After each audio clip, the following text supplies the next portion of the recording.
Greetings, fellow explorers of the unexplained. Join us at Paranormal M as we uncover the secrets lurking beyond our comprehension. Don't forget to subscribe and turn on notifications for a journey into the extraordinary. Shadow Arm. Many years ago I lived in an old house. We had many spooky encounters there. This is the brief story of one such encounter. One night I awoke sometime in the wee hours of the dark bedroom.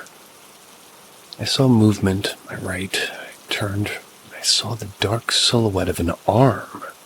It was sticking straight up from the bed. The hand was bent at the wrist, dangling, with fingers fanned out and limp. The arm and hand was slowly waving back and forth. I assumed it was my wife, perhaps dreaming. I watched, somewhat disturbed at the strange behavior and motion. Reached my hand out to gently grab her arm to wake her up, and to my surprise there was only air. The silhouette faded away.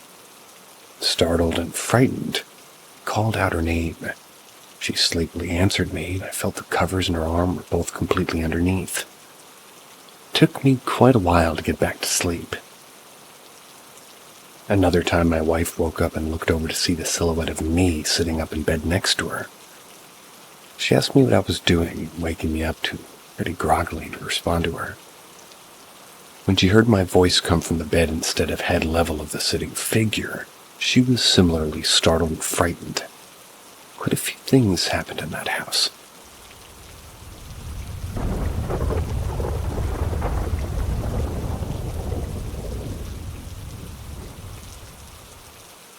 Haunted Former Hotel. This is a story about an old house in the rural part of central Massachusetts. It was a huge old house that had originally been half of a hotel. The other half was nearby. For some reason it was split in half and the halves moved apart. That always perplexed me. It was a huge 3-story Victorian structure with wide porches. How and why the building was split was never explained to me. The house was owned by some friends of my parents. They would host parties with lots of people, and a woman would play the piano and sing. There were lots of kids there, and we would run around inside and outside while the adults socialized. My memories of the house are vague. This was more than 40 years ago. I do remember that the house was huge, and had way more rooms than a family that lived there could possibly use. Up on the 3rd floor there were several hotel rooms with doors, largely unchanged since it was an operating hotel. The family that lived there openly talked about the house being haunted. I was fascinated by their stories as a child. Odd things would happen, such as repeatedly finding the telephone receiver out of the cradle and sitting on the table next to the phone. Light bulbs would go missing, apparently unscrewed from the socket and spirited away. The one anecdote that left the deepest impression on me was the one of the mother of the family that they told us that happened to her. One afternoon she was vacuuming one of the rooms on the 3rd floor. She turned around and was startled to see a man standing in the room, motionless and staring at her. She described him as a man in a gray suit wearing wire-rimmed glasses. He didn't say a word, just stood, staring at her. Caught off guard and flustered by the man's sudden appearance, she said the first thing that came to mind. "Would you like a cup of coffee?" He simply disappeared before her eyes. I never understood why someone would offer a cup of coffee to an apparition, but my mother said that the woman explained it as she was aware that the house had an apparent presence, that she felt it was benevolent. She wanted the presence to feel welcome.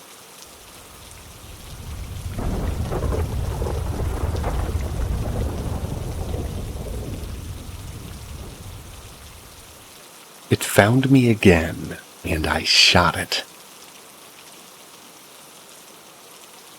A little bit more information. A few people said that a different gun might help, so I got a Glock because reliability was a recurring topic. I also got that gun and a magazine blessed by a priest because many others said religion would help. I didn't force him to, he was all for it and called it a personal crusade. I also got a personalized grip with some scripture on it, put a cross on the slide and a magazine. I also kept a Bible and a rosary just for my car. So me and my buddy were on our way home from a party at my mother's house at around 1:32ish. I went down the same direction I went before. Oh yeah, I wasn't alone this time either. Anyway, we were just driving and joking around like any other night. And once we got to a certain point, there was a heavy fog, much like before. So obviously, I slowed down a bit. We drove normally for a bit after that, much less conversation because of the fog. Then the turns started again. My buddy, who we're going to call DJ, mentioned the turns, and then I mentioned the story that he laughed at me about before. Never believed after that. He was pretty serious, and we didn't joke around anymore. We went up an incredibly steep hill that just kept going up there, where turns both sharp and wide, but we kept going upwards the entire time, at least 20 minutes. About 15 minutes into the climb, DJ started to pray. We're both religious. I'd handed him the rosary I kept in the car, and we took out the Bible I keep there too. After that, we stopped moving up and the road flattened out. After going straight for a bit, there was pretty much another very tight turn. Felt the hair stand up all over my body and drew the Glock from where I kept it. DJ saw and drew his as well. As we round the corner, I slow down even more, barely crawling forward. The corner ends and that thing is there, in the road, crouched, just like before. DJ says something, but I don't know what. I just stopped the car. We're farther back than where it was the first time. This thing is just barely visible at the edge of the fog. I lean out my window and level my gun. DJ does the same, and except he opened his door and rested his gun on that. I wait for something to happen. I don't know what I was waiting for, but I didn't fire. We sit like that for maybe 2 or 3 minutes until DJ says, "The hell are we doing here, bro? Let's get the fuck out of here." He shuts his door, but keeps his gun outside the car and leveled. Get back in, put the car in reverse, and as soon as I do, that thing stands up. It didn't do it the same way as before. It was instant. There wasn't anything in between crouched and standing, like a video skipping frames. I pressed the gas and slowly moved forward, and it disappeared into the fog. DJ relaxes, pulls his gun inside, and lets out a kind of nervous chuckle. Back up more and turn the car around. When we get all the way around, the creature's in front of us again, closer than it was before, still facing away from us. Not gonna lie, we might have screamed like little girls, but it didn't move when we did, and I put the car back in reverse and gunned it backwards till it disappeared back into the fog. This time, DJ is screaming for me to get us the hell out of there. I say that I'm doing everything I can. After going backwards a bit, I bring the car to a stop, getting ready to turn around again. But I can hear DJ scream, and I look up. This thing is definitely facing us now, and it's coming at us, full tilt. Its mouth was open but making no noise. Its arms were spread out like it was going to try to grab the hood of the car. I lean out, just randomly pull the trigger, and it fired. I dump the whole mag, not bothering to do much in the way of aiming, and I see at least 2 holes open in its chest. It slams forward onto the pavement and crawls underneath the car. I look into the rear and I see it running. DJ leans out and tries to fire, but he doesn't. I gun it forward and just speed off. We both notice that something is making sparks out of the back of the car, but don't stop to check it. Keep driving and end up going back down the incline we came up before about 5 minutes before. We're suddenly back on the road we were originally driving before the fog rolled in. The fog slowly dissipates over the next mile or so. Once the fog is gone, we drive for a little longer, then pull over and see what that thing knocked my muffler loose. It's dragging on the pavement. I attached some zip ties to keep it off the ground, then we left and went home. Silent the whole time. gripping steel till we walked in the door. I don't know what to do now. I just figured you guys might. At least somebody believes me now, I guess. Like, before, I'll answer your questions as best I can, but I think I hear the bottle calling my name for now.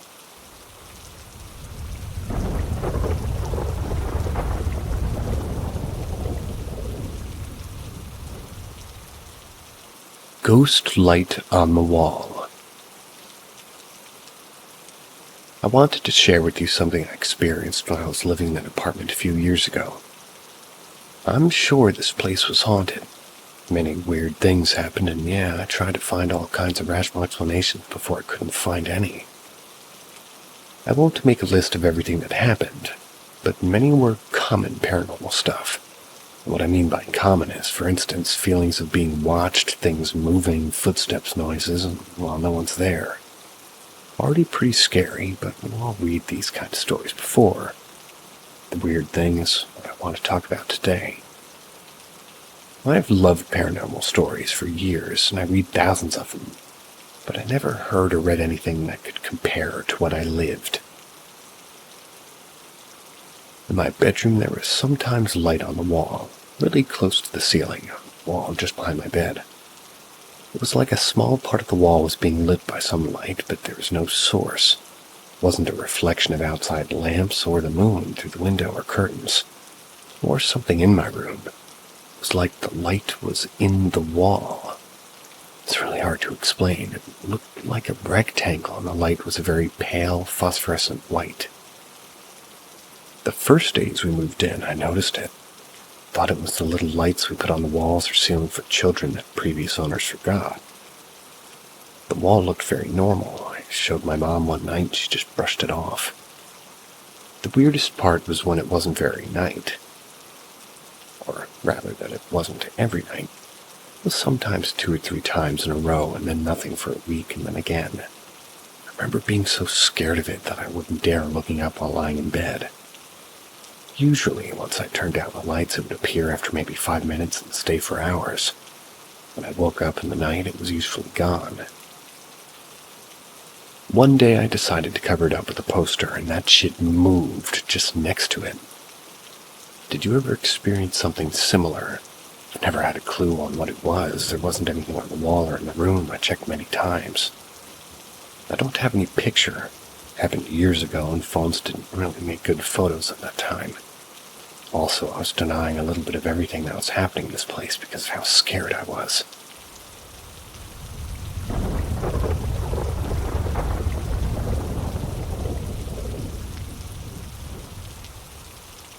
I really need help. I'm now a 14-year-old male, and I have some big problems with ghosts, demons, or ancestors, I don't know. Since I was 4, I saw creatures which seemed to be like shadows. I also can hear them whisper, but I don't really know what they're saying. I also have the feeling that I know them like my parents, but I wasn't able to really speak to them. I also have cats. One already died, but 2 of them are still alive, and they can also see them. I know this because they try to attack or scare them. But it never was an issue when all of a sudden they started to hurt me. Usually just 1 or 2 cuts, but sometimes I had wounds which really hurt. To make it even more strange, after I got a wound, something bad happens in my area. Like an illness, or even worse, like death. For example, I've got a big cut on my belly, and the next day, aunt or a friend died. Or another, I've got a small cut on my arm, and on the next day I broke my finger. I've even got more examples. Sometimes they'd stand in groups when I see them. Sometimes they're alone. They look like regular humans, but without any face or anything else, just the shape or form of a shadow. They're following me everywhere, and while I'm writing this, they're watching me. I also try to get a photo from them, but it always failed, so I have to draw it. I'll upload it as soon as possible. I have another thing which is strange. Sometimes I can remember things that happened in the past, but I never ever heard of these things after. I remembered things like I'd always be searching if it was true, and it always was. For example, I can still remember the screams of dying soldiers and the loud explosions. I still have the picture in the front of my eye.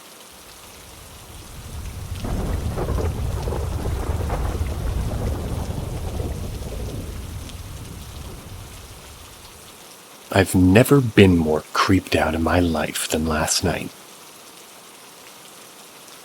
Locational context. I live on a farm on the side of a mountain in the middle of nowhere in British Columbia's interior.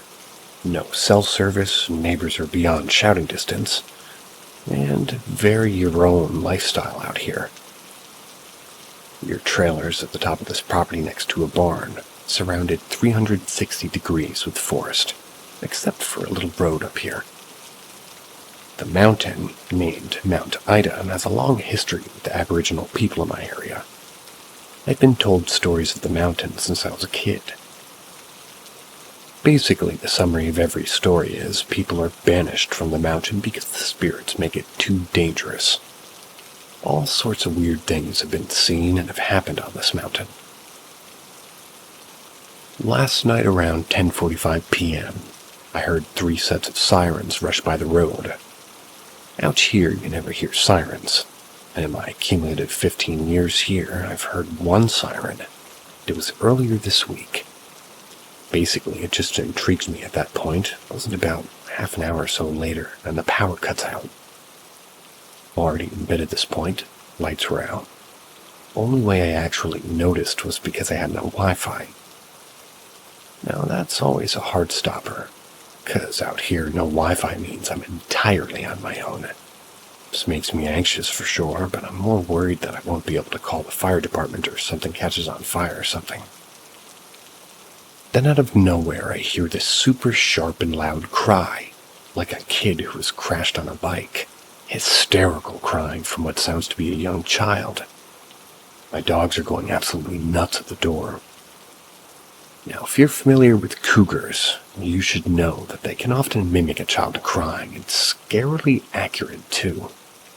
So laying there as the tension builds, I'm just telling myself it's a cougar. That's all it is, just a cougar. For me, that's the best case scenario right now. That's just a cougar. Dogs have finally calmed down, and I'm still just trying to get some shut-eye when I hear the second sound. This was an ungodly sound that I've never heard in my life. This one sounded like a mix of every horror movie monster all in one. Can't even describe it.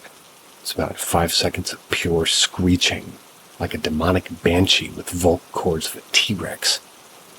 The bass to it shook my bed. It was as if there was a concert-sized sound system hiding in the forest, blasting zombie vomit.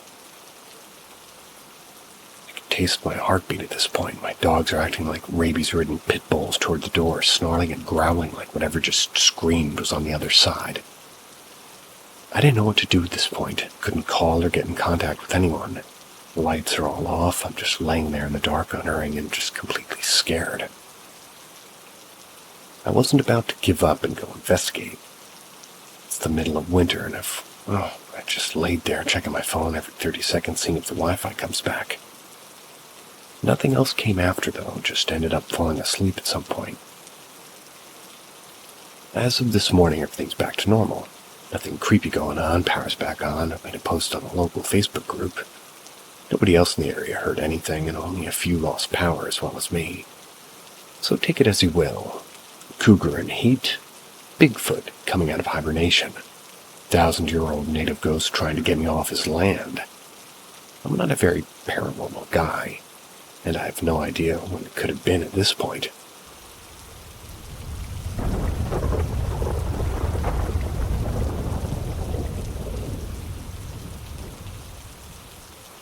Some of my paranormal experiences. So our last house was a townhouse. I believe one family before us lived there. To my knowledge, no one died. But our neighbor in the house across from us passed away there. And we also lived walking distance from a cemetery. The way the house was laid out, it was 4 floors. Bottom floor is a basement, main floor was the living area, kitchen, then dining room. second floor was my bedroom, parents' bedroom, and laundry room. Top floor was like an attic and loft-type space with a walk-in closet, and that was my sister's room. Since my sister's room was the entire top floor, part of it was directly above my bedroom. This is your pretty standard paranormal thing, but whenever my sister was at work, I'd hear distinct footsteps from upstairs. I don't mean the house settling bullshit, but it was feet dragging across carpet, as if somebody refused to pick their feet up off the floor. The next one is when I was 9 or 10. I always wanted to sleep with my sister in her room despite having my own room myself. Eventually she got tired of me sleeping with her, so that night my parents made me sleep alone. I was lying in bed crying and upset. In the middle of me crying, directly in my ear, I hear shh. Now for this next one. I was sitting in bed on my laptop. My bedroom was perpendicular to the hallway. My door was open, and in my peripheral vision I saw what appeared to be a figure poke its head into my bedroom and then retreat. I looked up after this and called out for anyone, but no one was there. This one may be the scariest one, but this one is a little bit rational. I was asleep one early morning and was woken up to the sound of someone whisper screaming in my ear, "Wake up!" I felt as though I was being shook. This one may be written off as a half-sleep, half-awake hallucination, but it was still freaky.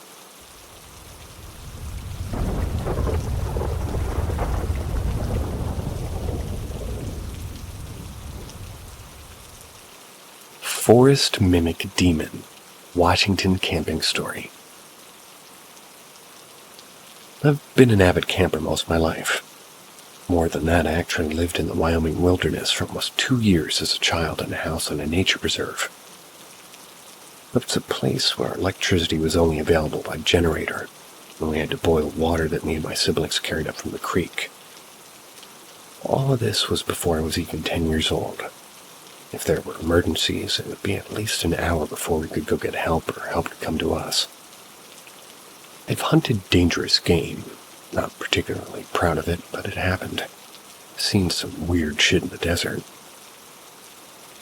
So when I say that I will not venture into the woods of the Cascadia Mountains, it's important to know that the wilderness doesn't frighten me easily. I was 23 years old when a friend of mine, we'll call him Darren, all names are altered, he invited me to a camping trip. The site was a place a few miles up the logging road, so about an hour-long hike from an already back road as fuck back road. It was just me, Darren, and his good friend Wade. The place was from the logging road about 10 minutes down a trail. The moment we got to the site, I was excited. The small lake was beautiful, barely touched by people over the years, and it comforted me somewhat. We got there, and within the last month, at least somebody else had camped out there, extra wood by the fire pit. We ate a bunch of chili and hot dogs, and about around dusk, guys went off into the woods and came back with a sealed bucket they had buried the year before. We opened it up, getting to some MREs that they stowed in the cache. It was looking like one of the better camping trips I'd had in my adult life. That night was a bit different. For the first time in my life, I felt an uneasiness sleeping in my tent. Couldn't quite place it. Chalked it up to not being used to camping without my dad. Darren brought his .38 Special for protection from predators, but he was the only one armed. The next day it rained, as it do in the PNW. We tried to wait it out, but eventually called it quits, packed up and went home. Fast forward to the next year, me and Darren get the itch to go camping again. I wanted to give that site another shot. Spend a great deal of effort convincing a bunch of my friends to tag along. In the end, I wound up being 6 of us, really, and a big white German shepherd. Me, Darren, Wade, James, Charles, and Rita, James's girlfriend, and Moogie, the dog. Knowing about the uneasiness, felt like last time, I brought my 12 gauge. James wanted to get some unregulated target practice in. Shooting shit they didn't really allow at official gun ranges, like full cans and gallon jugs. We also brought a quad with us this time so we could haul a bunch of extra water and booze and other supplies to make our weekend more comfortable.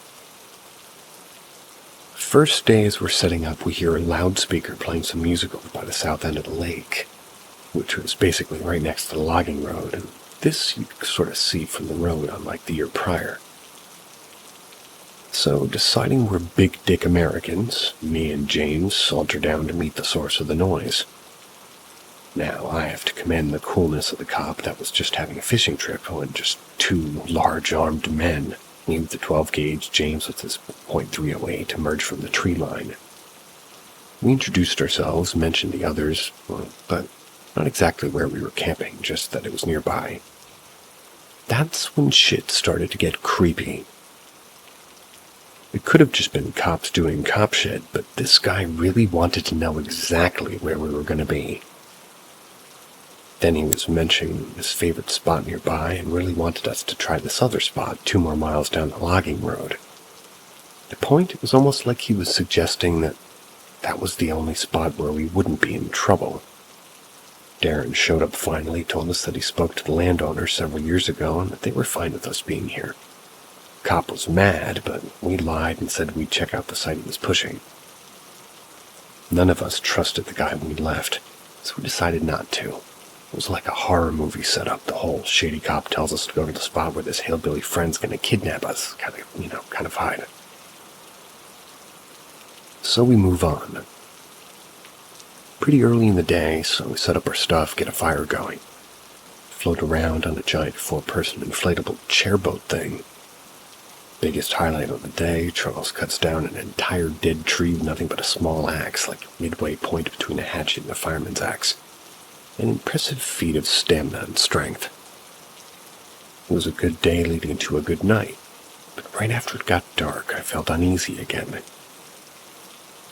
The first thing that worried me was a couple of us heard something big splash into the far side of the lake. I thought maybe it was Mookie, but he was by the fire and his head now sort of perked up and looking in the direction of the splash.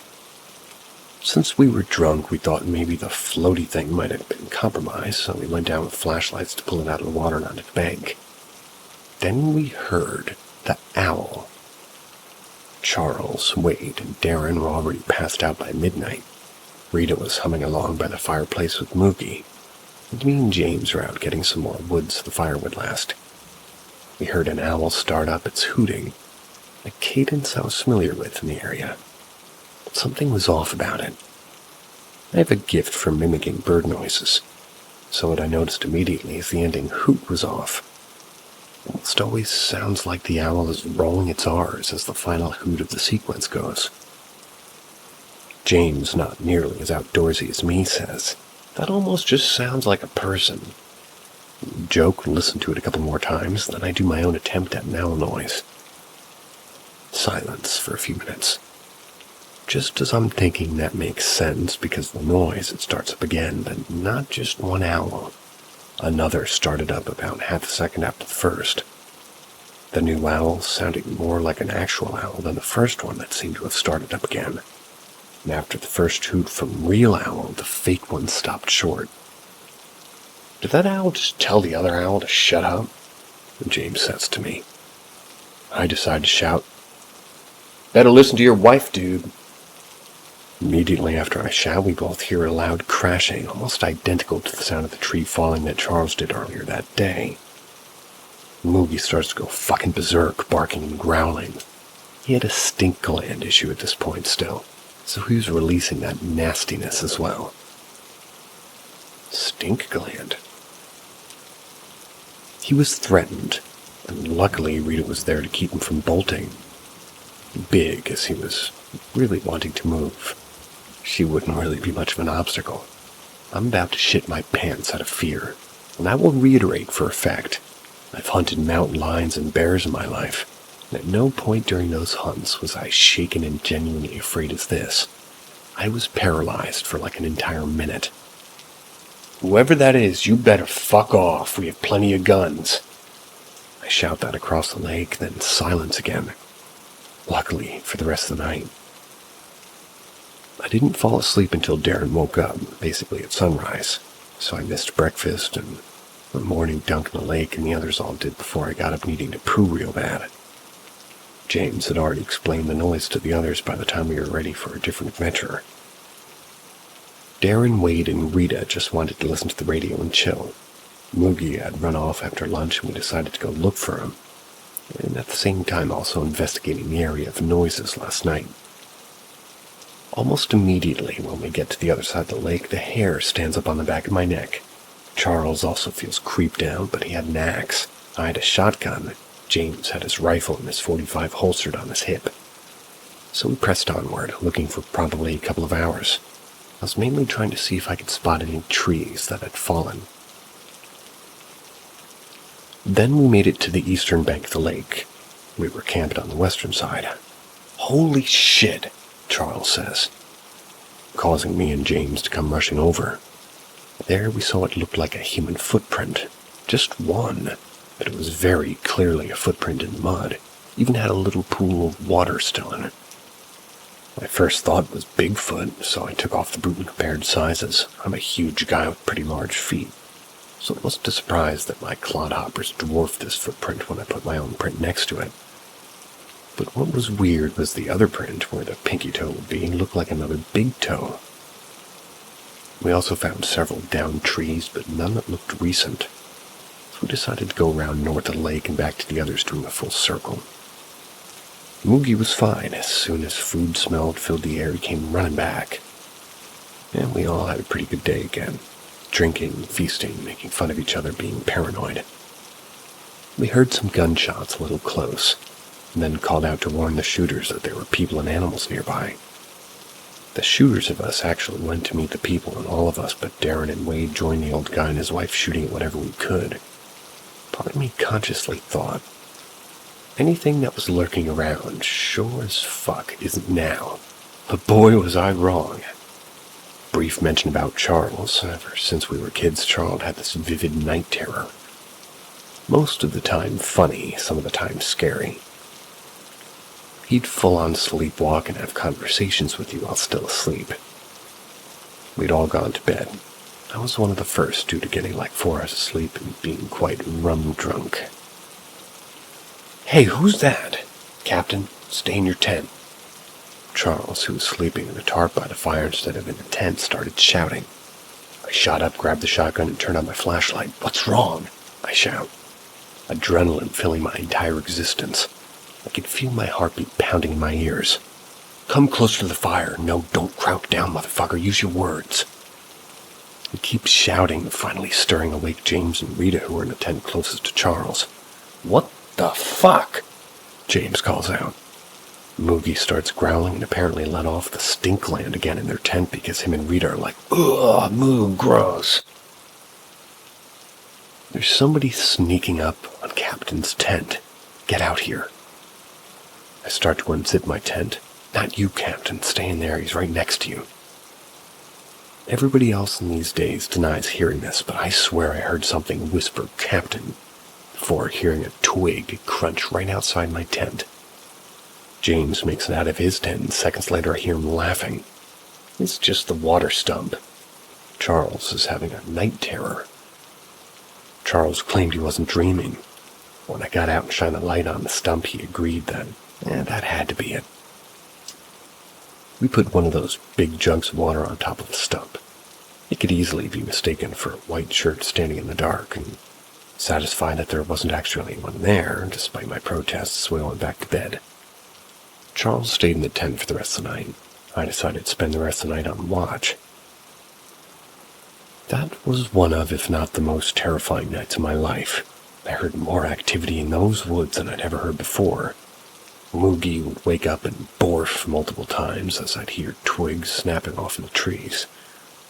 Then I heard a really big snap that had only been about 10 feet away. Jumped to my feet, whipped over where the noise was, and shined my light. I've seen enough deer ass in my life to know what if I could see it running. But it's not normal with deer. However, it's like they don't stand the fuck up and run on their back legs. Moogie howled and snarled. I took aim, letting my light drop, and fired. I didn't care that it turned to run. I fucking unloaded. Boom after boom after boom until I ran out of all 6 shells I had loaded. Everyone else was freaking the fuck out and rushed out of their tents. I told them what happened. Nobody went back to bed until the morning. Nothing else happened that night. I think Mookie refused to leave the tent and has now allowed others to take me seriously enough. He was a brave dog, sweet, but if mean dogs fucked with him at the park, he knew how to throw down. The last thing that happened on the last day, Darren and Wade are about to bury the bucket after pushing some fresh new supplies in it.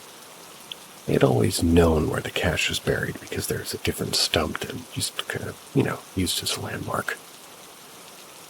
That stump was just gone. It was there when we retrieved the cache 2 days prior, but now it just vanished. No signs of it being uprooted, dragged, or disturbed. It simply was as though it never existed. We all thought we made a mistake until we found the hole for the bucket still dug and the little poncho stuffed in it. Well, I'm never coming back here now, so we may as well take this with us. We all left after lunch. That's why I'll never go hiking in that Cascade wilderness without a firearm and at least 2 other people who know how to use them.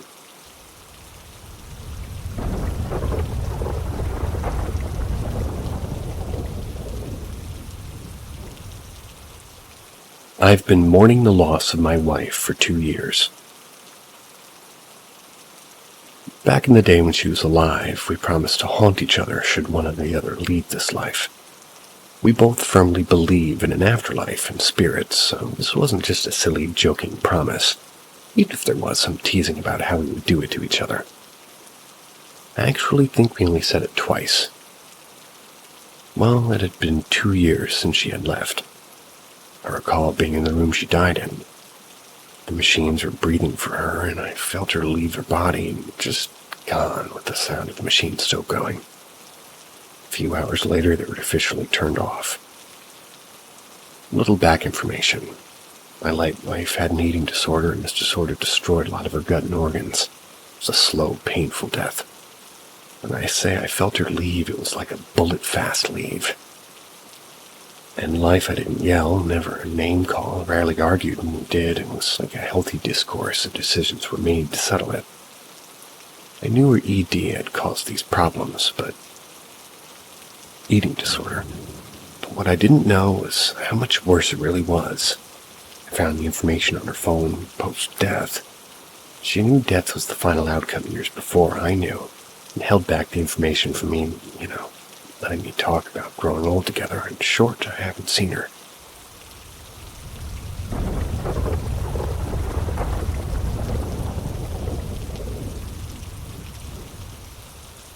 I need advice. I moved into this house with my boyfriend at the beginning of November, around the 4th of 2022. I've always had a weird feeling when I'd come visit as my boyfriend lived here with roommates before I moved in with him. Over time, my mental health started to take a downfall.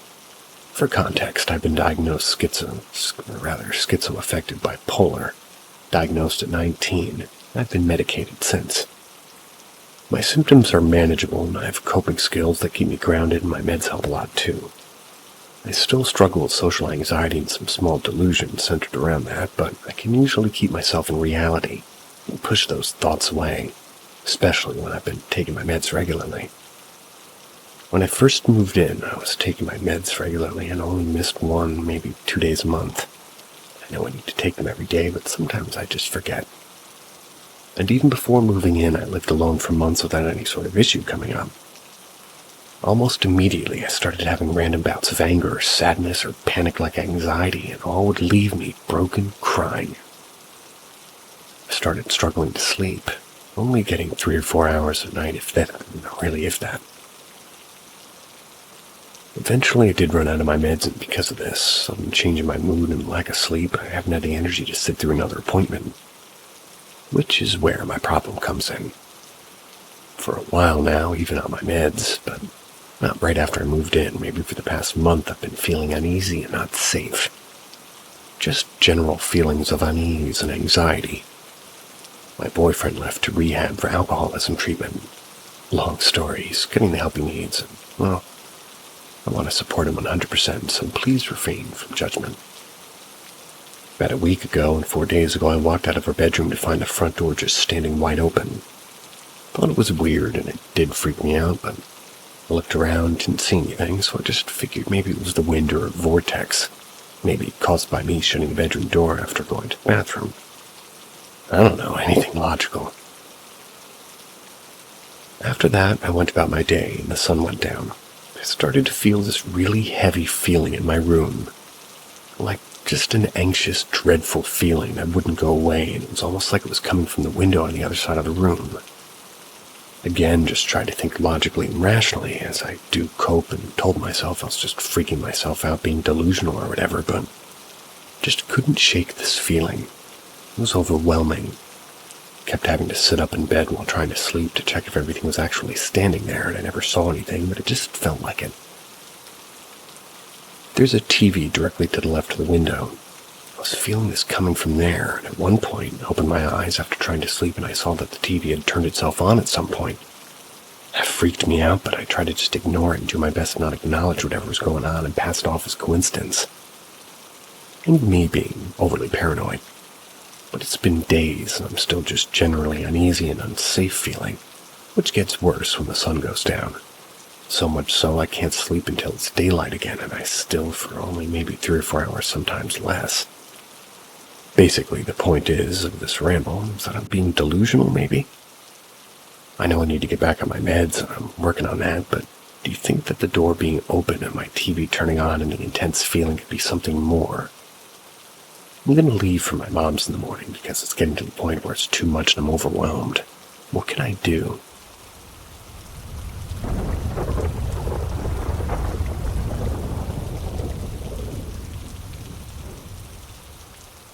Haunted Airbnb in Lower Appalachia.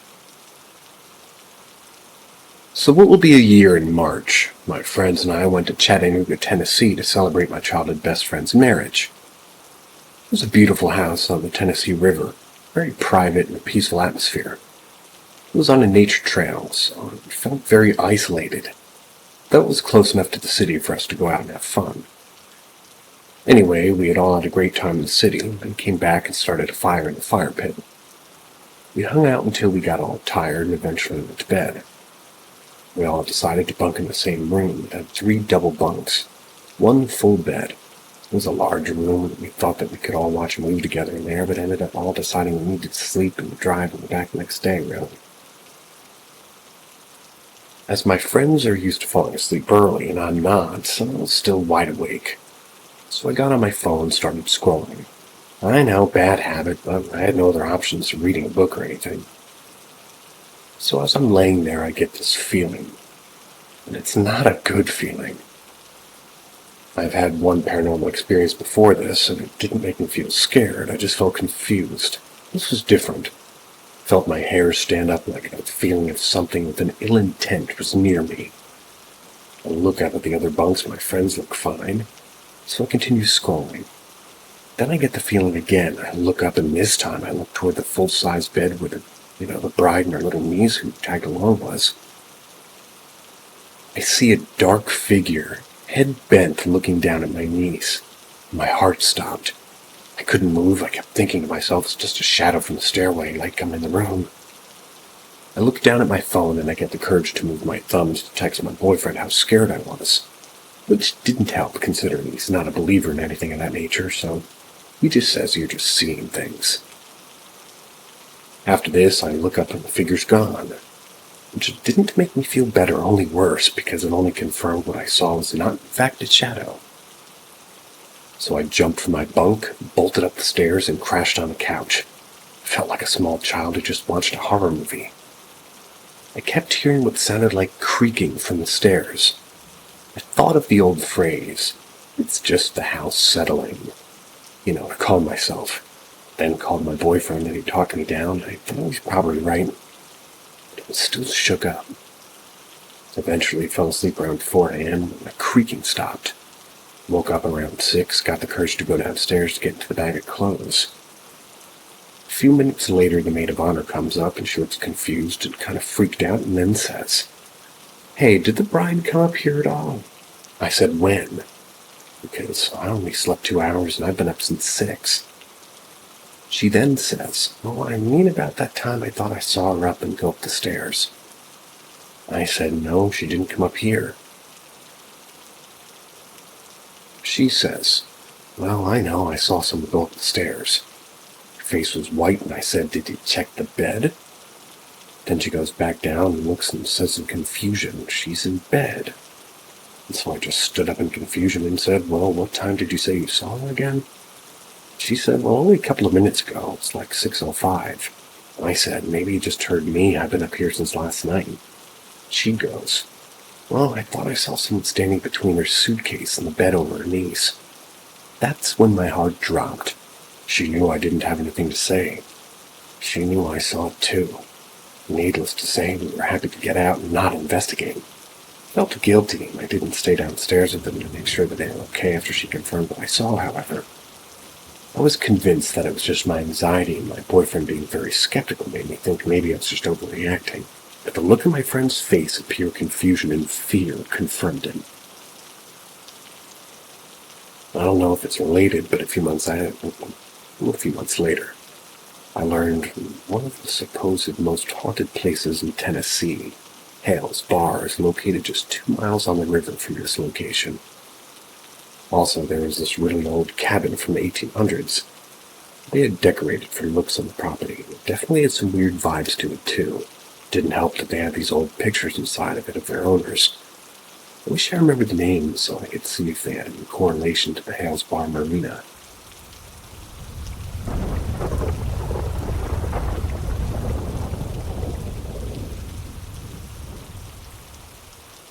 The visitation dream from a dad a week after he passed away. 4 years ago, my dad died from stage 4 melanoma. It had spread to multiple organs, including his brain. He was in the hospital for around 9 days, and 1 day in hospice before he died. When he was in the hospital before he massively declined and stopped talking, he was quite confused because of the tumors in his brain. He didn't know he was there because he was about to die. He thought he was there for treatment. One day I was alone with him and he went into a series of seizures. I stayed with him while the doctors worked on him. I talked to him between seizures. He seemed to recognize my voice. Afterwards, when he was awake again, he was saying how proud of me he was for working with the doctors on his treatment. He was telling my mom he was so proud of me too. At the time, I was dealing with a bad ED relapse, because it was the only way I could cope with what was happening. That included bulimia, which he never knew about. My dad was always proud of me, but I felt sad and ashamed that he wouldn't be if he knew how I was actually doing. Fast forward to after his death. Around 1 to 2 weeks later, I had a very vivid visitation dream. I was standing in my room, and I could see the details of my bedroom exactly how they were. Might as well have been awake with how vivid the dream was. My dad was healthy looking again and had a calm, peaceful energy to him. He told me he was okay, and he knew that we had been by his side when he died, and he heard everything we said. He said, "I know you're scared. I wouldn't be proud of you, but I still am. You were amazing, and I'll always be proud of you. I'm just sorry that you're going through this, and I want you to be happy." I told him again that I loved him, and I hoped he's okay, and he reassured me that he was. And then I woke up, already crying, but this amazing feeling of peace. It's hard to describe. Some people would say this was just a dream, but I know this was my dad's spirit visiting me. The vividness, the feeling I woke up, the sense of peace that was there. Him visiting me really did help me let go of the shame. I felt reassured that he was okay.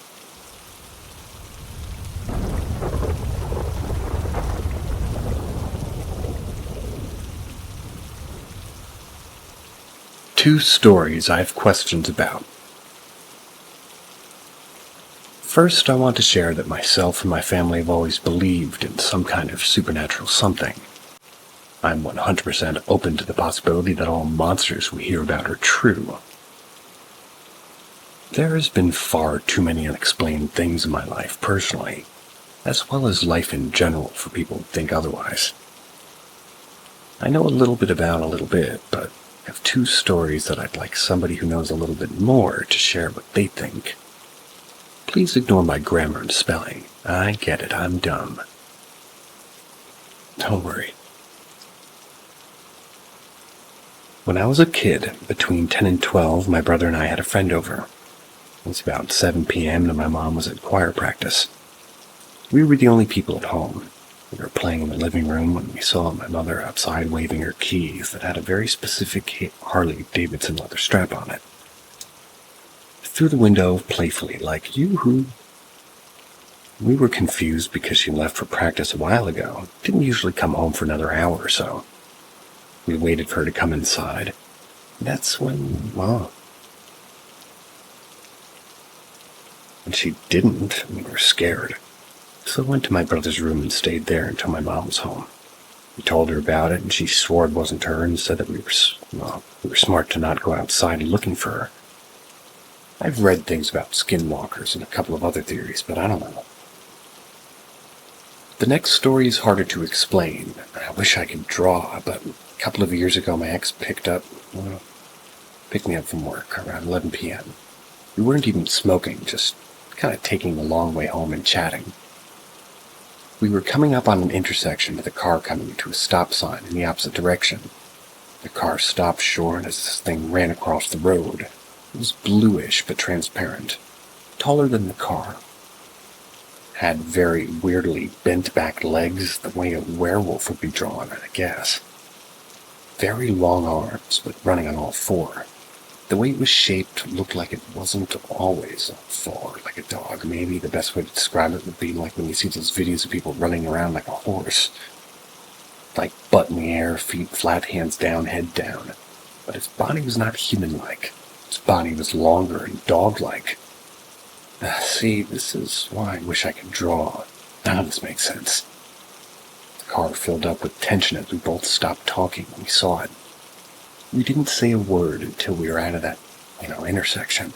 I was like, I think, and she interrupted. I know. She kept driving until we were away from that area to talk about it. We described exactly the same thing to each other. First, we figured a werewolf, but I'm not sure. When I was a teenager, my friend and I would ride our bikes around town all night into the morning, and one day as we're heading home around 5 a.m. when we saw, I think, the same thing running alongside of us, very briefly before running into the woods.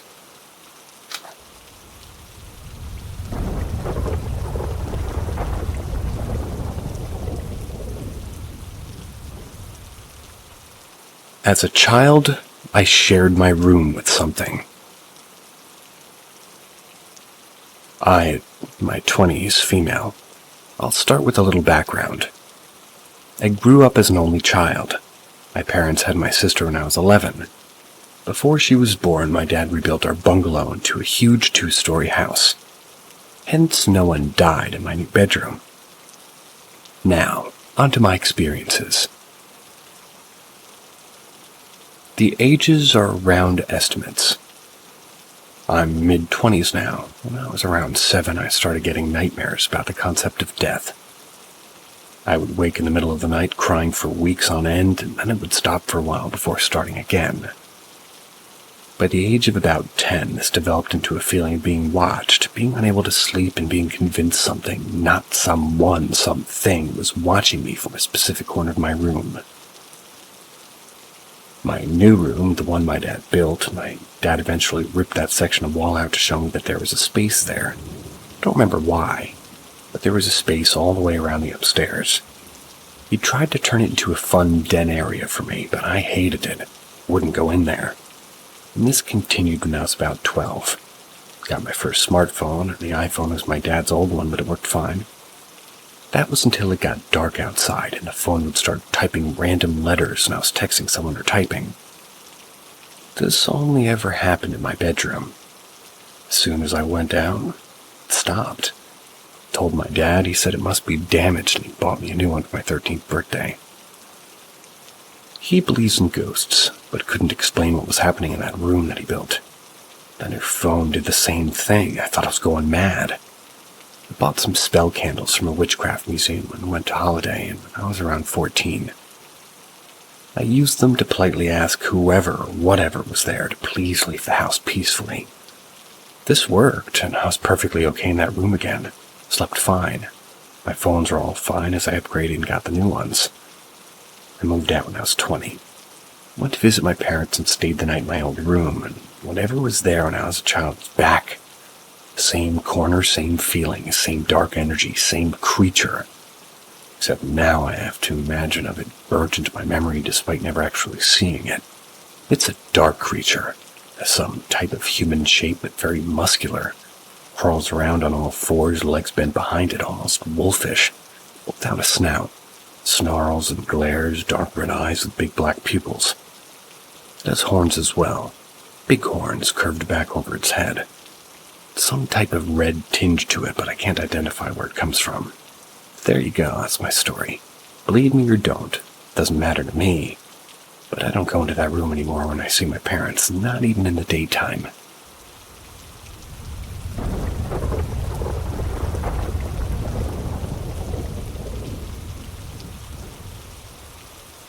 All hell broke loose.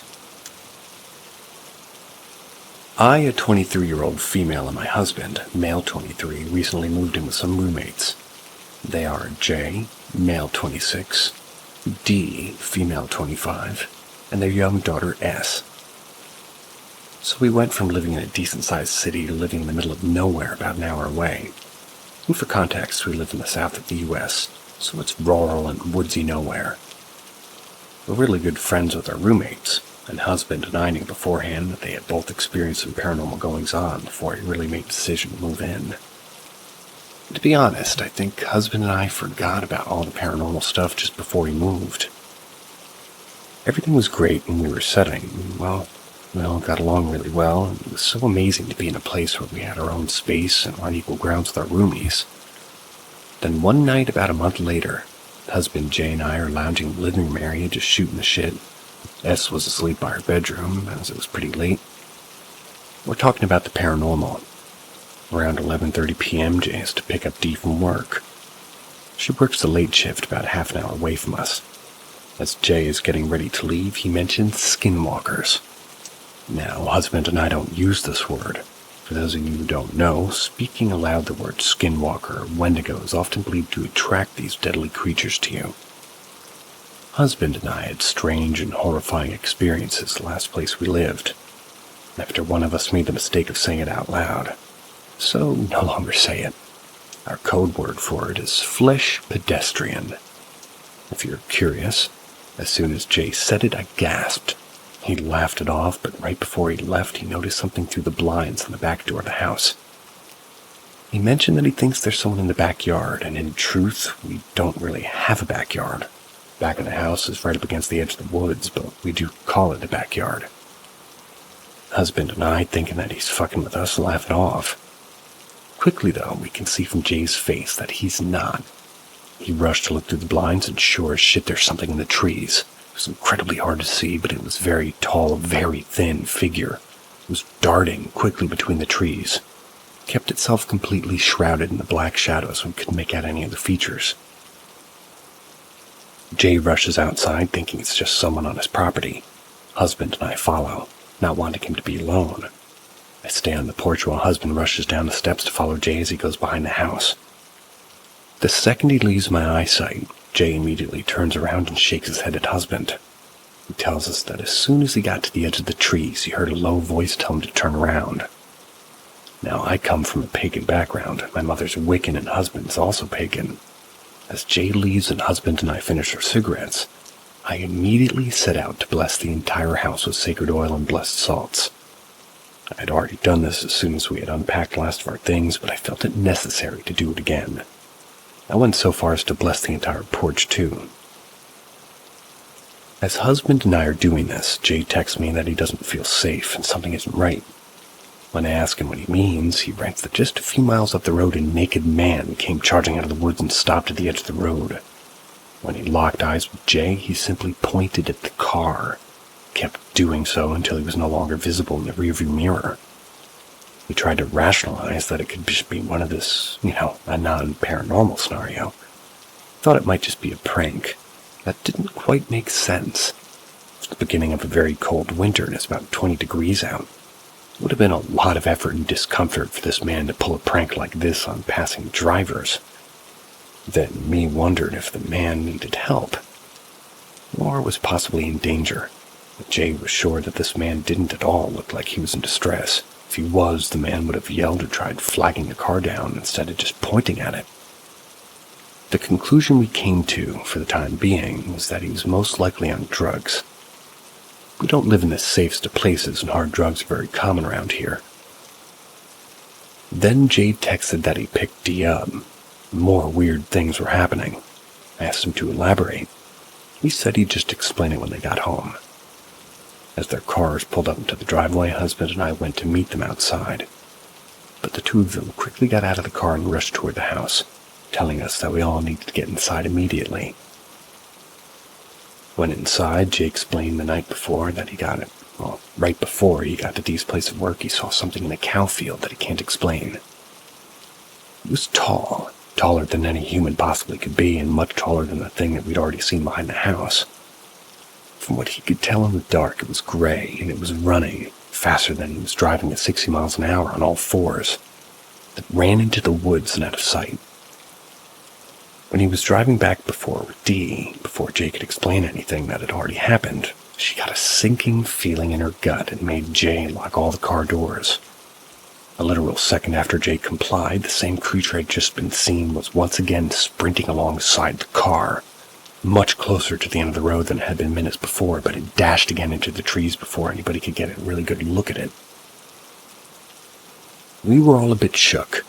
It was now close to 1 a.m. and none of us could explain anything that had already happened. We tried to brush it all off. We probably could have if it was just one thing that had transpired instead of several. We make the awful decision to go back outside for a smoke. The kind of decision that only dumbass horror movie characters would make, I know. And then this is where shit got really weird. Off to our right, there's a small strip of woods that separate our property from our landlord's property where he lives with his daughter and son-in-law and granddaughters. In those trees, we noticed 3 sets of eyes. They were glowing yellow and green, and they're just staring at us. Husband asks Jay if he could be a deer, as we tend to see a lot of those around. But we all knew that whatever the eyes belonged to were far taller than any deer could be. Then to our left, there's more, you guessed it, woods. And from that direction in the pitch dark, I swear to fucking God, I heard a little girl laugh. It wasn't boisterous or loud, more like a snicker a child would make when they're trying to suppress their laughter. Dee and husband didn't hear it, but Jay did. Now we're looking at the big tree to our left that stands just before the edge of the woods and notice that there's a big black mass beside it, like something was crouched down next to the tree. We all try to rationalize that it's a big bundle of leaves, but I don't think any of us really believe that. Jay and husband both dart back inside for a moment, and when they come back out, Jay's holding a hatchet and husband's holding his crossbow. Without saying anything to Dee or I, they step off the porch and walk toward our left, where the little girl laughed. Later, they told us that they thought a child was in trouble. They wanted to help. While Dee and I are on the porch trying to figure out what the fuck is happening, we see something a few yards away down the driveway. It's like a huge tree in the middle of the property. Out of our peripherals, we could swear. Kept seeing something duck from behind the tree. Keep looking at the tree, and yeah, there's something poking its head out from behind the trunk and sort of pulling back very quickly as soon as it realizes that we're staring at it. At this point, Dee and I want to go the fuck back inside. We're shivering from both fear and cold, and we just want the night to be over. But while Dee and I were in a match of paranormal peekaboo, husband and Jay had their own very weird experience. And for context, I have Tourette's syndrome. This means that I say and do things completely out of my control, and some of my verbal tics are just strange sounds. Some of those sounds include blowing raspberries or popping my lips, which are my 2 most common verbal tics at the moment. As Jay and husband are inching closer to the trees, they both hear footsteps through that grass, leave within the trees. Both of them were too frightened to call out to whoever they thought was in the woods, and then they hear shuffling. The problem is, though, that they each hear shuffling coming from different directions that the others don't hear. For clarity, Jay was walking on the left, husband on the right. Jay hears shuffling coming from the right and husband hears it on the left, but neither hears the same sound that the other's hearing. So they turn toward each other with their weapons drawn in their confusion while they're facing each other, and they hear someone running in the woods, full-on fucking sprinting through the trees. It was headed directly toward them. Then it just stops. Take a step back and watch to see if anybody comes out of the woods, and no one. Then they hear me in the woods right in front of them. I was standing on the porch behind them. They heard my ticks coming from the trees, my raspberries, and my lip pops from the woods. Without turning around, husband calls to me and asked if I had just had a tick. I told him nope. They back away from the woods without taking their eyes away from it until they're close enough to sprint into the house, pulling Dee and I with them. Inside, Dee and I are able to tell them about the thing behind the tree, and Jay and husband are able to tell us about something somehow mimicking my fucking ticks in the trees. For the rest of the night, we didn't go back outside. We would all, against our better judgment, peek through the blinds on the back doors when we passed it. There was still something in the woods every time that one of us looked. I didn't get any sleep. And come morning time, husband and I checked all the places that we'd seen or heard something, and there was no sign of anybody or anything. I asked my mother what she thought it might be. In her opinion, it was likely something related to a mimic spirit. A spirit that warps reality to feed on fear, but not having enough power to really hurt anyone. She said that it couldn't be a skinwalker because there's far too many things happening in too many different places all at once. Skinwalkers are solitary and territorial things, so it couldn't have been multiples of them. But just one mimic could do all these things we experienced. We still hear the occasional giggle in the dark, get a bang or a knock at the back door. We even kind of see these things behind a big tree in the driveway almost every night. But that night was something else. Never seen that shit in my life, but never have I gone through about 3 hours of nonstop activity. I've since burned sage all throughout the house and the entire perimeter of the property, as well as using the rest of my salt and oil around the entire house. Husband and I even did a late-night EVP session on all the spots shit happened that night. We didn't get a single response to any of our questions. I don't know for sure if it was a mimic spirit or if I can fully rule out skinwalker. I don't even know if the thing is dangerous or not. I'm certainly not. See ya.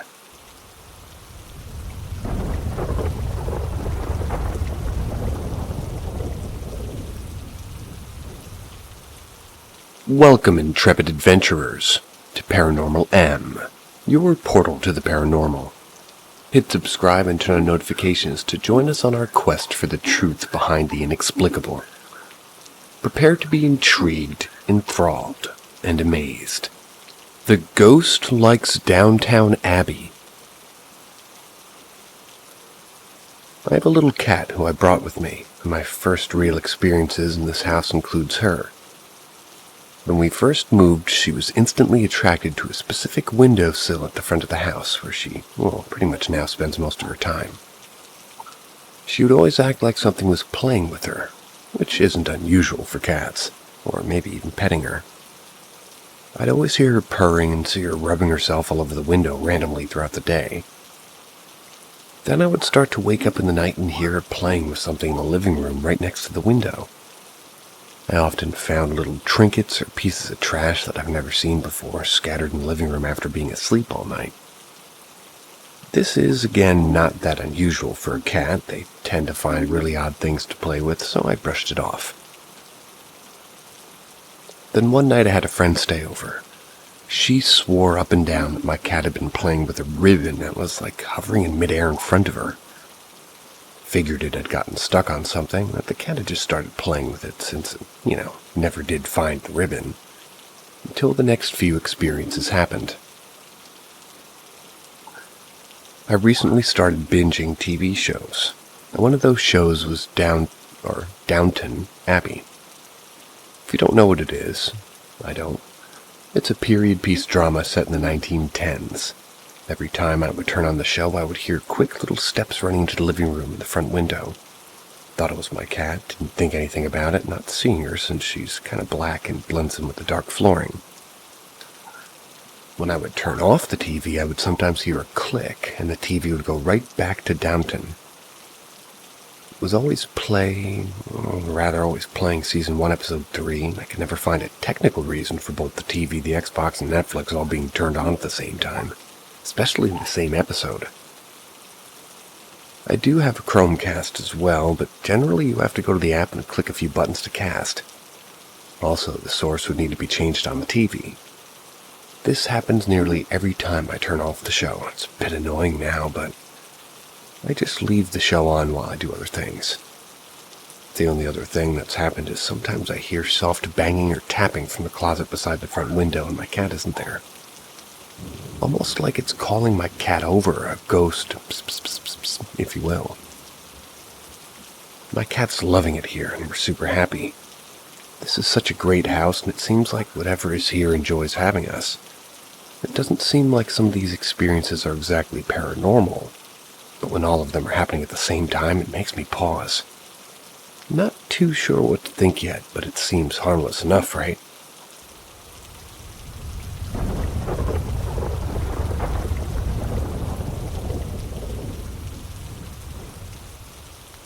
Odd flickering.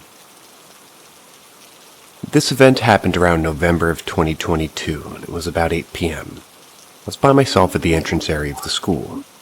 My dad and I go to pretty much evening and night school. I'm studying computer science and my dad studies mechanical engineering.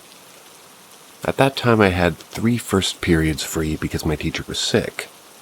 I was hanging out at my dad's class and I saw that the break was coming up after it and I had class, and because of the distance I decided to cross the campus. So I wouldn't be late to class. The break was 10 minutes and it took 8 minutes to cross the campus at a normal pace. But due to my osteoarthritis, sometimes my legs are heavy and my walk is slow. That day was the day that my legs were heavy and my osteoarthritis was flaring up and my pace was very slow.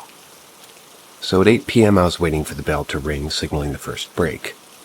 I was sipping my hot chocolate from my thermos after having gone to school cafeteria to get some ice cubes to put in because it was too hot. I was about to start scrolling through my phone since I was by myself and I felt very on edge. I was coming down from a week-long anxiety attack. I'm thinking it was because, probably because of that I felt on edge. To my left, there's this entrance door that leads to the second school on campus, my old high school. And where I was about a few minutes ago, since my dad's class located in the basement of that building, inside that building there's a lamppost that I turned to see it. A second after my eyes set on it, I noticed it was flickering. Thought nothing of it, thinking it must be bugs flying around it or because of what was happening with the energy crisis in our towns, lowering the voltages. That's causing that flickering as they did during the COVID-19 lockdowns. Hence why I say I think it's paranormal, but what makes me post this here is how the flickering and the black that appeared in between it started becoming bigger and bigger every time. 3 times flickered and the third time was a black spot and it was very big. Then there was an oomph sound from elsewhere, kind of everywhere and nowhere, all at the same time. That was before almost the entire campus was dived into darkness. Everything was dark except for the classes. You could see the lights from the space under the door and the darkness lasted for maybe 2 or 3 minutes. I jumped up and walked as fast as my legs would allow me to the cafeteria to ask the lady behind the counter and the cleaner that was there, seeing if they were okay.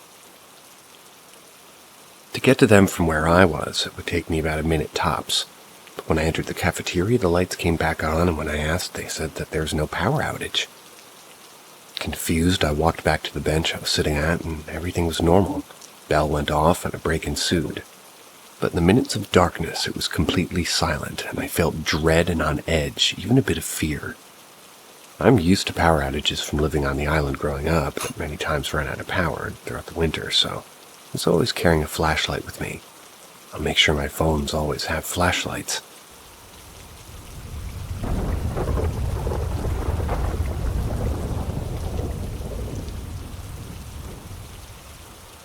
Amsterdam and Athens. I'm going to night and evening school in a small town in central Macedonia. One of my classmates, Zoe, has 2 kids, a son and a daughter. The son lives in Shanghai and the daughter lives in Amsterdam. This Christmas, Zoe orchestrated a surprise visit with her son to Amsterdam to go see her daughter. After the surprise, they decided to do tourist stuff. And on an Anne Frank tour, sorry if that's not the right way to say it, I'm not trying to be disrespectful, that's when Zoe noticed a familiar person. Me, or at least somebody who looked like me. I'm talking identical looking. She wore the same outfit I would wear on the first day back to class after holidays. My white fleece shirt, my fleece gray leggings, my black trainers, my black cardigan, and my gray puffy jacket along with my purple beanie. I also had my pink Oxford-themed scarf and emerald green gloves. The identical me wore the exact outfit as described and had the same hair color as me. Dark brown, and even she had the same body type and walk. Getting deja vu reading this. Anybody else remember this story? Zoe spent most of the tour being perplexed and hurt that I didn't come and say hi, so by the end of the tour she walked up to the identical me and got her attention. But the identical me turned, and Zoe, instead of meeting my glasses wearing hazel green brown eyes, Zoe was looking into emerald green eyes and no glasses. Confused, Zoe asked her name, and she said that her name was Helena Nasteau, instead of my name, which is from Aegio in Peloponnese. To make things weirder, the last name Nasteau is a family name for my dad's side of the family. Aegio is where my maternal grandmother and her family are from, and Helena is a family name and a name that my parents consider my name. Zoe then shared this event on the first day of class after we exchanged gifts. I shared wrapped desserts for my name day, which is on New Year's. And I found it very odd because it reminded me of a different story my mom told me that Uncle Nikos, a family friend we refer to as Uncle, experienced in early December. The event goes as such. Uncle Nikos lives in Athens, and one day he was on a public bus when he saw me on the bus. He found it hilarious because he was on the phone with my mom. He hangs up because he was about to get down and decided to pass by and surprise me. She wore the same gray puffy jacket and she had red hair like I had the last time Uncle Nikos saw me. We walked up to her and tapped her on the shoulder, called her by my name, and the other looked him up and down confused. Uncle Nikos saw emerald green eyes. And Uncle Nikos realized he made a mistake. Called my mom asking where I was, and Mom eyed me across the table as I was eating breakfast and said I was here with her. He got so confused and told us the story. My money's on a doppelganger, while my dad thinks it's a parallel universe version of me, while my sister thinks it's a cousin of ours, but spent the holidays looking for her social media but couldn't find her. Dad asked around the family, but there's a Helena Nasteau, but they don't look alike at all, and she's blonde with blue eyes. It's the first 2 times that people said they saw me somewhere I haven't been, or even someone looking identical to me. It's not my mom.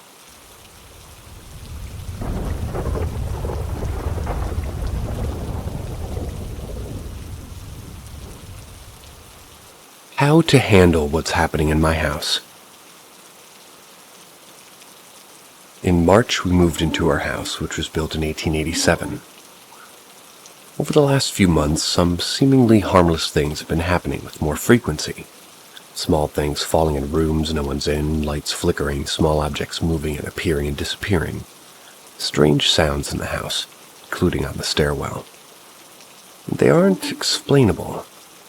Whenever I hear a sound like that, I stop what I'm doing and listen intently to try to understand what's causing it. Sometimes, as soon as I go back to what I was doing, there's immediately another sound. Starting to worry that somehow by paying attention to what's happening, I'm encouraging it or playing a role in the increasing frequency. One other thing happened that I really hope is not related, but feels worth mentioning. For context, I'm an avid lucid dreamer, and I've never experienced sleep paralysis. I woke up in the middle of the night a few months ago. This was right before the weird stuff started slowly ramping up. I was feeling like someone was staring at me. The same way my cat can wake me up by staring at me, and I open my eyes, and even in the near complete darkness, I can see a face right in front of my face staring at me with a huge smile. My head was on the side of the bed, so he was squatting with his hands on his knees next to the bed staring right at me. like he was watching me sleep. I immediately rolled over, tried to wake up my husband, trying to kick blankets and pillows between me and the man, but my husband won't wake up for anything when he's fast asleep, so it's pointless. I ended up huddling against his back under the covers and eventually going back to sleep myself.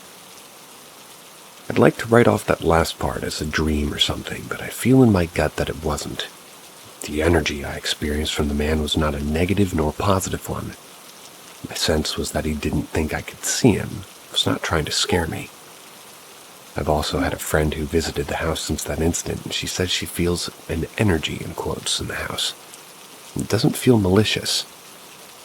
This was without me bringing up anything that's happened. She said it pretty much unprompted, asking me, "Have you experienced a presence here?"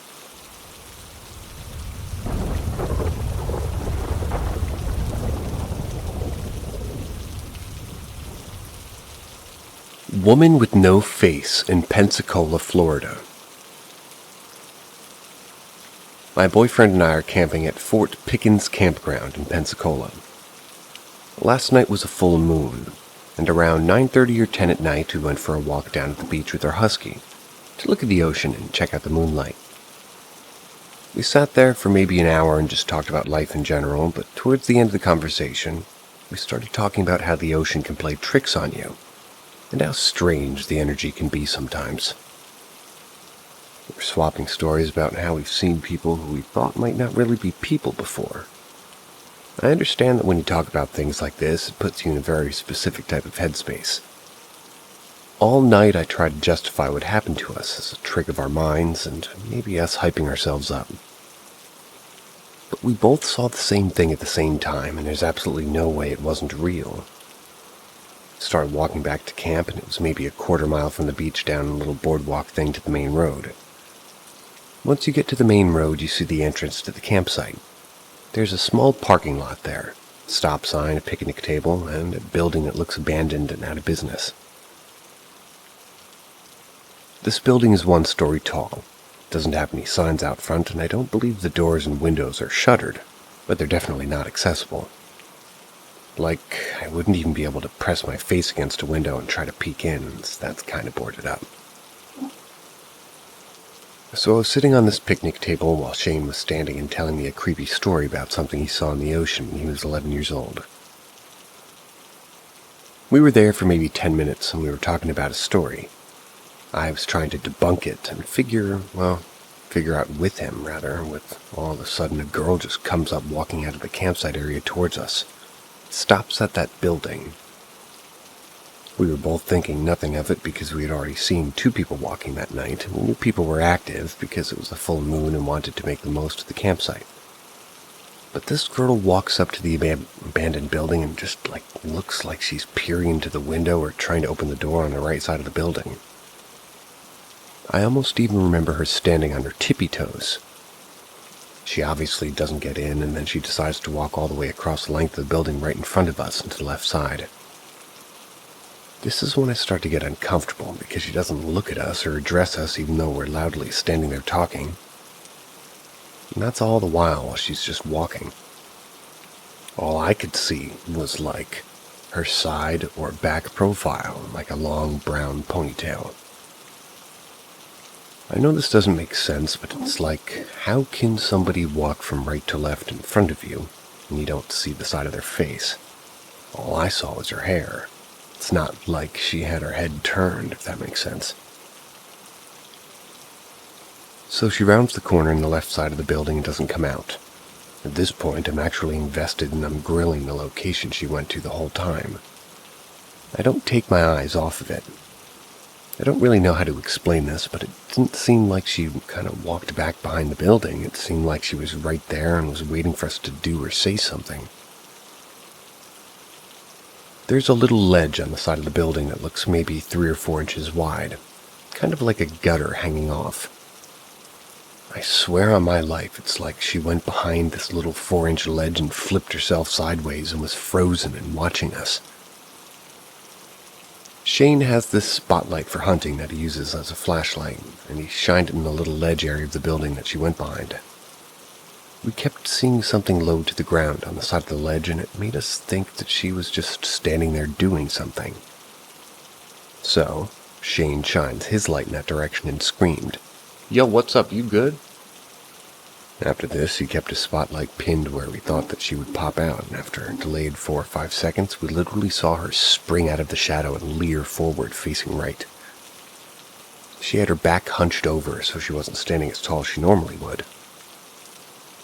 Can't explain how scary it was to be sitting there watching this whole thing take place, and once we shine our flashlight, having on this person's face pop out from side of the building, it legit would have been less scary if she never even came out and we circled the whole building and no one was there.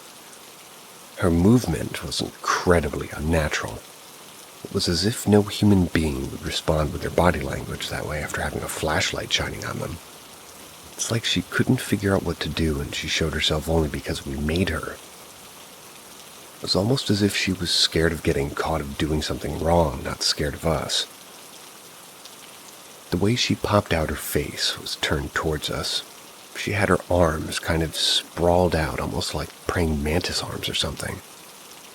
I know this sounds ridiculous, but there's literally no other way to explain this. But the best part about this part of the situation that neither of us figured out until we talked about it later was that neither of us saw a face on this woman. It was just smooth skin or clay-colored, rounded, and with no eyes or facial expressions. I want to say that I personally almost saw divots or pits where the eyes should be, but there was nothing substantial there. We were still trying to figure out this encounter, so we weren't super quick to get scared at this point. We thought it was our minds playing tricks on us. So this is where the story starts to differentiate a little bit, so bear with me. After she pulls her body back behind the ledge, Shane turns his flashlight off. That's when I asked him to, because I felt like it was rude. At this point, she's back behind the ledge and the light's off, and I see her extended body about 3 feet off the ground as if she's crouching and reaching out at the same time. Like she was going to take an over-exaggerated step and almost tiptoe off like a cartoon character or something.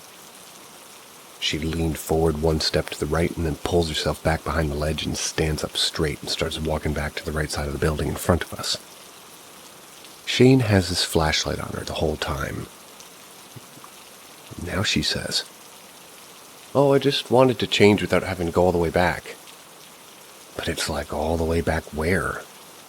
She literally just came from the campground. She could have changed there if she was heading to the beach. Was she going to start to swim at 10:30 at night? Just didn't make sense. Why she needed to change in that specific spot even. The strange part is that I specifically heard her talk about changing and Shane heard her say something about just having to pee. I'm not sure if one or both of us just misheard her or if Shane just assumed that's what she was doing, because that's what I thought at first too. But as she walked from the left side of the building across the right and back down the trail toward the campground, she kind of scurried away quickly as if she was embarrassed. The crazy thing is that I didn't see her face the entire time that she did this. It was like she walked across the first time, all I saw was her long brown ponytail. After she slowly walked down the road back toward the campsite, Shane and I were talking about how fucked off. Okay. Shane and I were talking about how fucked off that whole interaction was, and that we needed to get back to our own site. He told me that this person had a short blonde bob or a Karen-style haircut. He couldn't believe me when I said that she had a long brown ponytail because he hadn't seen that color anywhere on this person. There's absolutely no way that one of us could have mistaken these 2 specific haircuts and colors for the other. As we walk back to our campsite, we walk past a handful of good, dark trees that I, as a female, would definitely have peed or changed behind. It's like this building was so far out of the way and I would never think to go to a distant right side of it by myself late at night in order to change my clothes. It's like it just didn't make sense, the choices that she made. And trust me, we spent enough time in the city where we live in New York, New Orleans, and Venice, and Denver, etc. We saw somebody doing stuff like this, we would chalk it up to the person being high or just kind of laugh it off. But this is random, quiet in a family campground where everybody's super happy and peaceful. Sure, we tried to justify, maybe, it was just some drunk chick being sloppy. not knowing what's going on, but even that doesn't hold any weight in comparison to her body movements and that smooth face that we saw staring back at us. Nothing about this person's body movements were natural. Not when she came slinking up, not when she didn't notice us sitting there, not when she looked in the window, not when she walked across the building, and now when she dipped behind the ledge, not when she peered out, not when she crouched down, not when she replied to us, and definitely not when she scurried off. This is one of those situations that had tears in my eyes and had me shook, but I was incredulous at the same time because I couldn't believe it really happened to me. It's like I almost couldn't even be scared because it's already happened. And I just saw what I did. We talk about NPCs sometimes and joke about people making us uncomfortable and maybe not being real, and we really believe that sometimes we've crossed paths with angels. But this was something else entirely. This was something that seems like a lower form or less intelligent than us that was pretending to be a human. I feel like I should add this as a side note, but I'm Native American and I'm super familiar with stories of witches or bad medicine or shapeshifters. In a lot of our stories, these are humans who are incredibly intelligent and powerful, and have this human urge based on jealousy or anger or evil to target individuals and appears in another living form. I'm telling you right now that nothing about this encounter felt like that. This didn't seem like something smarter than us. This didn't seem like something with an emotional intention. It didn't seem quick or cunning or like it wanted something from us. This was the exact opposite end of the spectrum. It seemed like it was mimicking or mocking human movements. No idea what its intentions were or why it was here of all places. Why it presented itself to us that night, but I guess I just have to move forward and acknowledge that it happened. Double asterisks. Also, we aren't too sure how much this plays into either, but we're coming from New Orleans and we're having really strange experiences there. Not so much with people per se, but I don't really feel like it's fitting for the subreddit, but with energy, definitely. Felt as if sometimes the streets would shift or change. Energy portals would develop, certain places would make us uncomfortable or cause our emotions to be super intense. The graveyard and church we ended up sleeping next to gave us constant nightmares, made us feel like we couldn't fall asleep, as if something was looking into our windows all night. I heard a voice in the same spot one night that foreshadowed our cat getting killed. We heard weird animalistic roars coupled with metallic banging and clanging while we were falling asleep. The wind was blowing our curtains violently around on the right side of our bus. That was while the left side curtains were completely untouched, while our blind husky, who usually sleeps all through the night, was sitting up with ears perked up staring out the window. It was all just getting too much to bear. We felt like the city was trying to take something from us. Got out of there to go on vacation to this campsite on the beach and aren't sure if we really brought something along with us or not. We're trying to piece it all together as best as we can.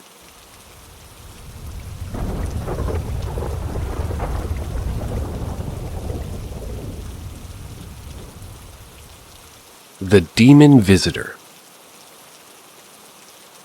Background. I live in an 1880s farmhouse. I've had issues with the home ever since I moved in. Bad dreams before the move-in date, even. Even my sister had dreams about the living room of the home being filled with red light and angels trying to keep her away from it after nightfall. Sometimes the property can be quite beautiful. Other times it shines a darker kind of light. For now, I'll ignore the majority of the experiences and speak about the woman I came here to talk about. I just can't get her out of my head. I see her cruel eyes every time I close mine. I only pray that it'll stop, and soon, too. It started with a dream. I guess it was more of a nightmare. I was standing in the kitchen next to my mother and a woman asking about the house. The woman seemed to know the energy was off. She seemed to be a sort of psychic medium. She started asking me questions about the home. Do you hear banging at night? Does it come in threes? Do you often feel watched? Do you sleep well at night? Do you wake up with scratches and bruises and have no explanation for how you receive them? The whole shebang. It was while she was asking me her questions when I started to feel the heaviness of the air. I felt as though I were being watched, so I turned to look into the library off the kitchen. The light for the library was off, but I could still see through the dark due to the dim glow of a hanging ceiling light in the kitchen, though I honestly wished I hadn't been able to. When I looked into the library, I saw a figure hanging from the ceiling upside down. She was standing with her arms out as though she was formulating an upside-down cross with her body, like she was mocking Jesus Christ. She dropped down from the ceiling and dragged her body across the floor before standing up in the doorway and entrance from the library to the kitchen. She walked over to me and grabbed my shoulders, and without moving her mouth, she told me that she was never going to leave. And also that I couldn't send her away. She was always going to torture me. I began screaming at her to leave in Jesus' name, and she only smiled. Pushed her out of the house, but still smiled at me from the other side of the door. I woke up breathing heavily. The entire day I could feel this woman's presence around me. I was sure she was real. This was the first time I had seen her. I decided my room was the problem, and since I didn't want to see her again, I changed where I had been sleeping. Went to go sleep in the room off the garage on the couch. Everything was fine for a few nights. Until it wasn't. I had been dreaming of an elderly man who was standing at the entrance of the doorway to the room I was sleeping in. He simply told me to run and that she was coming. The look of fear in his face was one I'd never seen on anyone before. He was horrified. I asked him what he meant because the woman wasn't on my mind, but all he did was point. I looked over to see the same woman from a few nights before running toward me, her black frizzy hair and solid black irises staring into my soul. As soon as she reached me, I felt a heavy weight on my chest. I began to wake up and be in the real world, but I was unable to move my body. Tried to open my eyes, but I could only manage to open them for a second or two at a time. And every time I did, I saw the woman crawling around the couch. My eyes were closed for most of it, but I felt her get on top of me, and my eyes opened one last time to see her on top of my body, ready to bite me before I passed out. I don't know if I was afraid or simply tired, or maybe both. When I woke up again soon after, I checked my phone to see it was around 5:47 a.m. It wasn't that early, and there was some light from the outside windows.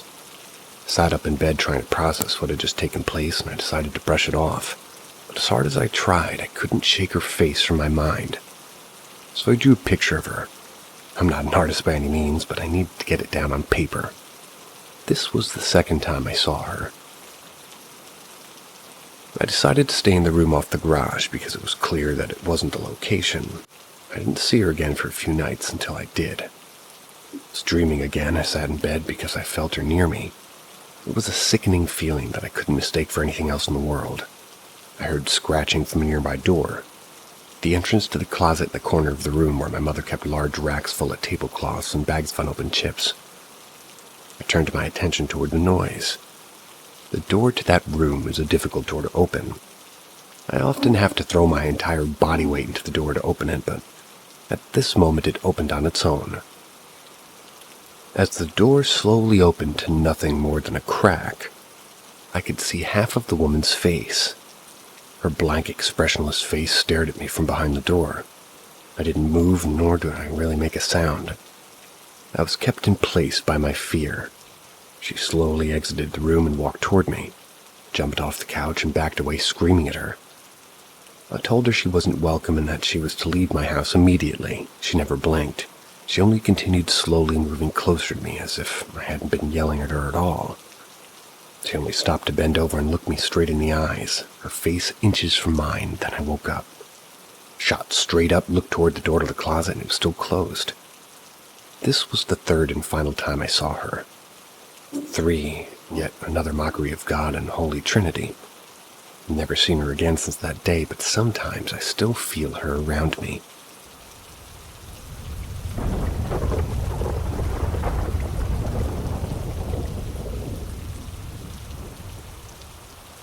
Haunted asylum attacked by spirits. This happened a couple of days ago. My family and I went to an old asylum while on vacation. They had renovated it up a bit, put a couple of stores and a restaurant inside, so my father thought it'd be a nice place to visit. When we drove into the driveway, I was overcome with dizziness. Couldn't see straight, and I couldn't finish typing the message I had been typing before we pulled in. As I got out of the car, the dizziness subsided for the most part, and we all went inside. It still looked like an asylum. The doors were like metal cage doors, the floor was old and cracked. The walls were old yellowed bricks, and there were entrances that were covered over with more bricks, so no one could enter. As we began walking down the halls, I noticed something was off. The overall feeling in the place was just terrible. Started getting a headache, but it was only minor. I know spirits can give people headaches and stomach aches, so I wasn't surprised. And as I said, mine was minor, but I couldn't help but notice that my sister was getting worse and worse. As we continued walking down the hall, we stopped to look at one of the stores. There was an old-looking metal door that resembled something that would be in an animal cage. It was just a pitch-black empty room on the other side. I'd mentioned to my mother the feeling I had about the place, and so as a joke she held me close to the cage and said, "Look in there. Do you see a ghost yet?" As they were all laughing, I stood there in shock, for there was someone on the other side of that gate looking at me. Ripped away from her grasp, kept walking down the hall away from the cage-like door. My sister was giving me a look, so I knew she wanted to tell me something. We went off to the side and she told me that she had a terrible pounding headache. We kept walking as she told me about it, but I could see she was getting worse and like she didn't know where she was going anymore. Took her outside the building for a minute to help her head and told her to pray and imagine a white light around herself. I'm getting déjà vu again as a narrator. I feel like I've read a slightly different version of this. Anyway. She did this and started to walk away from the building. Her headache was getting better. My father scheduled for us to eat inside the building and our table was ready, so we were forced to go back inside. She told me her headache was even worse than before and that she was about to pass out and that the praying in white light now made it worse. We were texting each other and she was telling me that it felt so strong, like a pressure on the back of her head. Soon enough, I could see that she couldn't take it anymore, so I just kind of took her outside again. My parents were furious, but only because they didn't understand. Once I took her outside, she started to cry and shake, so I took her away from the building and went on a walk. We went across the street, talked to her about how the Lord was with her. Her headache stopped, and so did the pressure. Our parents texted us telling the food was there, so again we were forced to enter the building. Held her hands and prayed with her before we entered again, and we ate as fast as possible and got out even before her parents did. We drove off, but she still felt uneasy, and so did I. We got out of the car at our next destination, but it was almost like we were still in the asylum. My sister started crying and shaking again, and she asked if if it could make her kill herself. I asked her why, and she told me that it was giving her suicidal thoughts and that it was making her kind of depressed and draining her energy. I took her and my mom and dad, and we all prayed together over her. As I placed my hand on her head while praying, it was weird. I could feel it there still. It had followed us here. It thought that she would be an easy target. Maybe she would have been if I wasn't there. Maybe that's what scares me the most. I'm not sure if it's gone or not, but when we arrived back at the hotel, I saw and heard someone following me in the hall, so I thought it was my sister. But when I turned around, no one was there. But that could have just been a different spirit. I'm pretty used to him now. Last night, my sister and I didn't sleep. We were kept awake all night. Maybe we were scared, or maybe we were kept up by something else. Something dark, something inhuman. I guess we'll know soon enough, won't we?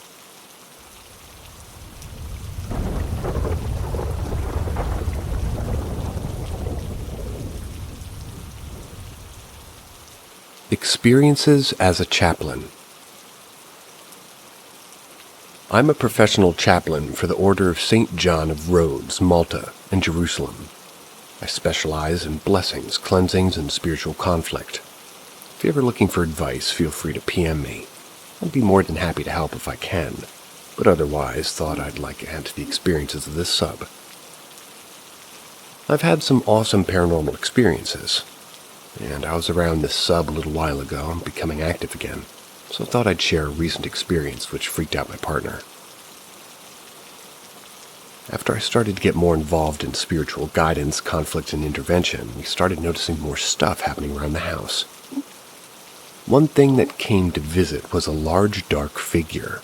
We're about 8 feet tall, and I'm 6'4", so tall in my own regard, but this thing was huge. It was coming from an underground storage next to our room. We were staying in the basement. After getting involved in a particularly nasty case, things started with knocking on the door from the underground storage area. Once a day at random times, we would hear a simple knock, knock, knock. The area was a brick-walled room with dirt floor, but there was no external access by either wind or people. We largely ignored it. When the knock happened, if I was there, I would rebuke whatever was knocking by letting it know it wasn't welcome. My partner, however, sort of opened the door after knocking but didn't tell me. She's not as spiritual as I am, and she was curious to figure out what the knocking was. The next day, we were relaxing in bed when a guitar standing next to the door strummed twice, incredibly loudly. Again, I rebuked, but again, I didn't know she'd answered the door. That night, I was struggling to fall asleep. I was tossing and turning and was frustrated. So I opened my eyes to go back on my phone. When I did, roughly 20 feet away, I saw a huge black shadow figure standing in the corner looking at us. It was well built, with broad shoulders and strong-looking body. I was frozen with shock at first, then flashed my phone's screen in this direction. It didn't disappear immediately, but slowly dissipated from the bottom upwards. I prayed an incantation, went back to sleep. The next night was the same. I struggled to sleep. I had a feeling why. When I was almost asleep, I opened my eyes, and again there was a figure, except this time it was standing next to the door to the underground area. I grabbed my blessing, Taiaha, it's a Maori weapon, stood, then started to perform a fairly serious prayer. This half awoke my partner, and this mattered soon. As I prayed into the darkness, the same thing happened. The figure slowly disappeared. The next day, my partner asked what I was doing, and I told her. I then asked her if she'd seen anything, and she said that she'd been hearing the knocking and tried to find the source. I asked her if she'd opened the door after knocking, and she said yeah. So I finally did what I should have. I was probably too scared at the time in case I picked a fight and I couldn't win. I was new to all this. Blessed both our room and the storage room. I used frankincense and myrrh, incense, holy water, and prayers in English, Latin, and my native Maori language. I placed an iron cross above the door on the inside of the house and placed bigger wooden crosses above all entry points to my room, including that one.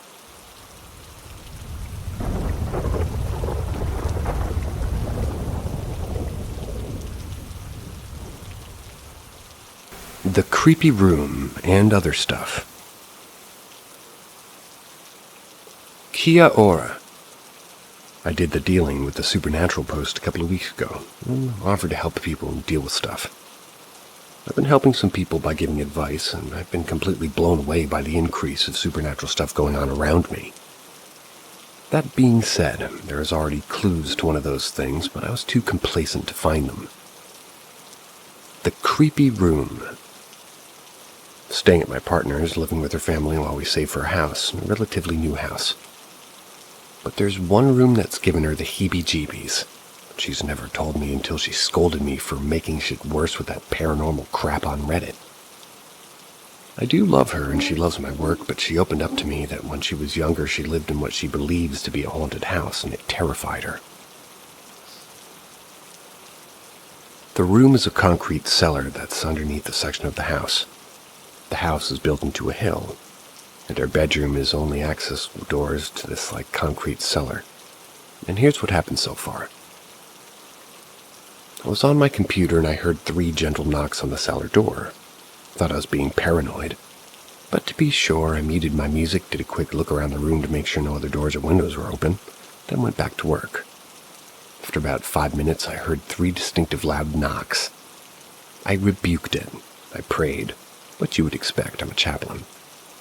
Tried to cleanse it, but I honestly think I need to cleanse the room or do the same work on it because at the moment I'm on the defensive. Then a few days later, I was slowly walking up to bed, and for reference, my guitar sits next to the door to the cellar. My partner was reading next to me, and we both heard, I jolted away by it, 3 loud twangs on the guitar strings. Different strings, too. Really freaked her out, and she got really mad at me again for helping people on this forum. I didn't rebuke this because I was half asleep and really should have. The final thing in this room, which I only found out, that's her younger brother, 15, refuses to go into it. If there are things that need to be stored in there, puts them outside of the door and leaves it for someone else. I asked my partner why he does this, and she said it's funny. He said he's not surprised that you put a cross above the doorway. Whenever he goes into that room without fail, he has nightmares all night and he won't go in there at all. I've since bolstered up my protection somewhat, and things have quieted down. I have a Bible open to Psalm 91, and every night I burn frankincense and myrrh outside the door. There's a wooden cross above the door, a rosary on the Bible handle, and a silver cross held in the Bible. I know it seems overkill, but I take this seriously because other stuff. One morning I woke up and the central components of my prayer station were thrown across the room. I have a picture on my profile, but basically the parts in the middle that can't really fall off were thrown onto the floor, my incense burners.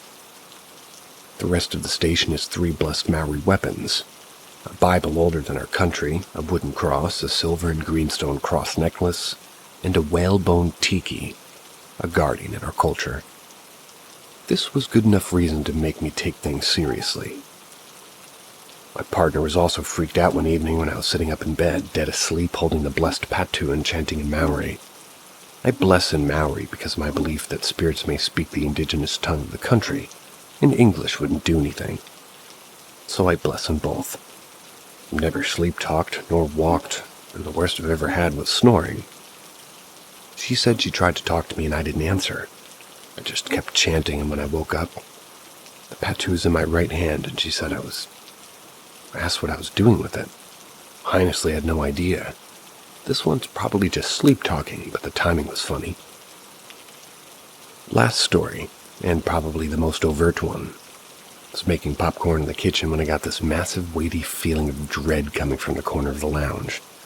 The kitchen's an open floor plan, looks into the lounge.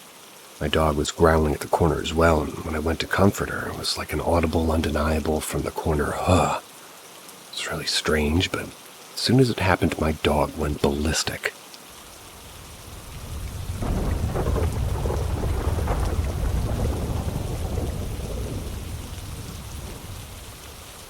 Reading and talking about the paranormal can give spirits the energy to interact with us.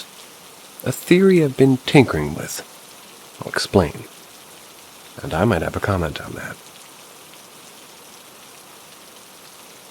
So I used to have a ton of little paranormal experiences up until I turned 18, when they just stopped. Nothing for nearly 20 years. Then about 6 months ago I started getting super interested in the paranormal again. I've been either reading people's experiences here or listening to podcasts. Things have started to happen again.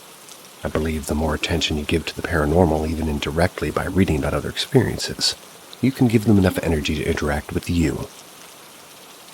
Some back this story before I get into the latest happenings. I started dating my ex-wife in 2009. We moved into her house in 2010-2011. Her family owned it before us, so she grew up in it basically. They always believed that there was a presence in the house, but apart from a dumb teenage girl moment with a friend claiming to be a sensitive or another girl claiming to see something, no real experiences ever happened. But as adults when we moved in, we always sensed something here. Not really malevolent, but powerful enough in the presence to put you, or sometimes also company, at unease. But for literally a decade, 0 actual experiences. Nothing unexplainable. Even when talking about the paranormal, even making jokes and subconsciously trying to stir something out of the sheer curiosity. But then in 2020 we separate and I move out. In this new place, I occasionally feel a small presence. I chalk it up to either imagination or maybe there's someone watching over me. Who really knows what's there, which we can't see? We can only speculate. Now, cut to 6 months ago, and I start to get super drawn to the paranormal again, and I begin reading people's stories literally every night in bed as I wind down to sleep. In my story before I shared about here, my experiences with the Black Horseman, I mentioned when I was talking about the paranormal it seemed to, as I call it, stir shit up. As in, you give them attention. They would feed off of the energy enough to actually interact with you somehow. And now that I'm giving more attention to this world that we know so little about once again, it seems the same thing is happening all over. I'm starting to feel the presence much stronger. Weird for sure, but I continue. And around October, I've had a new experience. I was in a basement bedroom, only 2 floors. The stairs are ridiculously loud. You can always hear them. Even over the TV or music, even when you try to be sneaky. They're just damn loud. One morning about 6:18 a.m., I remember exactly because my morning ritual is I wake up before my other roommates, get dressed, and relax on my couch playing on my phone until 6:30 when I walk out to leave for work. That's all before my roommates really wake up for their routine. I'm in my room sitting on my couch looking at my phone waiting for the time to leave. Dead silence in the entire house, sitting on the couch in my room facing my open bedroom door. Suddenly I hear the loud creaky stairs as something slowly walks down to the basement. All 13 steps. I think this is very odd as I watch the doorway into the hall and there's no reason for anybody upstairs to come down here. They have their own bathroom up there and nobody gets up before me. But I think maybe it's a roommate coming to talk to me before I leave. Wait about 1 to 2 minutes. No sounds, no lights turn on or off. Then the same loud steps back upstairs. Then the weird part. If anyone's walking upstairs, I hear them at all times. The floor is absurdly loud and creaky. So if someone goes upstairs, you immediately hear where they walked and pretty much everything afterwards. This time, immediately silence after the steps up, which is impossible, and I even tested it with a roommate that day. When I come home, I asked each roommate if they were up during a specific time frame. They weren't. I did everything in my power to explain it away, and there was zero logic to disprove it. I tried. My next experience. I and my ex-wife are still friends. She's still in our old house. We're getting ready to sell it and move to another state. Her to a new state with a new boyfriend, and I to my home state. That sounds painful. So we decided to do this since her roommates are moving out and we have to get work done to get ready to sell it. I would move back in since I'd be there so often anyway. And we'd get along well enough. Immediately the presence in that house is stronger than I'd ever felt before I left it. Every night I'm still reading and listening to stories and podcasts in bed.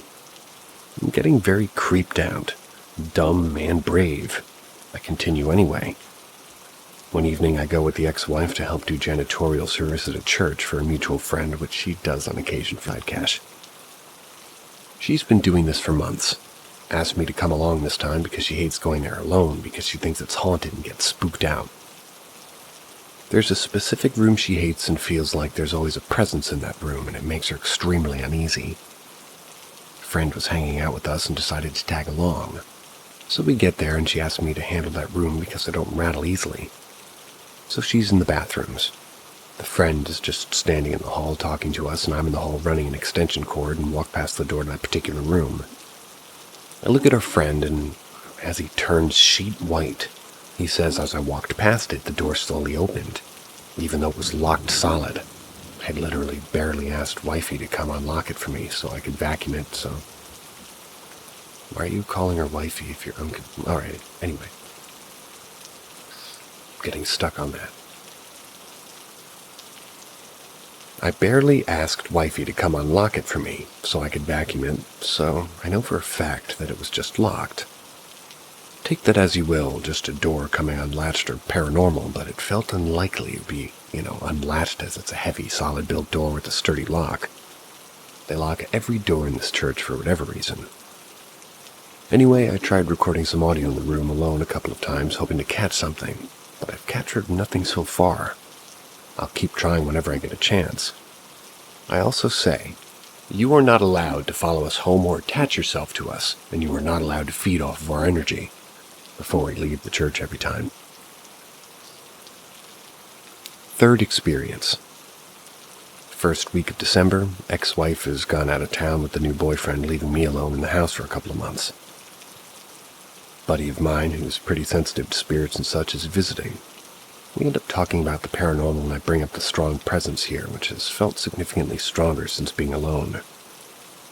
He mentions he's felt something watching us from the kitchen the whole time that evening and nervously changed the subject. That night I go to bed and read some stories here, get all spooked and get sleepy. Put my phone on the charger, turn off the lights and lay down. Still very much awake after about a minute or two since turning off the lights, and I feel something clear as can be pat on the bed next to my foot. As if somebody took their open palm and just firmly went pat, pat, pat, pat. I'm most definitely alone in this house. There's no way it was a person. I calmly said, "Don't mess with me while I'm in bed. And you are not allowed to feed off my energy. And please respect my home and my boundaries." Tried not to freak out as I tucked the blanket under my body as if it was a protective shield, and eventually went to sleep. Still stuck on that.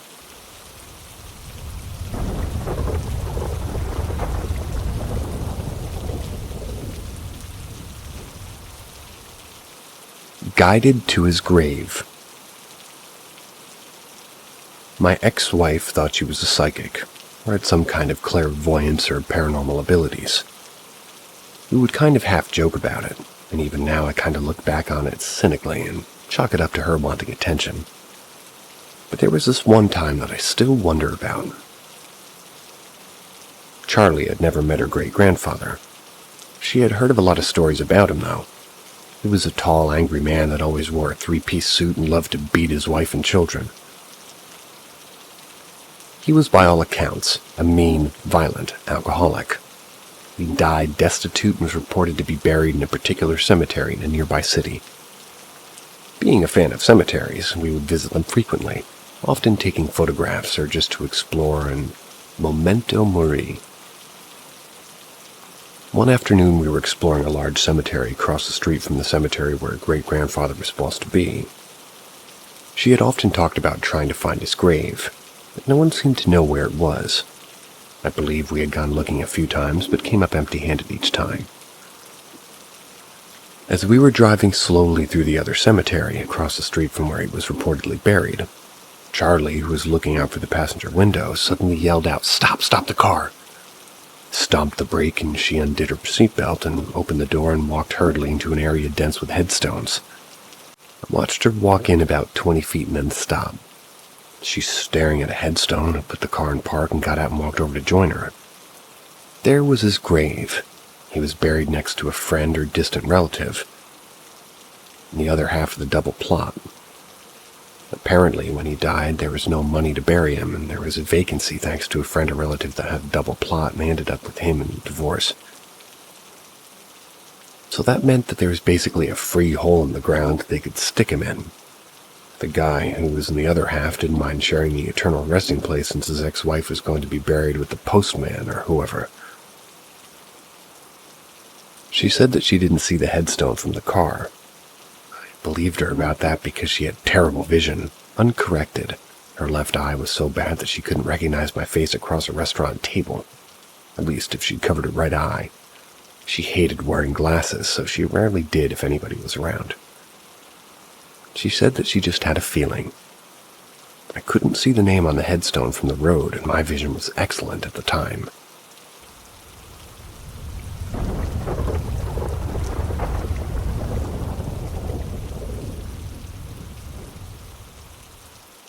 Dark silhouette in the woods.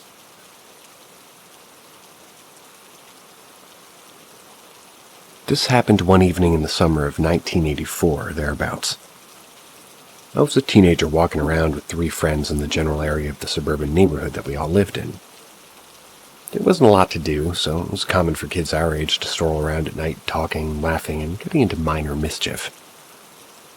There was a large wild area with streams, a swampy area, lots of trees and rocky areas with mounds of dirt. It was an area of several acres, mostly surrounded by a single-family home, and a couple of them in a few adjacent neighborhoods. There were houses on 3 sides, and on the 4th, a large empty field, an elementary school, and some municipal buildings. There was a narrow asphalt road that ran through the middle of the area, presumably to provide a way for kids to walk to and from school. The whole area was referred to as the Path. It had a reputation amongst the kids as a scary and dangerous place. In my mind, as a child, the Manson family, or the Shrewsbury equivalent, was living there, holding satanic rituals and sacrificing kids like me. In reality, the scariest thing was older kids smoking pot and drinking kind of pilfered bottles of Michelob in the woods and making out in shady, leafy hollows. So in this particular evening, it was Frank, Keith, Brian, and me wandering around aimlessly. We decided to walk down a dead-end street and cut through the yards into the woods of the path. It was dusk. The light faded completely as we cut through stepping over the old stone wall and into the dense underbrush. We didn't have a flashlight, and the only way that we could see where we were going was to spark flint wheel on an empty Bic lighter. It provided a quick dim strobe flash by which we could get our bearings. We picked our way sort of single file through the underbrush to a narrow flooding brook. There was a fallen log across the stream, so it was a quick 1-2 step to cross it. On the other side, as we knew from playing in the woods, was a narrow dirt path that ran perpendicular to the end and intersected with the asphalt-paved main path off to our left, maybe 100 yards away. To the right, the path continued through the dense brush and made a 90-degree turn and traversed a slight rise through the forested area, ending in a large field by the school. One by one, we quickly stepped across the log over the stream and pushed through the bushes into the overgrown dark, narrow path. I was third in line, Frank and Keith having gone first. As I emerged from the brush and as Brian was making his way across, I heard Keith's voice shrill and frightened. "There's someone standing right there!" Frank and Keith were to my left, facing in my direction. Whipped my head to the right, and sure enough, there was a man standing there, not 6 feet from me, and it wasn't a tree. It was just a dark, silent shape. It appeared solid. A man-shaped blotch darker than the darkness. No question, a man standing there. I could make out the round brim of the hat that appeared to be tilted back on his head, so the outline was ovalish, not horizontalish line, like a hat pulled low across the forehead. The figure was silent and unmoving. As I stared in terror, the figure shifted slightly, maybe turning or raising an arm. Somehow my impression of this was not movement, but a subtle change in the shape of the silhouette. It was unclear what the movement was, but it was just that it was slightly different in an outline, but it displayed no perceptible motion. We broke and ran away in a panic, truly scared for sure, but laughing and hooting hysterically, leaving poor Brian behind to be murdered. We reached the asphalt path and stopped, catching our breath with Brian arriving a few seconds behind us. He hadn't seen a thing and was somewhat perplexed, to say the least. As we stood panting and jabbering under a streetlight at the south end of the path, we compared what we had seen. Frank and Keith concurred with what I had seen, a slim, silent man in a hat. Then Keith said, "When I was looking at it, it sort of changed, like it didn't move, but it changed shape." That gave me goosebumps, since that was the same subjective observation that I had. Brian didn't see a thing, poor Brian. The dirt path was very overgrown with weeds and bushes all around, but obscuring it. It was disused by this point, so it wasn't really easy going and wasn't a route one would take as a reasonable choice, especially at night. That's what made it particularly frightening. To encounter someone standing silent and motionless except where we happened to merge into the path after crossing the brook. Who was it and why were they just standing there? How did they get there and why didn't they speak to us? Why were they wearing what appeared to be a farmer's hat? All of these things flashed quickly through my mind when I saw the figure, but in one sudden jolt arriving all at once as a giant what the fuck, like the primal part of my brain. My impression was like a slim man in his 30s or 40s, about 5'8", 5'10", kind of the same build as my doctor as a kid, but who always reminded me of a guy from the Civil War era because he was short, thin, and serious. Was it one of the residents of the neighborhood who, maybe perturbed by the obnoxious teenagers, cut through his yard and somehow silently and quickly treaded his way through the dense dark underbrush and ordered to menacingly glow at us in the silence? But it could have been, and if so, that in and of itself is terrifying. Bravo on scaring us for life. I'm still in touch with Frank, and we still talk about that experience from time to time. Nearly 40 years later, it still gives me chills to recall the encounter.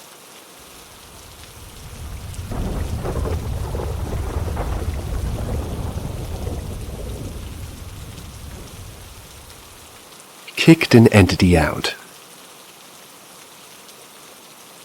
So the title kind of gives you an idea of what this is about, but I've been seeing spirits for a long time.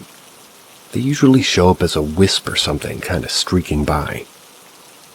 Well, the other night, I'd seen this shadow creature trying to get my attention with it streaking in front of me.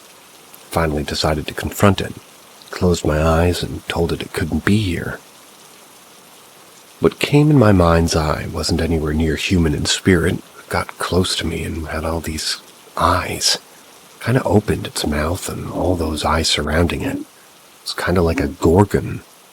Mouth on the center, eyes all around it. The eyes could expand and replicate, like you were looking through a kaleidoscope. I told it wasn't welcome, but he or it just tried to overwhelm me with these eyes. They would change and kind of kaleidoscope out.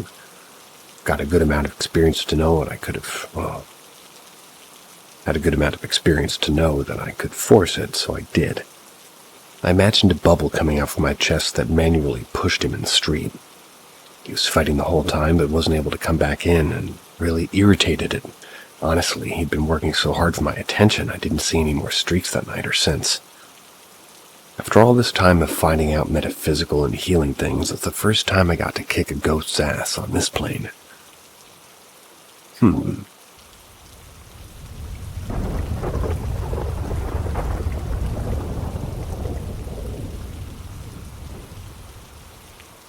Ask Reddit 1. This past July I went for a tubing trip. That's in the Our Sable River in northern Michigan with family. We went upriver to float down to our property. This is in the middle of the Huron National Forest, and a gorgeous river for fishing and swimming. My family and I loaded into a pickup truck and headed a few miles upriver to a small trail that leads down to the river itself. Unfortunately, my uncle nearly missed the turnoff and pulled a foot off the trail off the drive, and it slashed the inside of the tire on a culvert. In total, it was myself, my aunt, my uncle in their mid-60s, my cousin and his 2 daughters. Sadly, no one brought a cell phone, and the spare was rusted in the undercarriage of the truck bed. My aunt, who doesn't like to wait for a solution, decided to hike back to the cabin immediately while we waited. I went with because my aunt shouldn't be the one to be doing this in the first place. The walk is along a state road, 2-lane country highway with either a 55 or 45 mile an hour speed limit depending on how twisting the road is as it winds through the Huron. Both sides of this road are shrouded by tall white and red pines, occasionally birches and like. Very scenic and very lovely, yet very hot in the early afternoon of early July when one would rather be tubing down the river. We walked east up the westbound shoulder and vehicles would pass every few minutes. Typically, you could either hear a distant radio or music playing followed by the nearing rumbling of a car or truck coming. Nothing out of the usual. However, as we walked, we heard what sounded like classic rock music coming from the trees. It was coming closer and it sounded truly like an oncoming vehicle or someone moving in an ATV or bike, except there was no sound of an engine or rumble of tires. Thought perhaps somebody was just out of view in the tree line. There's no houses or cabins in this stretch of road, nor trails or roads themselves. It's pure forest. The sound came closer and I was trying to identify what song it was as it sounded like kind of somewhat familiar, or so I thought. My aunt, lovely lady, kept walking and busting ass without as much to really care about anything, rather than she was cursing my uncle repeatedly. Within the span of 30 seconds, the sound was nearly at the top of us, yet we couldn't see any source for the music. As it closed to be within maybe 30 feet of us, still off our left in the forest. Should have been obvious, but it wasn't. That's when the music became louder, along with a bit of buzzing, the static, or flies. And then it was there, invisible. It was perhaps 5 feet from us, and it had to be, I tell myself, a swarm of flies, buzzing in unison and in different octaves of the same notes. Definitely not classic rock music, but oddly and incredibly musical. The noise moved at a clip like it was passing cars and trucks going 45 or 55 miles an hour. I was expecting to have a swat or run to swarm, but there was nothing there. No black dots swirling about, nothing landed or stung us or bit us. And as quickly as it came upon us, it kept moving and passed by behind us, heading westward. And as it left our area, the audible buzzing diminished and its noise warped back into the sounds of classic rock music.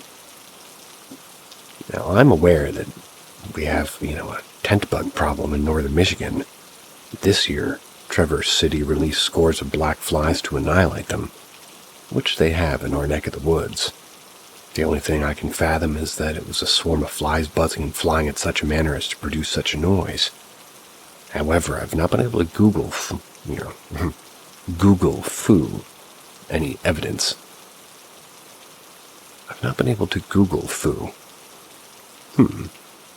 Any evidence such as this occurring. We walked on, and I stated to my aunt that was the oddest thing. She shrugged it off, agreeing but not caring. I was hydrated, not drunk, which is blasphemous this time of the year in this location. Or high, also blasphemy. And dismissed the occurrence as, I'll figure it out later. And I'll see you later.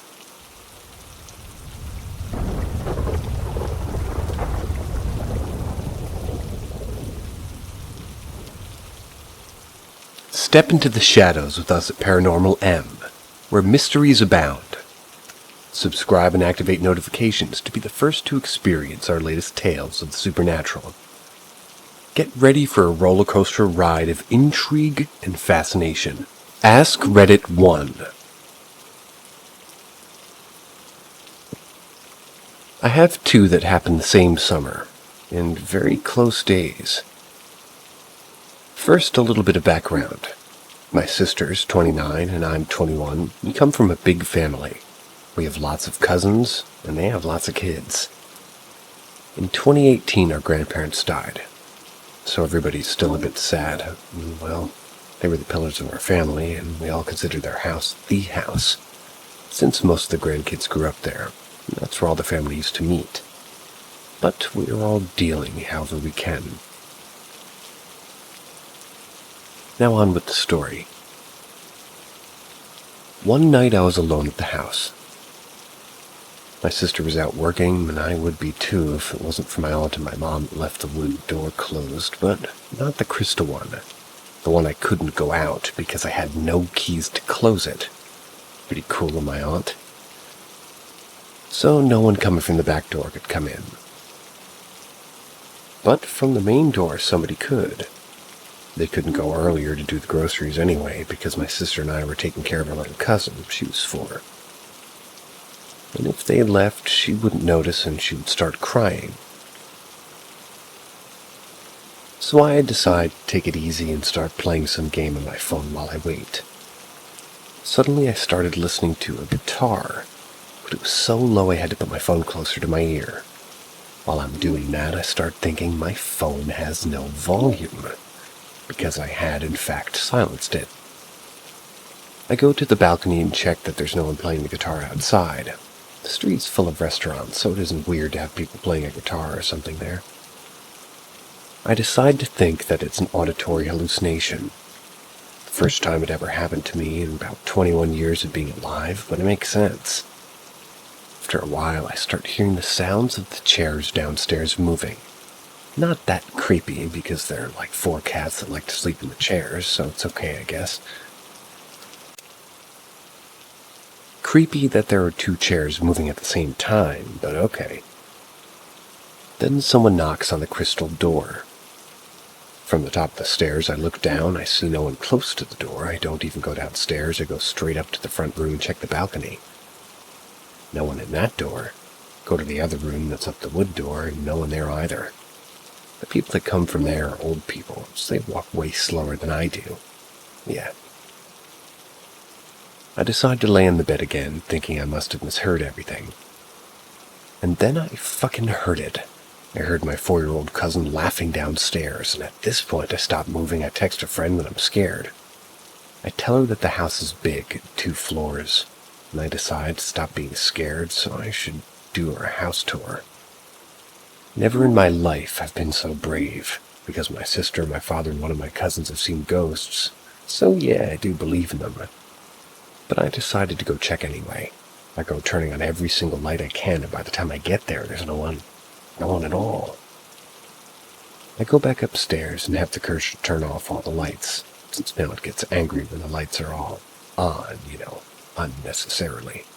Or as they wrote here, unnecessarily. That's a new one. I don't hear a sound anymore until my mom and my aunt are back from the supermarket.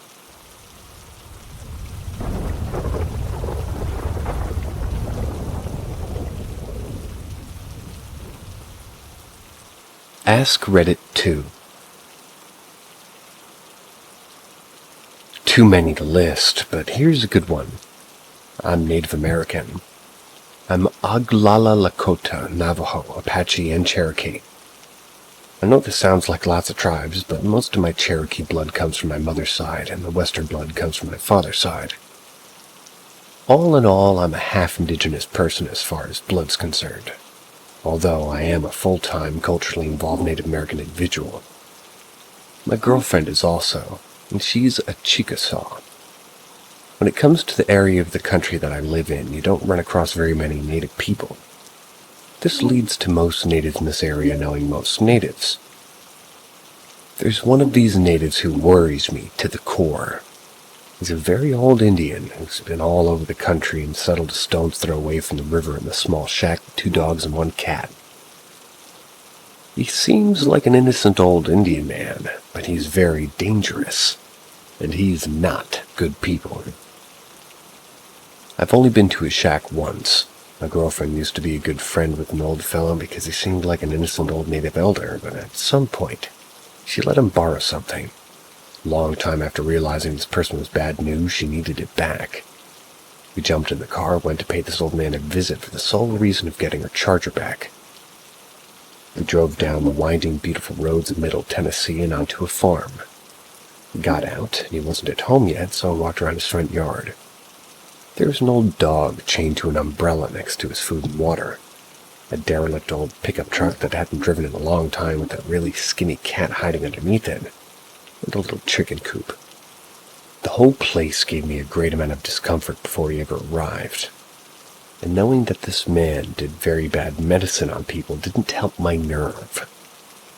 He bragged about being able to kill a car on the road with his medicine. He also bragged about being a shapeshifter. At some point, I noticed the old dog chained to the umbrella began to have a panic attack, and the skinny cat out of the truck no longer wanted to feel the embrace of a human hand and retreated back into the unreachable refuge of the truck's rotting drive shaft. I didn't know what had caused this sudden shift in nature's mood until I looked down the dusty gravel road and saw a beat-up old Dodge pickup around the corner and make its way toward the shack. He got out and invited us inside. The shack was cramped and somewhat smelly. I still don't know how 2 people lived there, and his wife. The pit bull in the kennel inside the shotgun shack was losing its mind, so he let it out into the yard. He gave us a biscuit recipe, showing off his drum that plays itself at night, unless it has a blanket over it. Invited us outside to talk for a minute. Once outside, he told us how he used to use this medicine to kill several people a long time ago. His eyes were dead. He had cold black eyes that had a silver ring around them. The only person I've ever seen like it. My girlfriend and I left right after that with her charger. A couple of weeks later, I was coming home at about midnight. My car has HIDs, so I can normally see pretty far at night. As I made my way down the gravel road that leads to my driveway and into my driveway, I didn't see anything. Got out of my car and went to my passenger side door to get something out of my seat, and that's when I noticed a huge, scraggly canine as tall as my mailbox standing in the gravel. All my hair stood on end like I had just been electrocuted. Where was it a second ago when my lights were in the same spot? It was locked into me. I yelled at it and walked a little further down the gravel, keeping an eye on me. Then it began walking toward me. I yelled again, grabbed something from my seat, and when I turned around, it was gone. No noises, just gone. That's what it's actually like to encounter a skinwalker. It's a whole lot more than a twig snapping, but also less sometimes.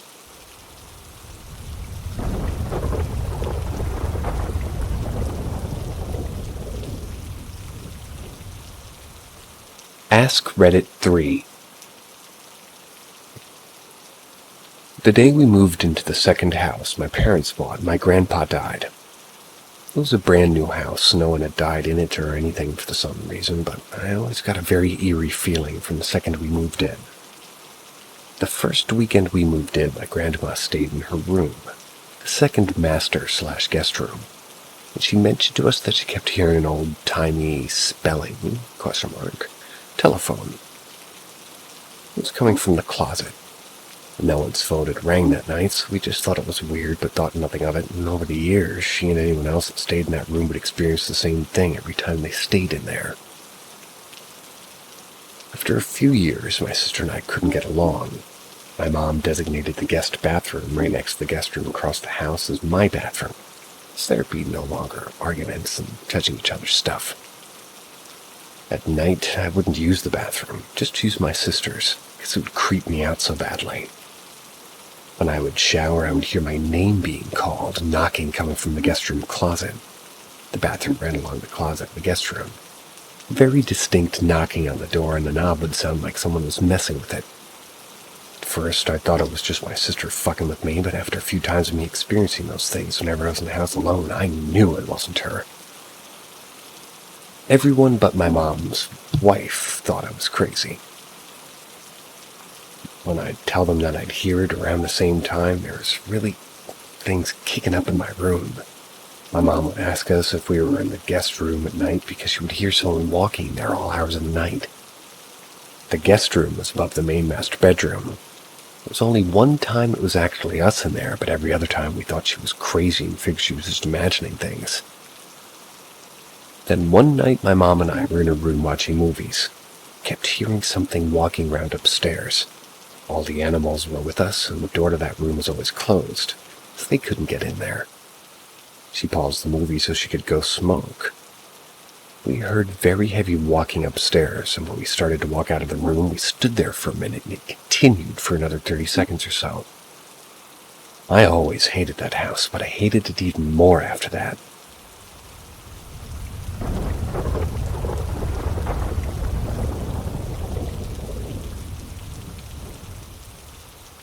Ask Reddit 4. Not trucker, but I have 2 paranormal driving stories. One morning I got in my car about to head to work. I had a sense of a small boy sitting in the middle of my back seat. I couldn't recognize who it was, age or era, etc. I could only physically see or hear this entity. I was just having this feeling of presence. It said nothing, stayed there for about a minute. I had an overwhelming urge to tighten down my seatbelt super tight as it could possibly go. I've never done this before or since this one time. It's not a normal behavior, and I felt like I had to do it. On my way to work, something didn't stop before crossing the highway. I T'd the person at 65 miles an hour, spun and ended up in the center median. Walked away with just a bit tongue. Story 2. I was at a friend's house and we ordered pizza. My friend and I hopped in his car and we drove to pick up the pizza, and then we drove across Broadway, which is like a 2-way each way, light turns, etc. I felt this overwhelming darkness looming in the area of the intersection. It didn't feel like before, no kid in the back seat, just a darkness looming over the area. I couldn't tell how soon something bad was going to happen. Minutes, hours, days, weeks, I don't know. It's also not a feeling I've had before or since. We drive across Broadway, go to a pizza place about an hour, rather a mile down the road. It kind of felt like writing it down on a piece of paper. There's going to be an accident here. But it felt kind of foolish having no sense of the feeling in terms of context or time. So we picked up the pizza, drove back. On our way through the intersection, a lady stopped at the light, took off and drove right in front of us. We hit her car and came to a stop at the intersection. Now here's the odd part. The lady was stopped in the turn lane, waiting to go in the same direction we were. She took off on a red on active cross traffic. It wasn't solely us crossing, but cars kind of decently spread out intermittent. She also drove straight rather than taking a planned turn. I even asked the lady why she went, and she said she had no idea why she went. It wasn't even an intentional act for her. Alright, that's all I got. These both happened long ago in my youth, 16, 18, I'm 40 now. These things aren't any kind of normal occurrence, gift, or sight. They were very unique instances. No repeats, they were in their own space, no similarities, and kind of sadly nothing new. But then again, I guess I'd need to have another accident to have it.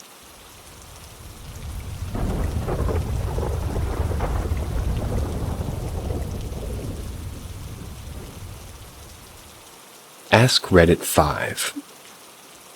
I have 2 stories. Once was hauling agriculture near the farm in Sacramento Delta around 3:30 or 4 a.m. It was pitch black, and an owl flew in front of me and then took a hard right so that it was flying the same direction right in front of my windshield. Sadly, it wasn't flying as fast as my truck, and the owl hit the windshield hard and then tumbled and got caught in the driver's side rearview mirror a foot away from my face.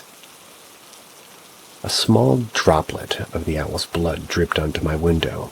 He just stared at me and died. He was stuck, and I was not about to touch him because I was scared beyond words, but after a few miles of this, he slowly fell off. It was disturbing.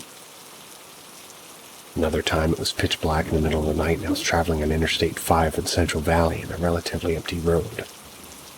In the other lane, which was elevated about 30 yards and separated by another 30 yards of grass and dirt, I saw a single headlight of a motorcycle coming out from the bend far in front of me. As I traveled fast and he traveled fast, our paths were getting closer, but he didn't make the turn with the gentle curve of the road.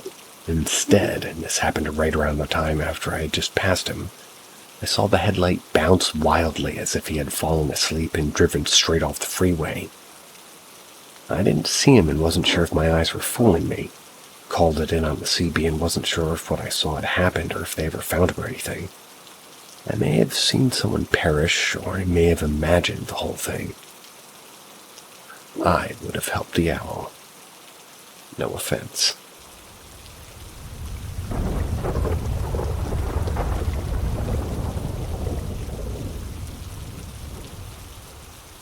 Ask Reddit 6. A good friend of mine told me this story years ago. He's a stereotypical old big bad trucker. I've seen some weird stuff with him while driving in South Texas along the border. He never batted an eye, and while telling me the story had goosebumps, and a concerned expression too. Which from this guy is about the equivalent of having a trembling lip and shit-stained pants. I'll tell this story in the first person, as if he told it to me. Years ago in the late 90s, I was on my way home from my house in Central Texas. I was heading to Laredo to pick up a load. It was early morning, around 4 or 5. I'd just come off a string of days at home, so I knew I wasn't tired. I'm on one of those 2-lane winding roads in the absolute middle of bumfuck nowhere. That's when I see something on the side of the road or the edge of my high beams. First, I thought it was roadkill, as it usually is the case. As I get closer, I see that it seems like it is roadkill, and there's someone crouching over the deer carcass. I remember thinking either this guy's taking the antlers as a trophy, or he's fucking sick. As I got closer still, I can now see that this guy's eating the fucking deer. He's pulling chunks of meat from the stomach, bringing them up to his face. At this point, he stops mid-motion and looks up at me. Not at my truck, but at me. It stands up, and that's when I see that it's fucking huge, brown, and covered in hair. I remember thinking at this point, oh fuck, this thing's standing on the tiny shoulder looking at me. By this point, maybe 3 seconds have passed, and I'm about to the point in the road where he's standing at. I didn't even think of stopping. In fact, I'm starting to lay on it and get the hell out of there. As I'm passing it, it looks at me. Again, not at the truck, it's looking through the driver's side windshield at me. He obviously has the intelligence to know that there's a driver in here and knows where I'm sitting. As I start to pass, him and I can still see its head above the hood of an old needle-nosed Pete. Old truck design where the hood goes straight out of the windshield, known for being tall and difficult to see around. This thing's fucking giant. I remember seeing what looked like a human intelligence in its eyes. Scared the shit out of me. My wine is kicking in. On to the next one.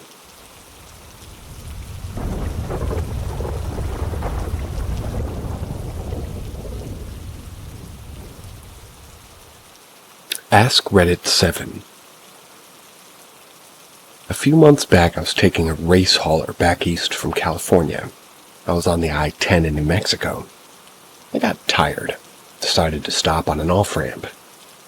In parts of New Mexico, there are off-ramps that are literally nothing more than an off and on-ramp. No roads to take you when you exit. Typically, you have wide shoulders, and I don't consider it an unsafe place to stop. When I took the exit, there was a small traveled trailer pulled over and it appeared the driver was getting some sleep. So I felt better not really being the only one in the middle of nowhere. I slept for 3 or 4 hours and I woke up. Still very dark out and cold. I looked in my mirror and noticed the camper was gone. I don't remember how long I sat there, maybe a few minutes, and then I looked in my mirror again.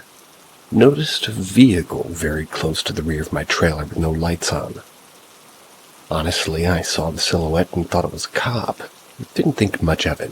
Figured he was taking a break or maybe even running my plates as a rig. I was pretty expensive. Quite commonly stolen. A few more minutes passed. I saw the headlights flash.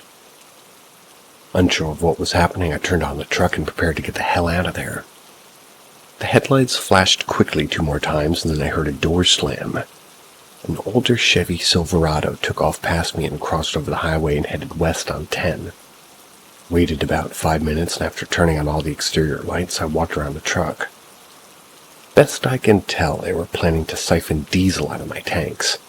The cap was off at the right of the side tank, and also the side entry door had pry marks near the latch. Still freaks me out a bit, and I'm more careful where I stop these days.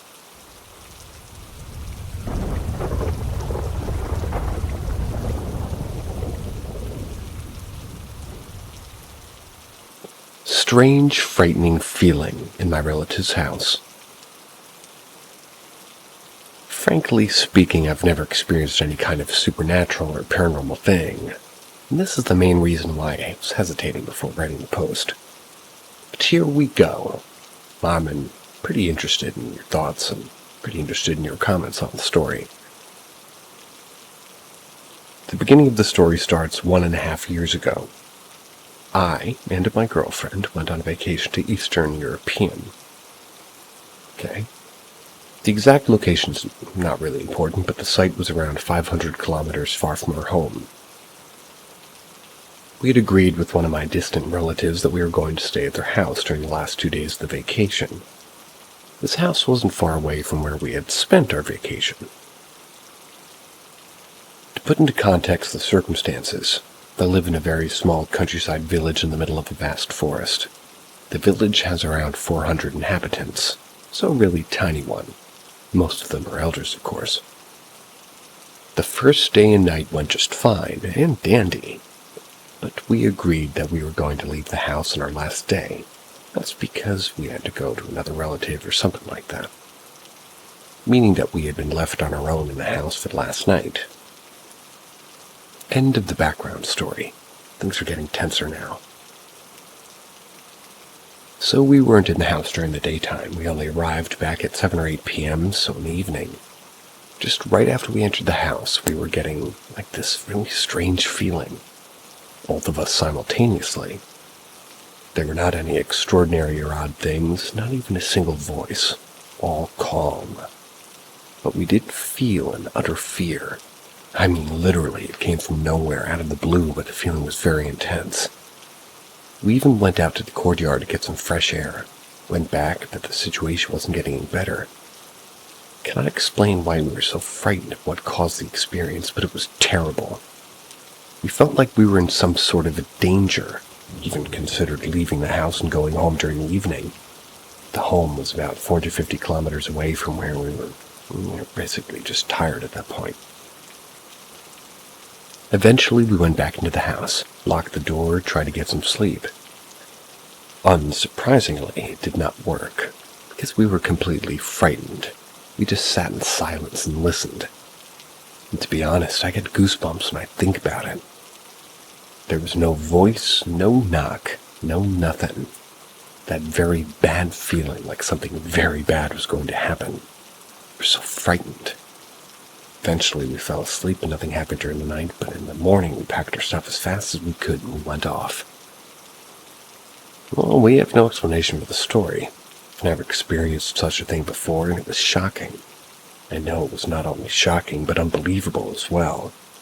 I didn't mention this experience to my relative, though.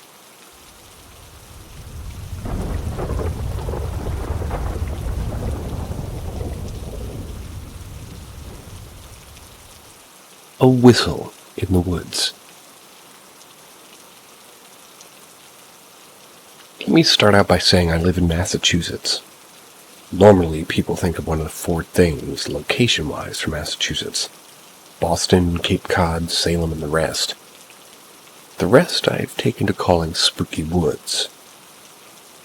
This is about the spooky woods in western Massachusetts. I bought my house almost exactly a year ago. It's a 2-story brick square that was built in 1920. A lot of people think it has a kind of a commercial use. That's because there's maybe something like that before it was used as a house. It's almost 500 feet away from the road with gravel drive, and delivery peeps don't much care for it. I've seen a couple of things out of the corner of my eye, like a brown cat. The only thing my cats have ever alerted me to has been a mouse in the walls, but the most important detail is my backyard. Well, and the woods. My backyard is a sort of a conservation area, so it wouldn't ever be developed into housing. I've seen bears with cubs, deers, bobcat, opossums, owls, and a lot of other critters. I've heard even more, which brings me to an event that happened about a couple of weeks ago. Actually, thinking better of it, it happened at the end of autumn. My sort of partner found a fairy ring of mushrooms. I not only stepped into the middle, but also poked every mushroom there. Thanks, darling. Why not just leave the door open for the fae to show up? Anyway, since, he's played with the fairy circle, I've kept an ear and an eye out for weirdness. He pretty much said to the woods that his prodding was not an invitation inside. Then winter came, and it got cold here, and still is. On this night a couple of weeks ago, it was about 2 or 3 in the morning, and the temperature was a single digit, and my phone said it felt like -3 Fahrenheit. Both me and my partner wake up together, for no real reason that we were able to figure out. We have neighbors to the sides of us, but they're quiet at night. One side has an HOA and is pretty much silent as death after 10 p.m. Our other neighbors right by the road.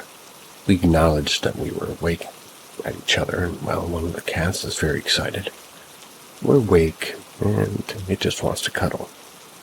We're unsuccessfully trying to push him away when we all hear it. Whistling. It was so light that the cat's purrs weren't really able to block it out, but he stopped purring and we all heard the whistling in the woods. It was a jaunty little tune, like someone enjoying a stroll. Except it was ridiculously cold out and it was coming from the woods. It only lasted for a few seconds, and then the cat went back to purring and blocked it out as if it went longer. I haven't heard it since. Part of me likes to think it's a happy custodian in the high school that I can sometimes just barely hear the loud pep rallies of. But the larger parts knows I call these spooky woods for a reason.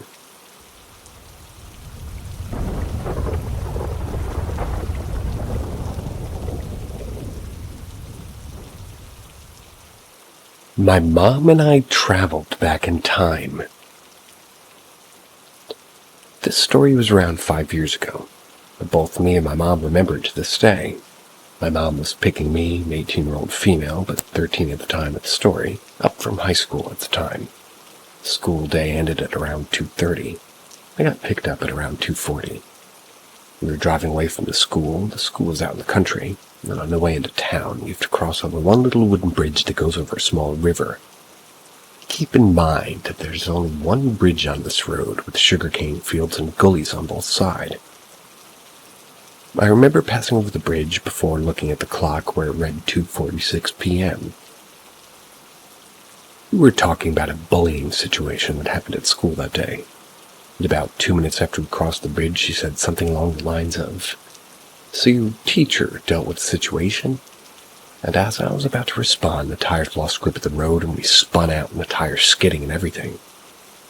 The car behind us started honking her horn and we screamed as we thought we were heading front first into a gully next to the sugarcane. Then we just weren't. We were back on the road, but it looked and felt super unfamiliar to us. As we were trying to get our bearings, with her still driving a lot slower, we both froze as we saw the bridge that we just passed a couple of minutes prior at about 200 meters on the road in front of us. I started screaming again and freaking out before looking over at the time that read 2:45. I screamed even louder and it was just really scary. My mom pulled over and started to explain to me that it was just a glitch in the Matrix, and that has happened to her before. I just remember the feeling I had afterwards, and this feeling that everything was off and I didn't feel right. Like I was somewhere I wasn't supposed to be. And even to this day, I haven't been able to shake that feeling. Managed to calm down, but no one I ever told really believed me. To this day, everyone just thinks it's a silly story, but we both remember the details of it so vividly. The feeling of not belonging is somewhat eased if I can ignore it now.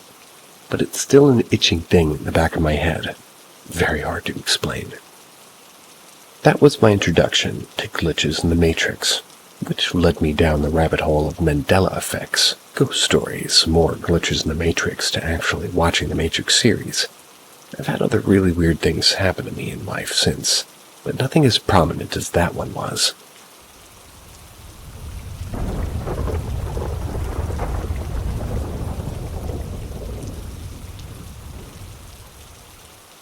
Possible totems. Native American war drums at 3 a.m. So allow me to preface by saying I'm one of Cherokee ancestry. So I've assumed in some way this experience is linked to my ancestry. But it can also be linked to the land attempting to be protected by two innocent and stupid young adults. When I was 21, I decided along with a friend to go ghost hunting at the local sanatorium in Madison, Wisconsin. It was in the woods out back. This was back when Ghost Adventures was just getting big. I was pretty empathetic, or empathic, but at the time that was about it. So we entered the woods and entered a clearing. On the recorder, I picked up this demonic voice saying, "I'm gonna get ya." It's a chilling recording. Probably didn't sound like me saying that. Oops.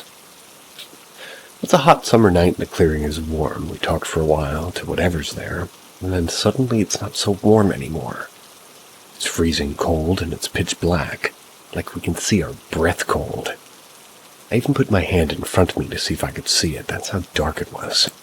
I look up and I can't even see the trees. It's so dark. From the negative energy, it was oppressive. I didn't like it. And from the distance, both my friend and I begin to hear the sound of Native American war drums. First, they're faint, but they're getting closer. The overwhelming darkness begins to back off. and as the darkness leaves the clearing, I follow the ground to the woods. Look up to see a family of deer, complete with buck, fawn, and doe. It took me a while to figure out what was so off about them. It wasn't that they were breathing. That's good. It's that they weren't running, that they weren't moving. They were spirits, straight up gray and white, with black eyes. Immediately I was overcome with such dread, not at the animals, but at whatever it was that could hear us behind us. Whatever had leaves and twigs crunching under its feet. The doe nodded at me. A rush of wind nicked up around us. The drums were now at an all-time high, and the chanting was stoking an urgency in my veins that made me grab my friend and run away. Checked in my friend tonight and confirmed the details of the story as it happened 10 years ago.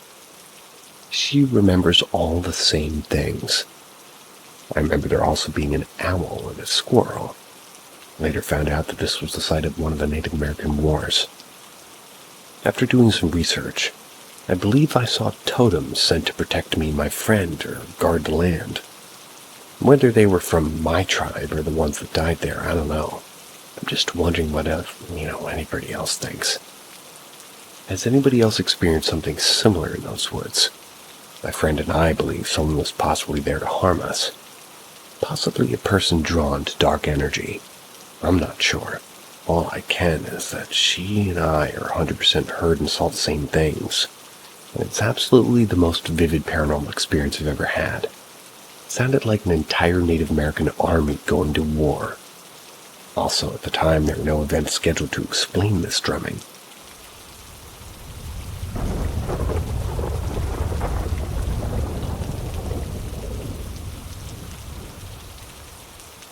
Spooky doggo in the woods. I'm relatively new to Reddit, but I wanted to share this story. I hadn't really thought of it before. When I was young, I was a very awkward kid. I had a lot of difficulty making and keeping friends. I spent most of my time hiking outside of my hometown in the Angeles Nationalist Forest. National. I lived with my grandmother in the town of Wrightwood. I would spend most of my nights out camping, claiming to be going on small trips with my Boy Scout troop, when in reality I would just take my backpacking tent and find a nice secluded canyon to sleep in. Whenever I would sleep in the canyon, I would have strange but comforting dreams, where my childhood dog Shelby Lynn would come find me in the woods, huddle up in my sleeping bag to stay warm, and just sort of talk to her throughout the night about my woes and my accomplishments. It always felt surreal when I woke up and she wasn't there, so I tried to go back as often as possible just so I could see her again. All the way up until I turned 16. I stopped coming to the mountains as often because I was spending a lot of time with my girlfriend down in the high desert. One day, about a year into our relationship, I decided to take her hiking up to my favorite canyon. About halfway up, she slipped and badly twisted her ankle.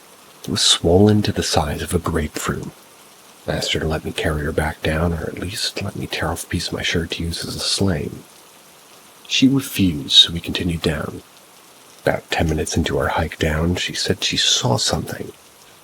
I asked her what it was, and she said she didn't know, just movement in her peripherals. Then about 5 seconds later, something scared her so badly she almost fell again. Took her back home and we treated her ankle with a sling and a compression wrap. To this day, she still refuses to acknowledge what happened, and I think perhaps that's for the best. When I was 17, we eventually broke up. My mother had gotten into an accident drinking and driving, and she was forcing to kind of move into her grandparents. We couldn't really keep up a long-distance relationship. I continued going to the mountains for 2 relationships and 2 more years. But I never brought somebody up to the mountains with me during that time. I simply spent half my free time with my boyfriend or girlfriend, and the other half in the mountains, dreaming of my childhood dog and bliss. When I was 19, I met a girl who really understood me as a person. Foolishly, I thought that she meant that, she might understand what was happening to me in those mountains. I told her all about my dreams and all about what happened to my first ex. She wanted to try to see for herself, We left at about 8 p.m. and arrived at base of my favorite canyon at about 9. My then girlfriend and I went hiking up with a flashlight. We had some camping gear too, hoping to spend the night. We spent a good 20 minutes setting up at the site. That's where I cleared all the flammables in about a 5-foot radius and started cooking in my jet boil. We had some dinner, although I can't remember what we ate. I think it was Uncle Ben's rice and some bread. Then we decided to walk around some more. About 20 minutes into this hike, she stopped dead in her tracks. She had seen something moving just like my first ex. She looked at me and asked me if I saw it too, and I hadn't. Then she took another look, let out a small whisper of a scream. She grabbed me and asked me to take her back to our camp so we could leave. Later, she described to me a scraggly, dark, long-haired dog that looked to be about as tall as her, 5'3", covered in mange and forest debris. She told me it grinned at her and that its mouth looked almost human. She begged me to never go back there again. She told me whatever was up there wasn't a friend, and that I should never have let that into my life in the first place. I believed her at the time, 5 years out of that forest. And 1 year out of our rocky relationship, I missed the forest more than anything else. I missed my dreams, and I missed the feelings of ease and bliss I got from being there. I want almost more than anything to go back there and spend a night, just to feel like that again. Safe, comfortable, carefree. Should I go back? Maybe just for one night. Or was she right? Is there something here that's dangerous? And if so, why has it never seemed dangerous to me? Why do I feel safest when I'm there? I'd go there. But I'm 2 glasses of wine deep.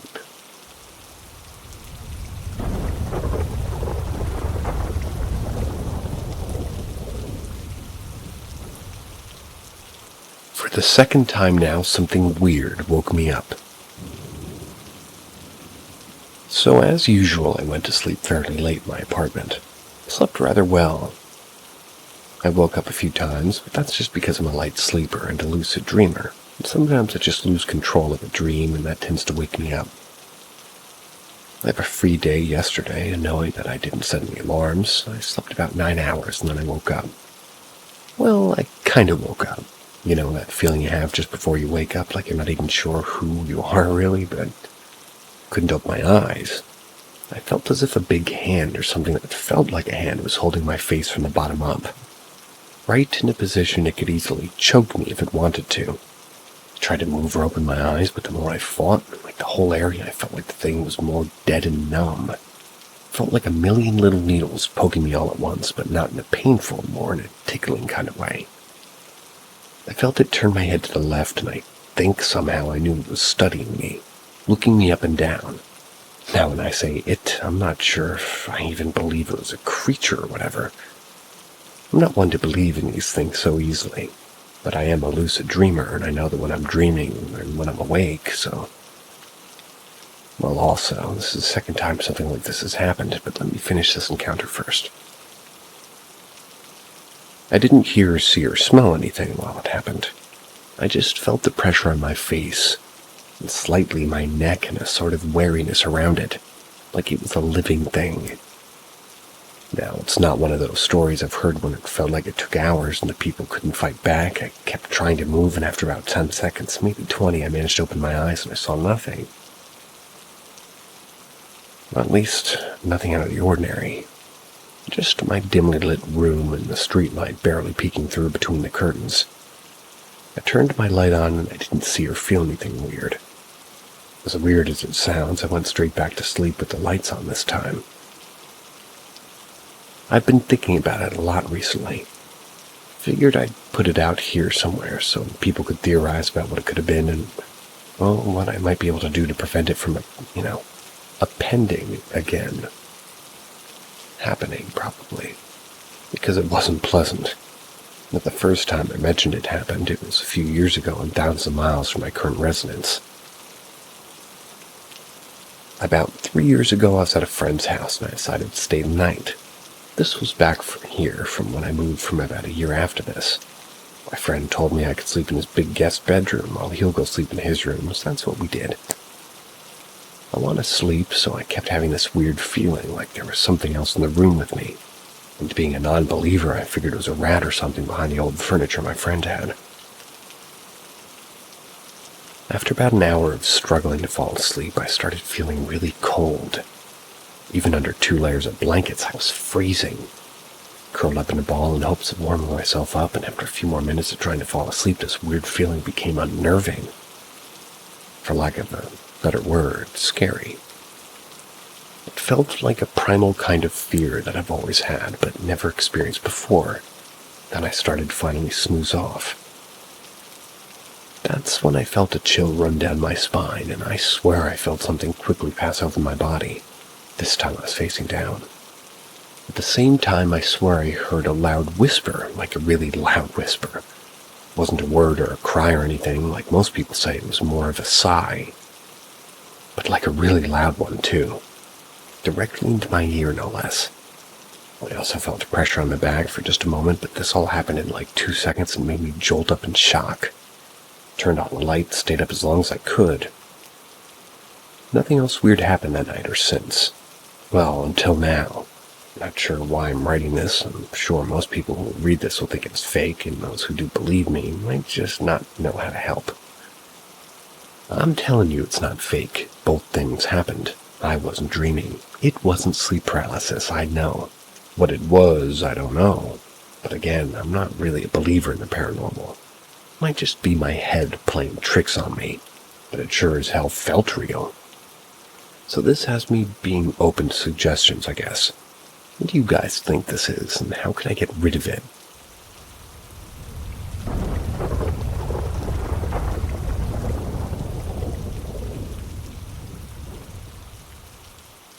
Could my childhood home have actually been haunted? So I grew up in a small town of Hot Springs, South Dakota. I lived there until I was about 5. We lived in a small 3-bedroom house that was built in the 1800s. I remember vividly many strange things that happened. My parents do also. I remember once I was sitting on the couch in the living room and was about to go into my room to grab a toy. The room was to the left of my front door walking in, and there was a faint light cast on the bedroom wall from a street lamp outside. The curtains were closed, so it was kind of a fuzzy but semi-bright glow.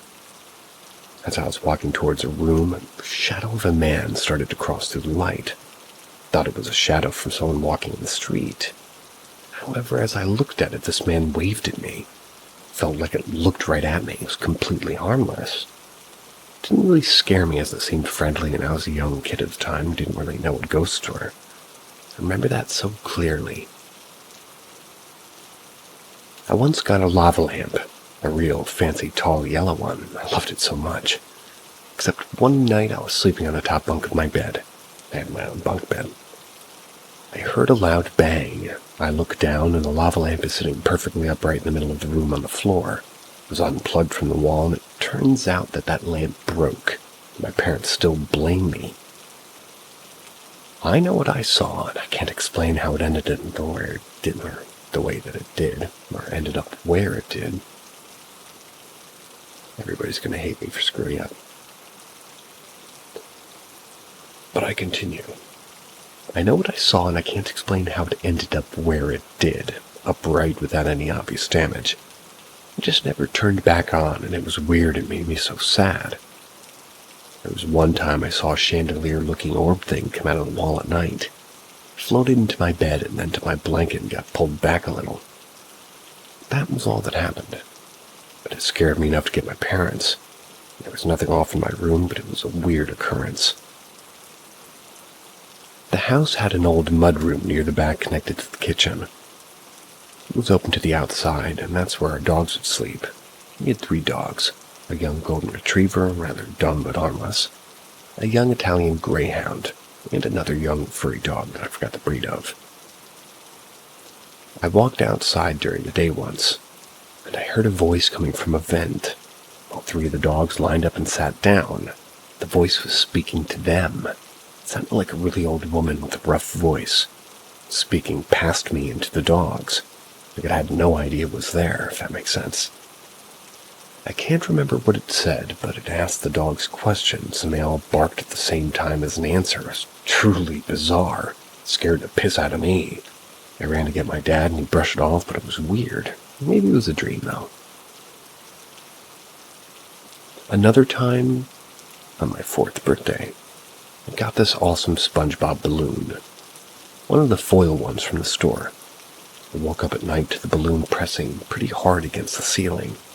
It was slowly dragging across it toward the door, but it was moving like a snail. It scared me so much I ran and got my parents, and obviously they were pissed since it was the middle of the night, but my dad got up to check anyways.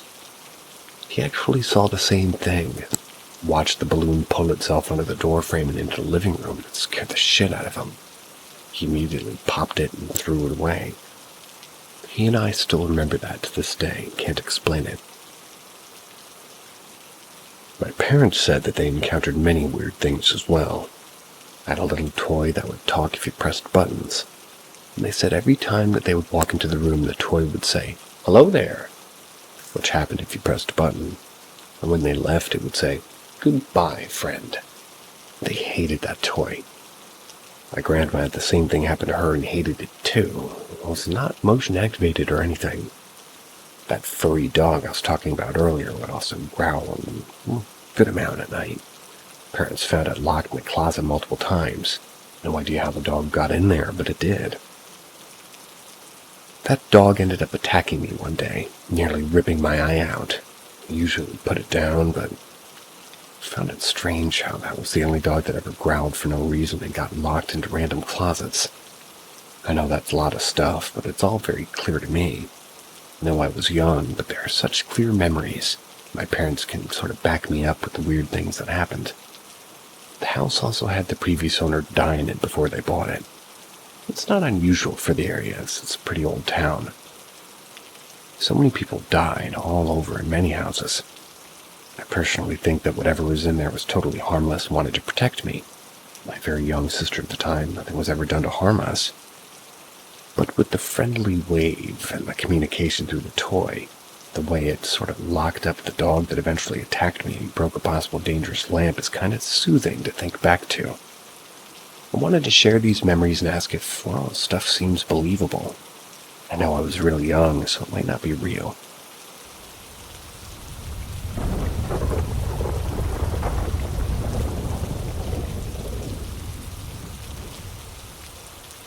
My friends and I used a Ouija board, and the glass ashtray busted in half.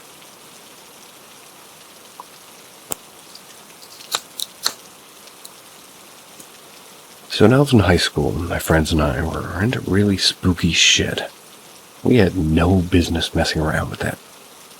We would visit cemeteries at night, go to our small town, local haunt spots, to try to stir up any urban legends. The story I'm about to tell us kind of quit cold turkey trying to seek out the paranormal. One night we went over to our friend's century-old home. I mean, it was an old and creaky home, and the perfect setting for a night of Ouija. We brought it out, and for the first half hour nothing insane happened, just some movement from the planchette. Then, feeling smug, I asked the spirits what my middle name was. The thing is, my middle name is literally made up by my parents. It's not a real name. So one in the circle knew, let alone couldn't spell my middle name. There was literally no way somebody could even guess it, but the board knew. Spelled my middle name perfectly. I could feel my heart fall into my gut. Keep in mind, my hands were not on the planchette, so I couldn't have moved it myself. Everybody laughed because of what a silly middle name that would be, but I had to confess that it was mine, and the color drained from everyone's face. All of a sudden, a glass ashtray was sitting a few feet away on the coffee table, split clean in two. We were done. We left the house to go stay somewhere else, and fortunately, never experienced anything that terrifying again.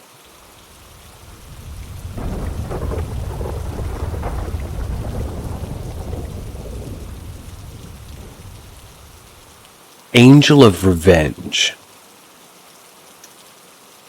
Back in 2017, during the solar eclipse, it was a kind of celebration day in the U.S. The eclipse was set to happen midday where I was. My coworkers and I were encouraged to step outside when the eclipse started, to see it. I went out and saw the eclipse with everyone. Then when I went back in and was going back to work, for some reason I went back out. There were still a few people standing around. Looked up again, sensed a powerful entity up there traveling with the eclipse. It wasn't visual, it was just a strong impression. My mind's eye sensed the spirit was traveling with the eclipse, taking notes of all the abuses that people have inflicted. I sensed it was a spirit of revenge. I was going to take revenge for the abuses. Anyway, it was working very fast, like it was looking down at the population in large swaths. I guess it sensed me looking at it, and it saw me too. I didn't get the impression it had a lot of time to stop and think about someone like me. It was a short experience. It left a strong impression on me, though. Even if a part of that impression is the day-to-day life of humans, it's barely a blip on the radar of angels. And I'm kind of irritated. Since I'm not some spiritual person, I feel like there should be a spiritual person who saw it with, everybody looking at the eclipse. I mentioned it briefly that day to around 2 people on Facebook who read my posts, and I told my mom. Also searched on Twitter and mentioned it somewhere months ago. At some level, I was waiting for someone important to say something.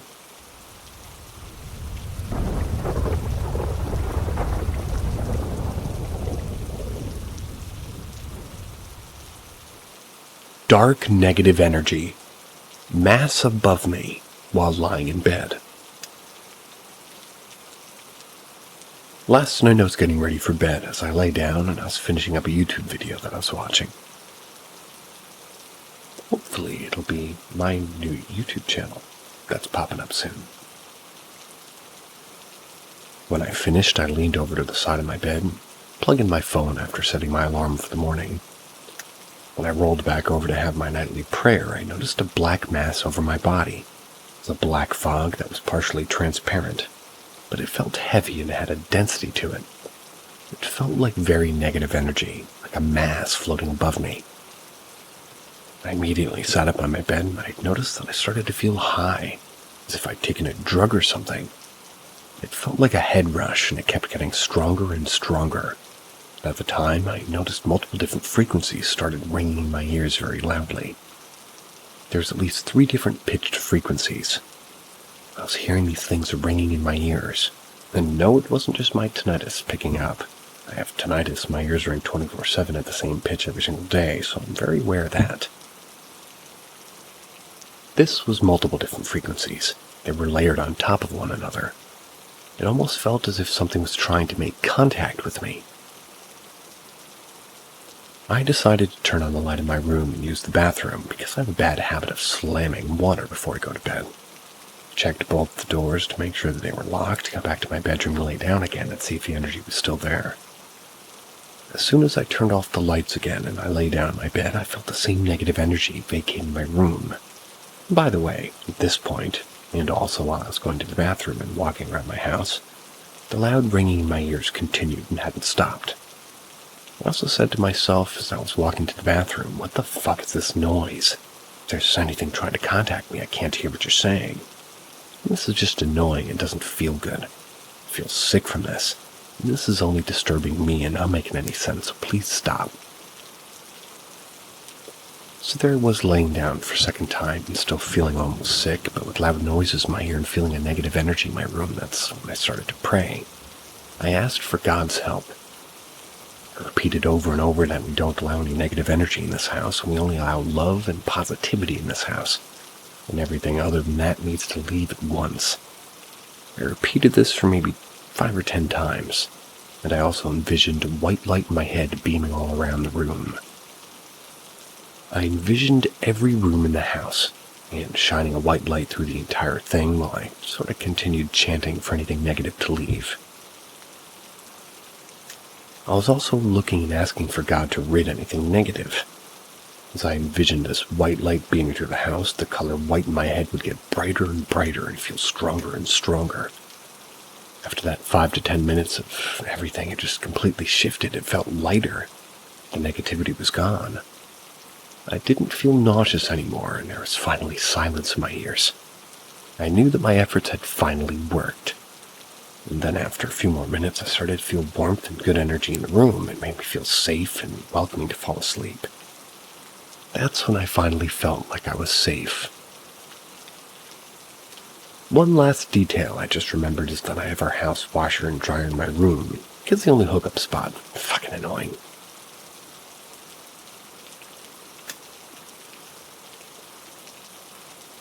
My roommate was in my room yesterday doing kind of laundry.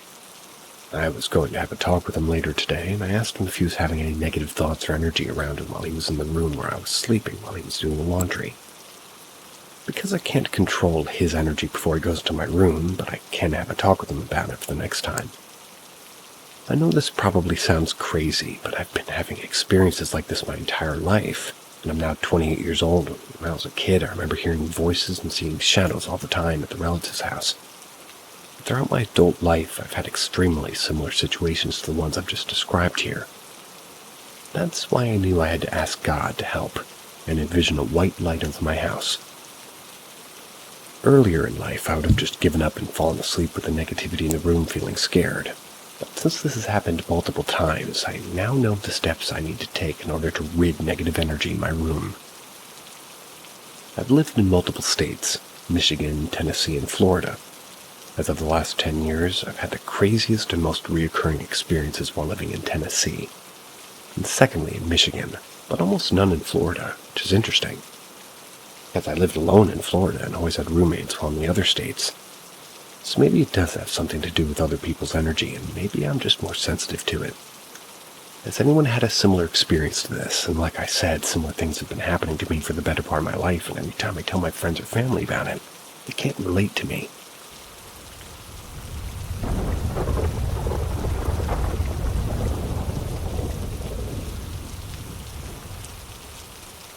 My only experience. Anyone seen anything similar? I was 8, woke up from a vivid nightmare around 4 a.m. The nightmare involved bright green locusts and porcelain dolls. I lay awake for a while, and I was spooked from the dream and couldn't get back to sleep, so I decided to go downstairs and watch TV until it was time to get ready to go to school. I was sat on a sofa facing the TV. The door to the upstairs was to the right of the TV, and I had glass panels.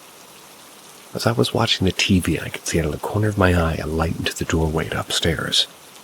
I looked toward it and saw this figure, a glowing pale bluish shape, with an open robe and hood. No face or features, but 2 eyes brightly shining orange or red. It was beckoning me forward with its left hand, making a "come here" motion with its finger. I don't think I ever felt more terror like that before. Slapped my hands to my face, hid my eyes from the figure. I remember feeling trapped, as I didn't want to open my eyes, and I didn't know where to go. I was either upstairs, straight through past the figure, or into the kitchen behind me. I must have had a rush of adrenaline as I ran, and my eyes closed shut straight back upstairs, passing whatever might have been there in the doorway. I did the standard diving back in the bed, hid under the covers. I waited until my dad got up for work. It was about 5:30 a.m. Remember, kind of keep going into his room and asking him if he was getting up soon. Especially, he woke up and headed downstairs, and I followed behind. No sign of anything. My heart was beating, and I was still terrified. I followed him all the way to the kitchen to the bathroom and stood virtually behind him as he took his morning pee. I kind of plucked up the courage to tell him what I saw. He was a no-nonsense type. "Dad, I saw a ghost." And he just replied, "No, you didn't. It was your imagination." And that was that. I'd have been inclined to believe him. I was a pretty weird kid. I loved horror and monsters and the paranormal, but I never experienced anything like this before. The whole feeling of the night was strange. I remember it now all these years later like it was yesterday. I maybe thought the nightmare I had sent my imagination into overdrive, that the light was reflecting from my TV onto the glass panels in the doorway, and my overactive brain translated that into the image of a phantom. That's just one thing that doesn't let me dismiss it completely. I found out that when I came downstairs that night, I wasn't alone. Our cat was there too. Fugly. Nice name. A big silver Persian cat that my stepmom owned. My dad thought it was hideous, hence the name Fugly. This was one of those cats that was so docile and goofy you could do anything to it and it would just purr. Just didn't seem to have a bad bone in its body. Let kids pick it up and ragdoll and was super affectionate.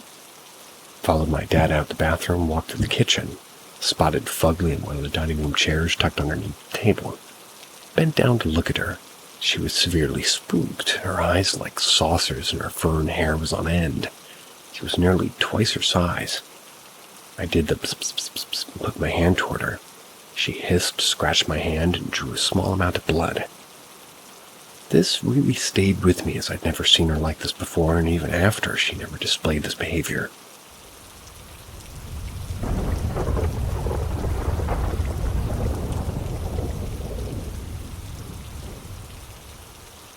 Has anyone had an experience like this? The last story of this evening.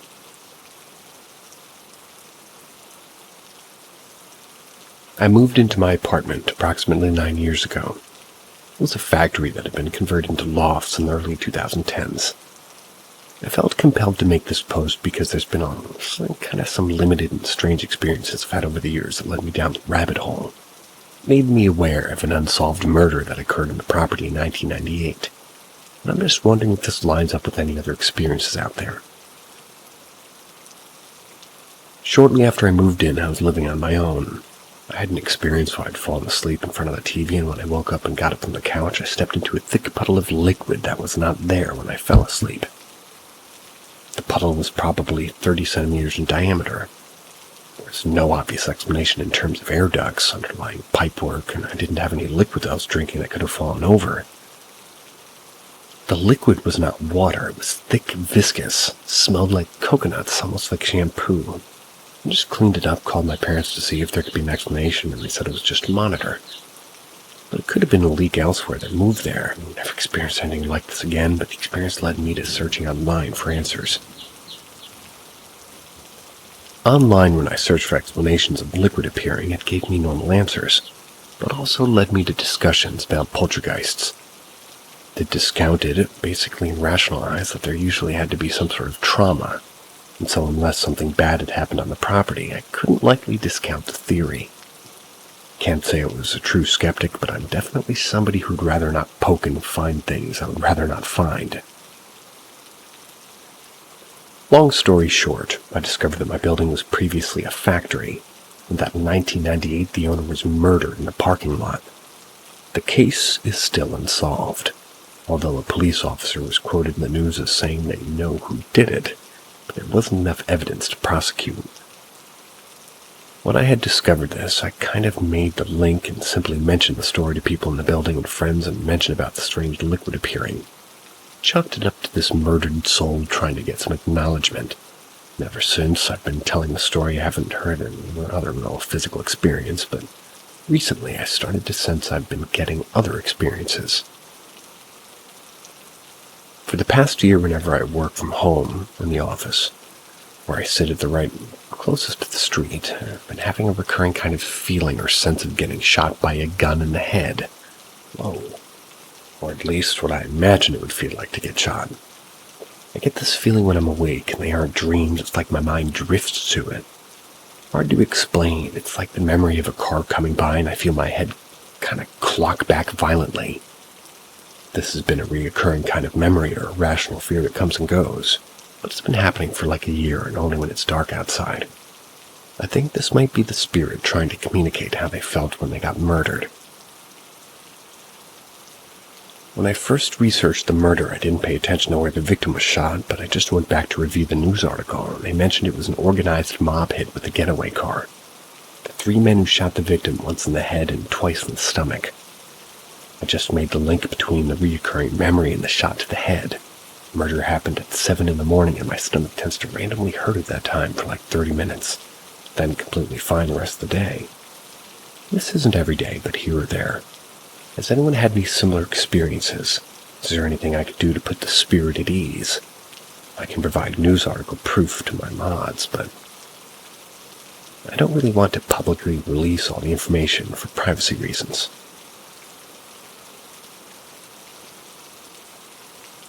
Look forward to seeing you guys again.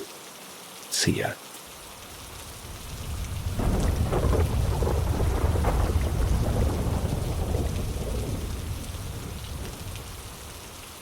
Greetings, seekers of the unknown. Join us at Paranormal M as we delve into the depths of the mysterious. Subscribe now and turn on notifications to stay updated on our latest explorations of the paranormal. Prepare to have your mind blown. Hide and Seek Mexico Haunting. When I was a kid in Mexico, we loved to play hide and seek with all the kids in the neighborhood at night. The houses were so close together that you could jump from roof to roof, and everybody being friendly and knowing each other, they wouldn't mind if we did get on the roof. We had my cousins over for dinner. Our parents were just out on the porch talking, having a couple of drinks. Some of the kids came over and asked if we wanted to play, and it was already dark out. And this is when we especially liked to play, so we agreed. There was this one girl I had a thing for, who also happened to join that night. I knew if I could get her alone, I might have a chance to kiss this girl. I knew she liked me too, so it would all work out, I hope. We all gathered in the middle of the street and randomly chose who would count, and then all the other kids would run and hide. So as the kids started counting, I looked at the girl, waving at her to come follow me. Holding my hand, I led her to my aunt's house. It was vacant at the time. She was on vacation, and I knew the house was empty, so I didn't see any of her kids go there. Front door was locked, so we ran to the back. Checked if it was locked too, and it was, but at the back of the house, my aunt had an old washing machine. I knew that we could get on the roof from there. I helped her up first, and when she got up, we could hear someone coming. Told her go and hide, and she ran off. I was able to make it to the roof not long after. I knew for sure someone was searching the house next to my aunt's. They were having the second story redone. I hid in a half-completed bathroom. Here, I thought I was alone, but I felt someone grab my hand. It was pitch black in there. I couldn't see who it was, but I heard a soft voice whisper, "It's just me, don't worry." It was most definitely her, so she squeezed my hand a little more. We hid for some time, and it was great then, but from afar we could hear all the kids saying that we'd give up. We had won the round. I came out of the bathroom and looked down the street where all the other kids were. That's when I saw her clear as day looking up at me. I froze. If she was down there, whose hand am I holding? Slowly turning my head, I could still feel the grip of whoever's hand I was holding. With it still being dark, all I managed to see was the glow of two red eyes looking right at me in the face. I wasn't the only one to see it when I got down from the roof. I jumped down, the kids were all pointing up behind me asking who that was. They could see the red eyes too. We stopped playing immediately and went inside one of the other kids' houses and talked about what we all saw. But we only briefly were there, and we were all scared.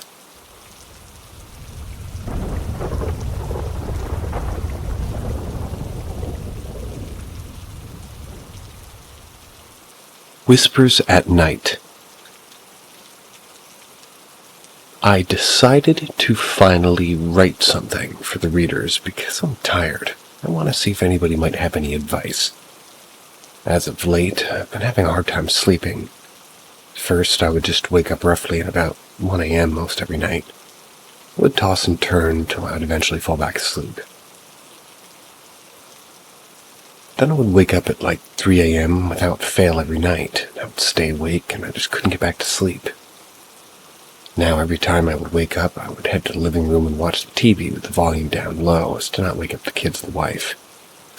The TV would be quiet enough so that I can hear if somebody other than myself would wake up. So I would watch YouTube sitting on the couch.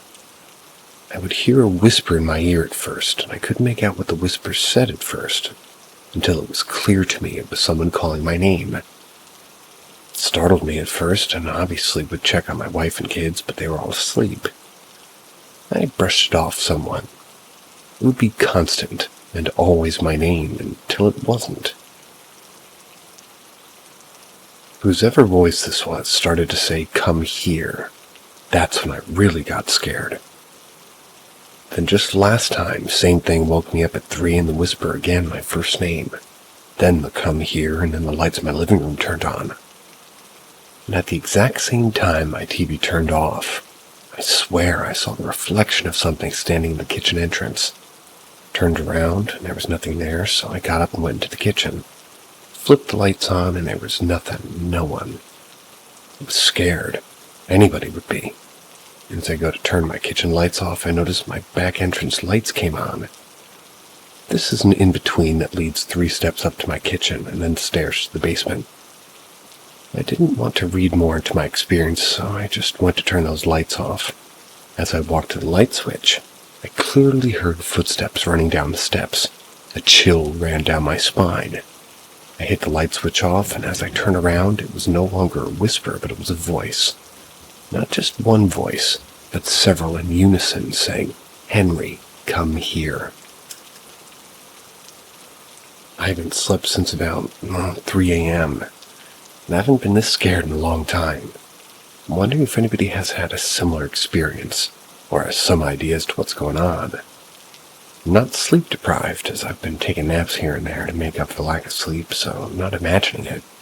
My wife has said that she's heard footsteps upstairs while she's doing laundry and she's home alone.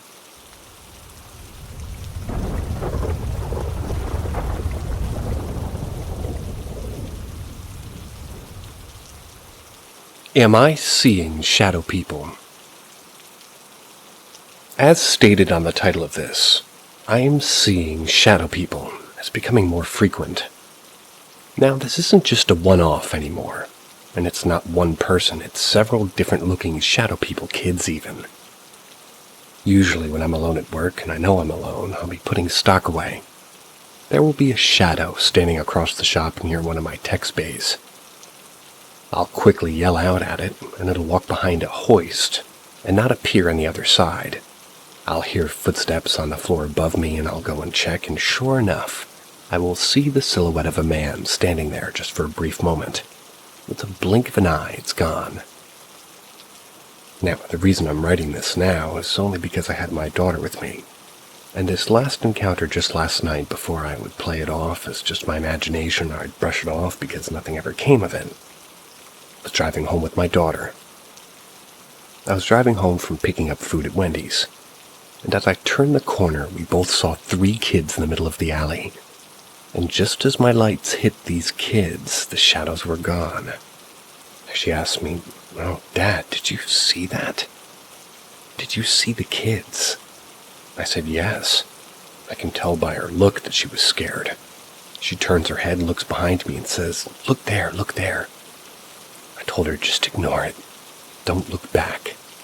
I, of course, looked in my rearview mirror, and sure enough, there were these 3 little shadow kids just standing in the middle of the road. My blood ran cold, grabbed my daughter's hand and said, "It's okay, baby, just relax. Forget about it." Needless to say, she slept with my wife and I last night. I just can't stop but think of, well, how strange of a feeling this was of being watched.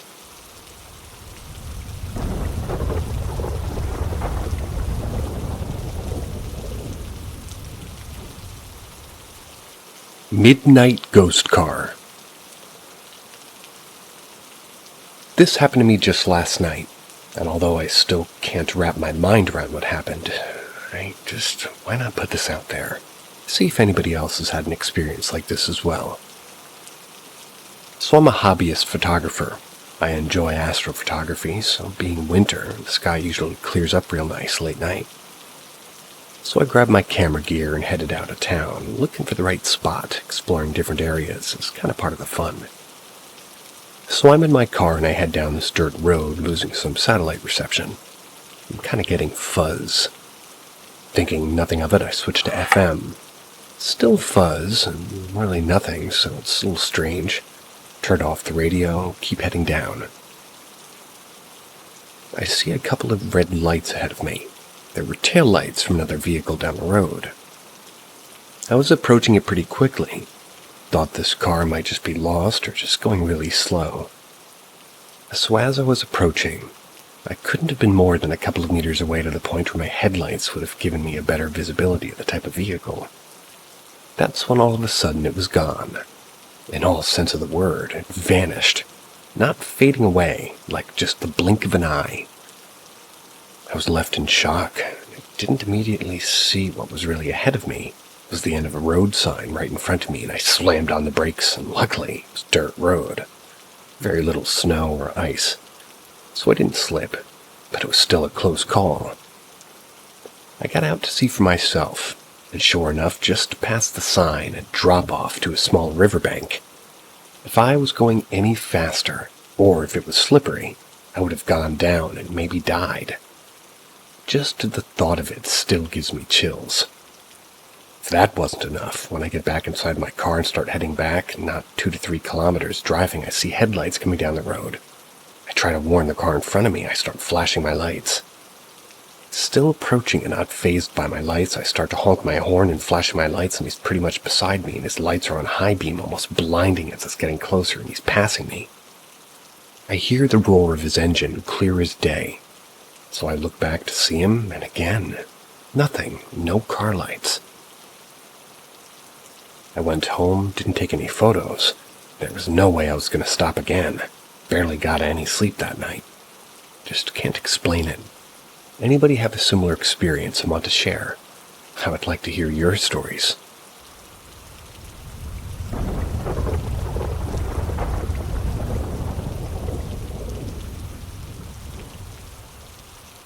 I'm being haunted at yet another school. So I was laid off of work for a couple of months. I was lucky enough to find something temporary as a custodian at my in-law's school. So for the last week or so, I've been having strange occurrences while working. I can go in at my own time and finish whenever, which works out for me. I prefer to work alone anyways. So I started to go in at around 8 p.m., finish around midnight or so. For the first few nights, nothing happened. Then one night, about a week and a half ago, I started to hear some noises from down the hall, and footsteps. Now, I was sure I was alone, but the alarm deactivated anything with a key. I'd come in a teacher, another one of the custodians. I'm getting deja vu again.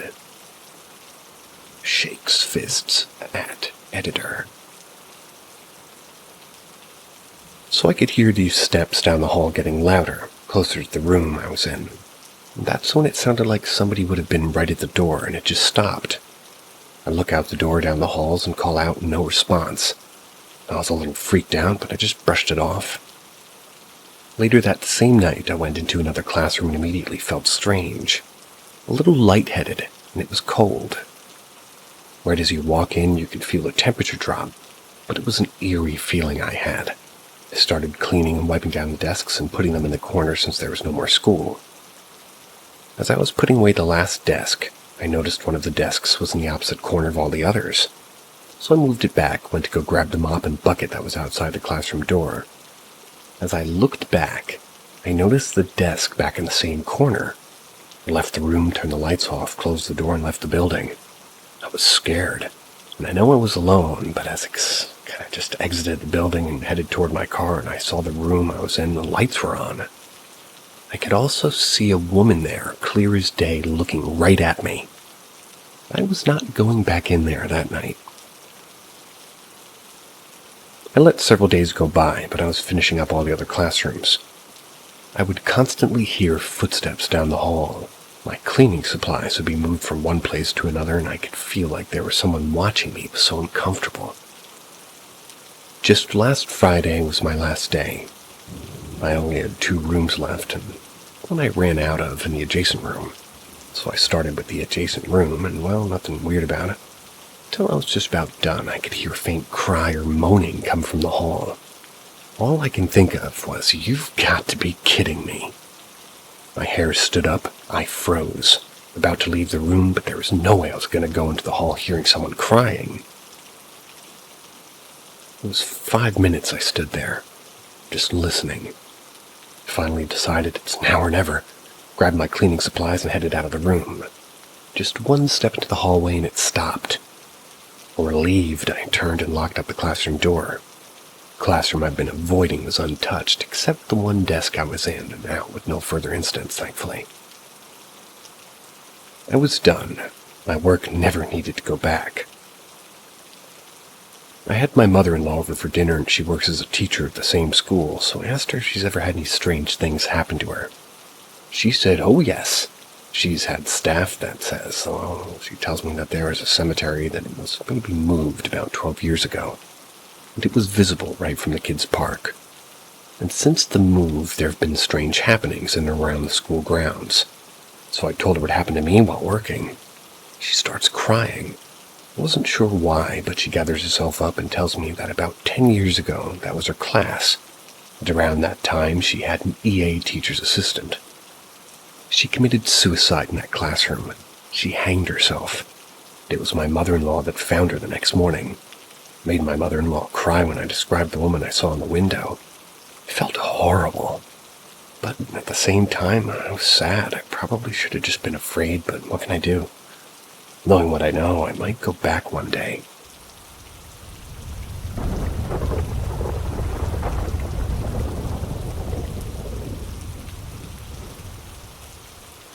Evil laughter. Choir. So this story goes back many years ago, and it was brought up while talking to my family over the weekend. It definitely took me back, and it brought chills just talking about it. I know this was not just myself who experienced it, so I put more validity to this story as it was a shared experience. I was around 7 or 8 years old, and my dad was the choir director of our church. He had about 20 or so people in the group. My mom, my aunt, my uncle, and a couple of my cousins. We would practice usually middle of the week after work hours at the church. It was like any other choir practice. I would sit on the benches with a radio and a mic plugged into it. I'm getting deja vu again. My job was to record them singing, so I would move from bench to bench recording them, getting different angles and playing the tape back so they could see how they sound. So after doing this about 3 times already that night, it was the last song the group was going to practice. I moved to the farthest bench at the very back of the church and hit record. It was all good. A couple of times I'd stop recording and then start, and blunders and laughter and unusual stuff was happening when practicing. It was the very last recording session. Everything was perfect. Stopped recording, went to go play what they just sang to the choir. We all huddled around and I said, "Perfect," until it got to the end. You could hear a faint laughter at the end. It was creepy, to say the least. My dad stopped the tape, hit rewind, and played the ending again with the volume raised. Sure enough, there was a deep, low-sounding laughter in the background. Everyone froze. It was dead silent. And just to be sure it wasn't some flaw in the tape, he played it back again. It was still there. Stopped the tape, but the laughter continued. That's right after the tape stopped, and you can hear this same laughter. It was sinister, like we can hear it echoing through the church. We all heard it. We didn't stay much longer. We packed up our stuff and got out of there. Asked my dad whatever happened to the tape. He said he got rid of it. It's too bad, because maybe it was for better, but maybe it wasn't. Whatever that laughter was, I sure won't forget about it anytime soon. Kept me up all night last night just thinking about it, and I've still got the chills.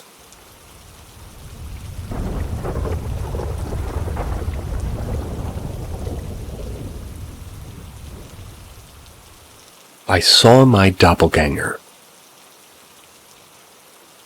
About 2 days ago, I had a craving for McDonald's.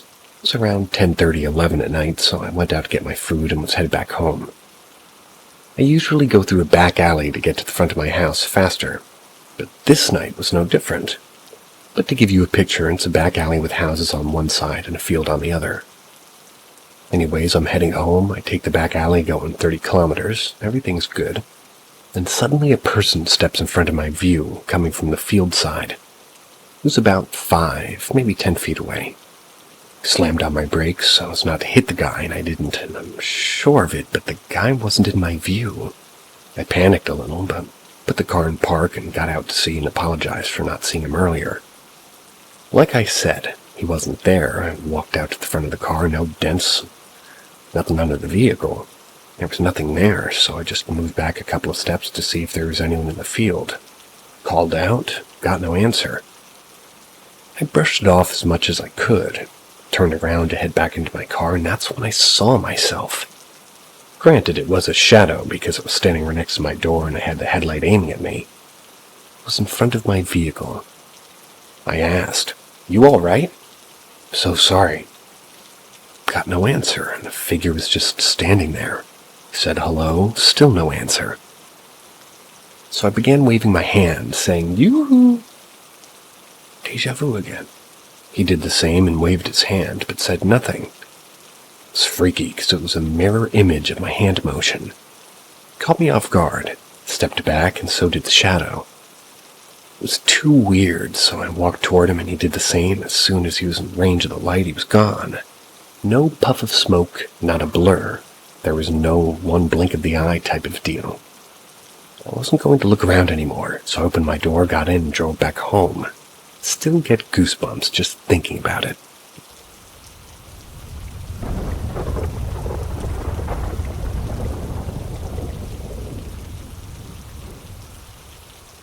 Unwanted spirit. It started about 2 weeks ago now, with the small things here and there, knocking noise here and footsteps there. Nothing for me to be too worried about. I was usually alone until my wife started to hear things too. And it was both when she was alone and when we were together. I started to get more attentive about it when I brought my 9-year-old a new tablet, not even 4 days old. My family and I were all downstairs watching a movie when we heard a loud crash from upstairs. It startled us a little, so I went up to go see what it was. I looked around and found my daughter's brand new tablet on the ground, smashed and face up. It wasn't the only thing. She had a couple of sort of trinkets and plushies laying in the middle of the floor. And now, from where it fell off, I had to assume was a small bedside table that she has. I was definitely more upset than scared, but now I had my radar up. It started ramping up the knocking and the footsteps. It was all around my house. And as an added bonus, my youngest daughter of 3 was starting to talk to something more often and shouting, "Stop it," or "Don't do that." Then one day I was looking after my aquarium that sits in my living room. My 3-year-old was playing with her toys in the middle of the hall, and I had a clear view of her in her bedroom from where I was standing. If you can imagine looking straight down the hall and looking into her room, the first thing you will see is her bed. And somewhat on top of her bed, she has sort of a fort of a teepee or something, if you will. Anyways, as I was cleaning the tank out of the corner of my eye, I see the teepee start tipping over. It was going onto its side. I'd look up from what I was doing, and it looks like it was going to fall over. That's when my 3-year-old turns and looks into her room and shouts, "Stop that!" It goes back to its original position. I had chills. I grabbed her and I said it was okay. I asked her what she saw and who it was. She was screaming and she just said, "It was the monster, Daddy." Now, what was the last straw? Me. It was just on Monday. It was 10 p.m. and my wife had just put both kids in bed. My littlest one will come in and out of her room to ask for some juice or milk if she needs to pee or anything. She wanted to stay up a little longer. It's just what she does, and we're pretty used to it. Well, this night, after many other times of getting out of bed, and we finally got her down, or so we thought. My wife and I were sitting on the couch watching TV when we started to hear the door handle of her room jiggle. We knew she was awake and about to come out, but she didn't. The door just kept opening and closing. Not fully, but just enough to hear it unhinge and close again and again. We paused. We were just watching the show, so we stopped that, just to make sure enough that it was her door opening and closing.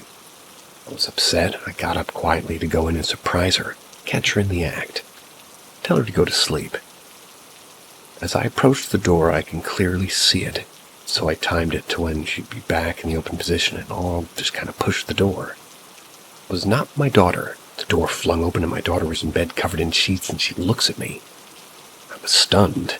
So to say the least, at that moment, I knew it wasn't her. I asked her, "Were you playing with the door?"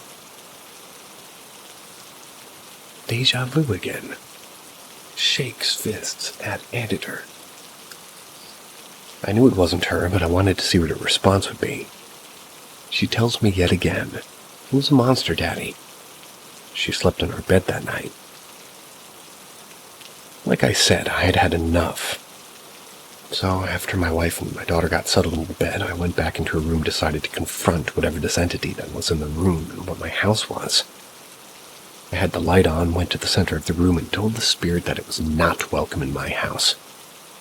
I didn't want it here, and that it did not belong here. I ordered it to leave in a firm voice. As if I knew there was somebody there. I wasn't scared, just upset about the whole situation. As I was speaking, the lights in the room started to flicker on and off. didn't stop. Kept repeating myself over and over again until it stopped. Not sure how long it lasted, but when it did stop, I prayed.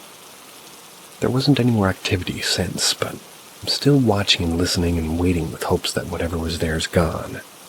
If anybody has maybe some suggestions on what else I should try, please let me know. I want to do whatever there is I can do, and I want it to come back. Let's hope it's not a calm before the storm type situation.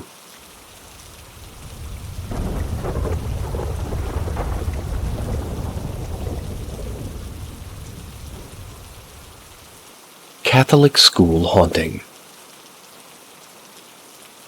So this account happened several years ago. I was 18 at the time. My father asked me if I wanted to make a little extra money. Of course, I said yes. He got this contract from his school for the summer to clean and get ready for the next year. He had other jobs to do, so I helped him with this one, and of course he would pay me for the work that I did. I'd worked a couple of nights with my dad, and he would tell me what to do, where to go, just to get me familiar with the school and show me what keys open what doors.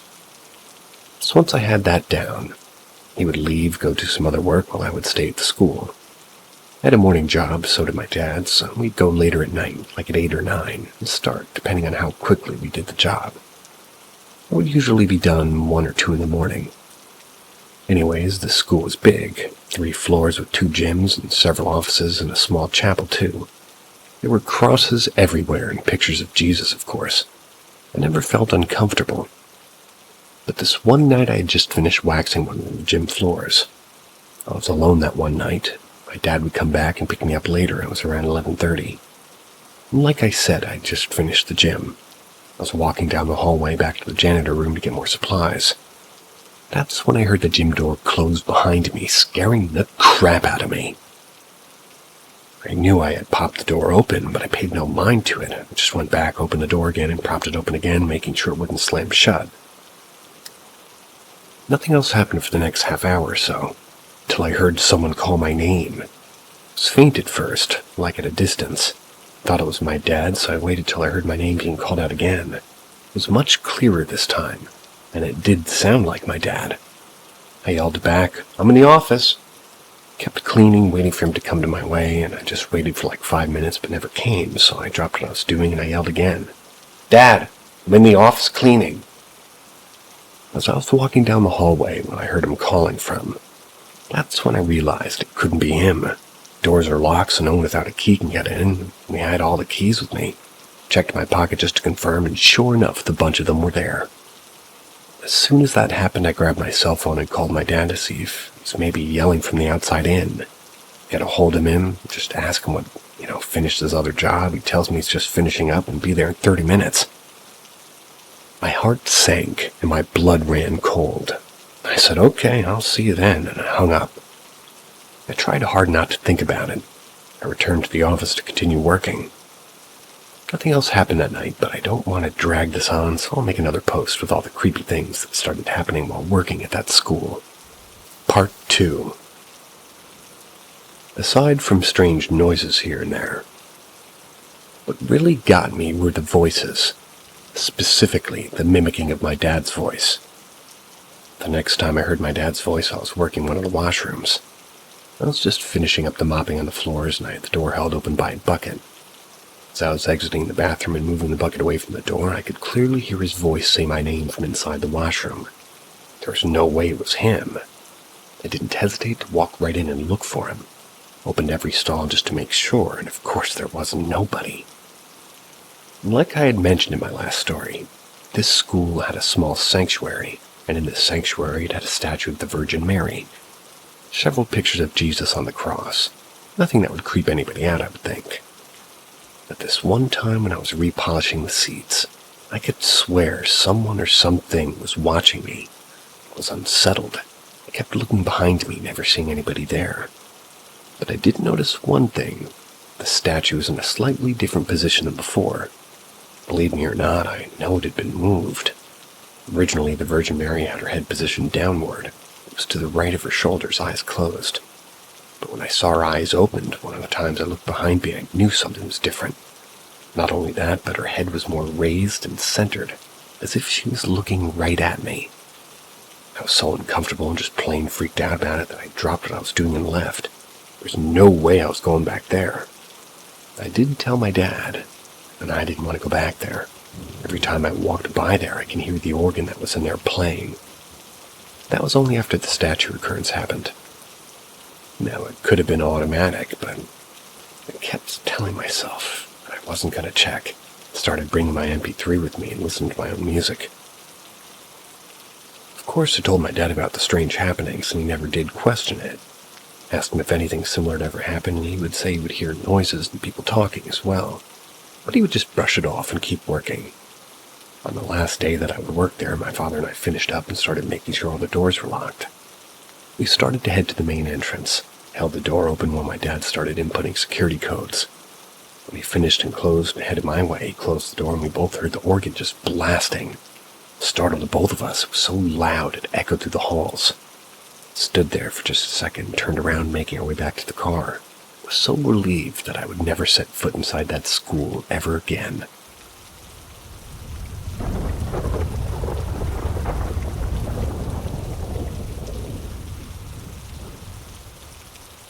Mexico haunting. This was a while ago, and I was living in Mexico at the time. It happened when I was 15 years old, and it's an experience I won't forget. My family and I had been looking for a place to live, and we were fortunate enough that my aunt had a friend who was renting out the bottom part of her home. It had its own kitchen and bathroom and also a separate entrance. So we had moved in, and it seemed weird, but I never really liked how the place felt. It always kind of had a negative vibe about it. It wasn't long before strange things started happening at that place. Things like the faucet turning on full blast without anyone being home. And we see it running while we're out. Our first thought was maybe it was the owner playing a trick on us for whatever reason. Other occurrences would include things going missing and then reappearing right where they were last. Knocking on the bedroom doors, and this one time while watching TV the volume went from a decent set all the way to max. And not gradually like TVs are supposed to do, but it just jumped all of a sudden, much like it did, or rather like I did when it happened. Now this one night though is where it really scared me. Now my parents had their room and my brothers and I shared the one just down the hall. It was storming. We had the windows open. My brothers and I went to bed and after a while finally went to sleep. At about 3 or 4 in the morning I was woken up by a large crash from within the room. It sounded like a bookshelf falling over and hitting the floor. I jolted up and there was nothing there, amazingly though. Both my brothers were asleep. And I at least knew my older brother was for sure, because he snores and snores really loud. It took me a while to calm down and try to rationalize what that sound was. Maybe it was just thunder from outside, I thought to myself. Anyways, as I was finally settling down and ready to go back to bed, I heard a faint whistle coming from outside the window.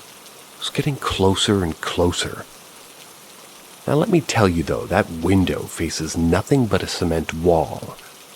If that's not creepy enough, the storm I thought had stopped because all I could hear was whistling at that moment.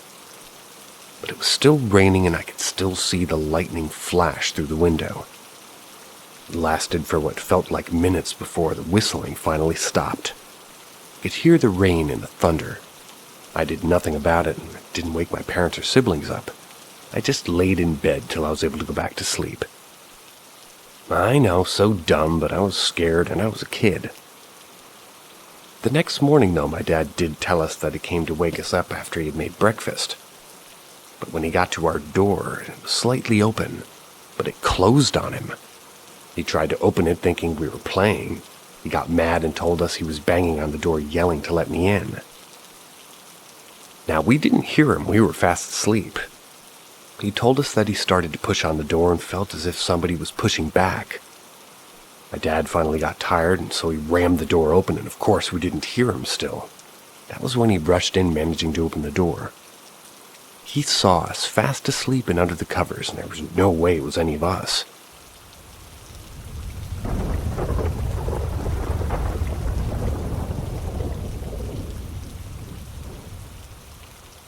Late night call. This happened to me just a couple of days ago. Like most of the people in the world, my cell phone is permanently attached to my hand.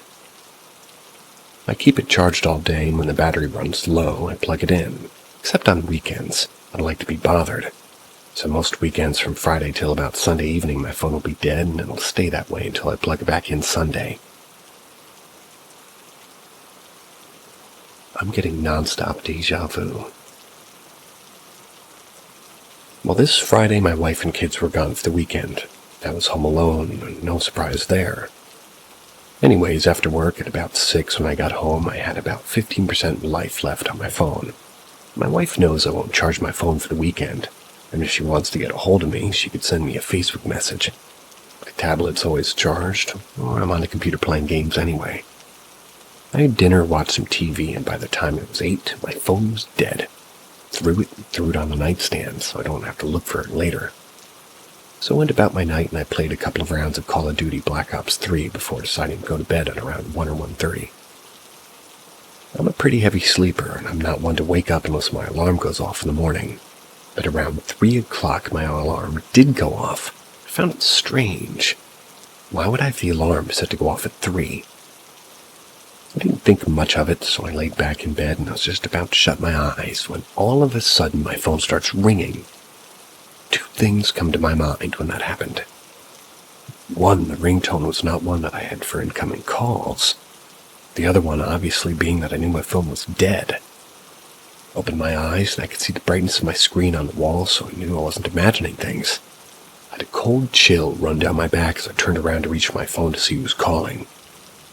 It was no one, and I don't mean an unknown number. I mean it was a white screen with only the slide to answer or decline button on the screen. I was already awake and afraid, so whether or not I answered the call, it didn't matter. Picked up and hesitated to put the phone to my ear. I said hello, didn't get a response, so I said hello again, and I could hear a faint whisper, but I couldn't make out words. Then I heard a laughter that chilled me to the bone. Startled me. I dropped my phone. Just as it hits the bed, I could hear this sinister laughter coming from my speakers. Behind its laughter, I heard screaming. Couldn't move, and I'm not sure how long it lasted, but it felt like minutes before it all stopped. Screen turned off. My room was dark again.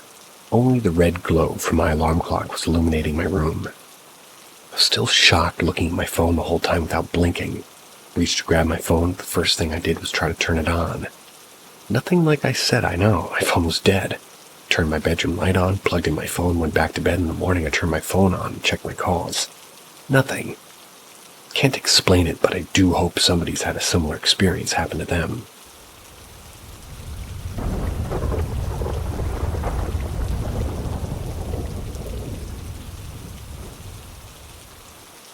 Something is messing with me. I'm hearing footsteps and I'm alone at home, opening and closing doors, and even my dog sensed something as well. Anyways, this next event happened just a couple of nights ago. I was putting my 2.5-year-old down in her crib for bed. Like always, I give her kind of a bottle and I say goodnight before closing the door. Like most nights, she'll get up from her crib and either yell mommy or daddy to ask for more milk. Now, I know that when she asks, she will throw the bottle on the floor, and she'll have it in her hand waiting for one of us to go get it. So I go in and she's not holding it. So I search the ground, look around to see where she threw it. I can't seem to find it, so I ask her where her bottle is, and she'll point to where she threw it. But not this time. She looks at me and gives me a look like, I don't know, shoulder shrug. I ask her if it's in her crib. She shakes her head no, so I proceed to look in her crib under her blankets and pillow. It's nowhere to be found. So by this point, I turn her bedroom light on and search again her floor under the crib and search all over her room. By this point, I tell her I'll go and get a new bottle, and she nods her head yes and lays back down in her crib. Turn the lights off, tell her I'll be right back. I head to the cupboard to get a new bottle and I fill it with milk. Head back to her room. Walk over to her crib about to give her a bottle, and I see a bottle already in her mouth, and I was in shock. I looked everywhere, and there's no way she had it hidden somewhere. It wasn't possible. I searched for a good 20 minutes with the lights on, asked her where her bottle was, and she looked at me and points behind me. Now, I'm fine with entities messing with me, but now it's playing with my 2-year-old. I don't like it, and I'm more upset about it. Even more, I bought a night vision camera. I'm going to get some answers.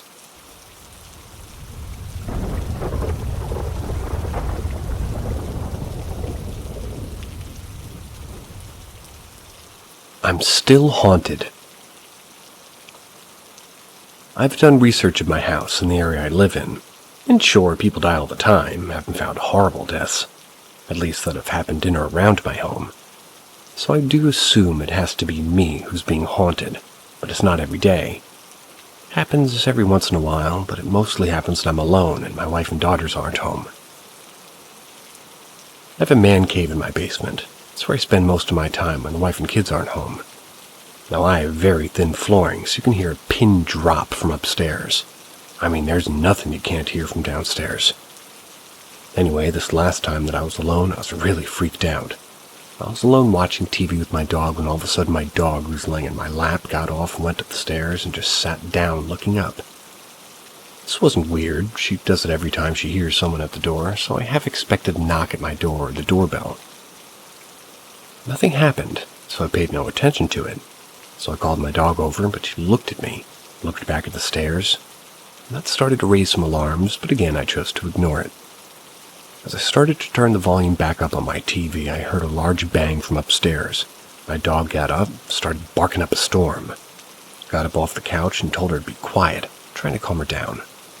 Picked her up, put her on the couch, and although she stopped barking, she just kept growling and looking toward the stairs. I wasn't scared, so I went up and checked to see what the hell the noise was. And as I went past the kitchen and into the living room, I noticed my kids' bin of toys was dumped over and the toys were scattered all over the place. I was a little scared by this because this bin was heavy. Not only that, the bin was up against a wall in the living room, and yet some of the toys were even down the hall by my daughter's room. Made no sense. So I quickly picked up all the toys and put everything back into the toy bin.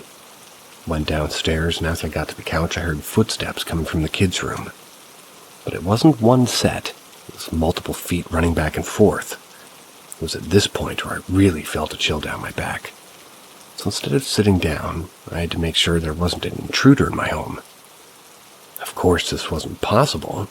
My home alarm was set, so I know nobody could have been in my house. But as I made my way to the stairs again, I got to the first step, and the running stopped. But there's a door that blocks the basement to the main floor, and it slammed it open quickly and slammed shut.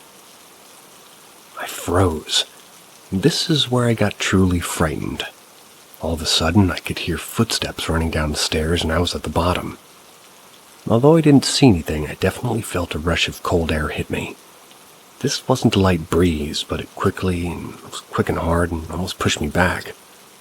I didn't have the balls to go up, so I just got back to my couch, turned up the volume of the TV, and tried to ignore what had happened. I later went back upstairs to check all the doors and windows, make sure everything was secure. I do apologize for the long story, but it felt like it was important to be specific with my encounter. I want to know what's going on, but I feel if I get too interested in this, it might flare up or something, and my first concern is obviously my wife and kids. So what do you guys think I should do? Leave a comment or let me know if something similar has happened to you.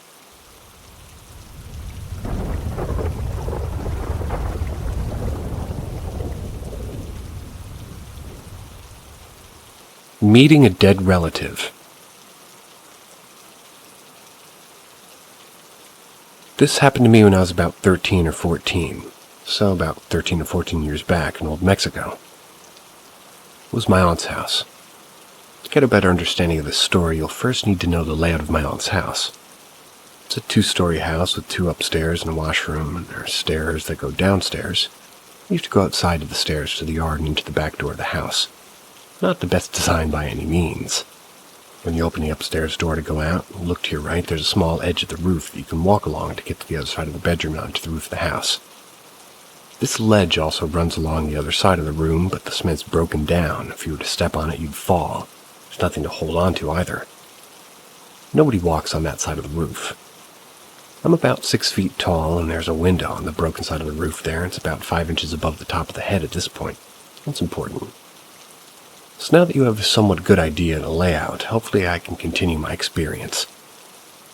It was about 2:30 a.m. I had to go to the washroom, so I got up, headed there, and did my business. I was headed back to bed. That's when suddenly I had a strange feeling of being watched from the window. I froze, slowly turned my head toward the window, and saw a man at the window. He was an older man. I'd say 50-55 years old, if I had to guess. It was as clear as day, lighter skin with a fancy mustache and black hair. He was also wearing a cowboy hat. It didn't click at the moment that there's no way this guy was that tall, or in fact it was impossible for him to be standing on a broken side of a roof. He didn't notice me though, and he kept walking. I lost sight of him after he went past the window. Walked around to the other side of the roof where there's a big bay window, and you could see the whole roof on that side and the top of neighbors as well. There was no mistaking it. This was a solid-figured man standing on the roof. Then I noticed something else. He was holding a trumpet, and I noticed he was raising the trumpet to his lips to start playing it, and I could see his fingers moving and his cheeks puff. It looked like he was playing it, but there was no sound. I didn't hear a thing. It felt like minutes of me standing just looking at him playing the trumpet the length of a regular song. He finished playing, turned to look at me, smiled, and started walking off the roof. I could see him clearly. He was walking on air. As he kept walking, he started to fade out with every step. Starting from his feet to his head, he was gone. I was so shocked, not scared, just shocked. Went back to bed. The next morning I told my mom. We're pretty much just at the breakfast table, and my aunt and cousins are there too. And as I told her what I'd seen last night, my aunt got up to the table, and I'm not sure really where she went. My aunt walked back in, and she was holding a painting of the man I had seen. I jumped out of my chair because it startled me. She asked, "Is this the man you saw?" I said, "Yeah." She then proceeded to tell me that this painting was of my uncle's father, who died 20 years ago. I asked her where she got the painting from. She said it was stored away with some of his stuff. My aunt also mentioned that he would love to play the trumpet for his kids. I'm still getting deja vu regularly. How about you guys?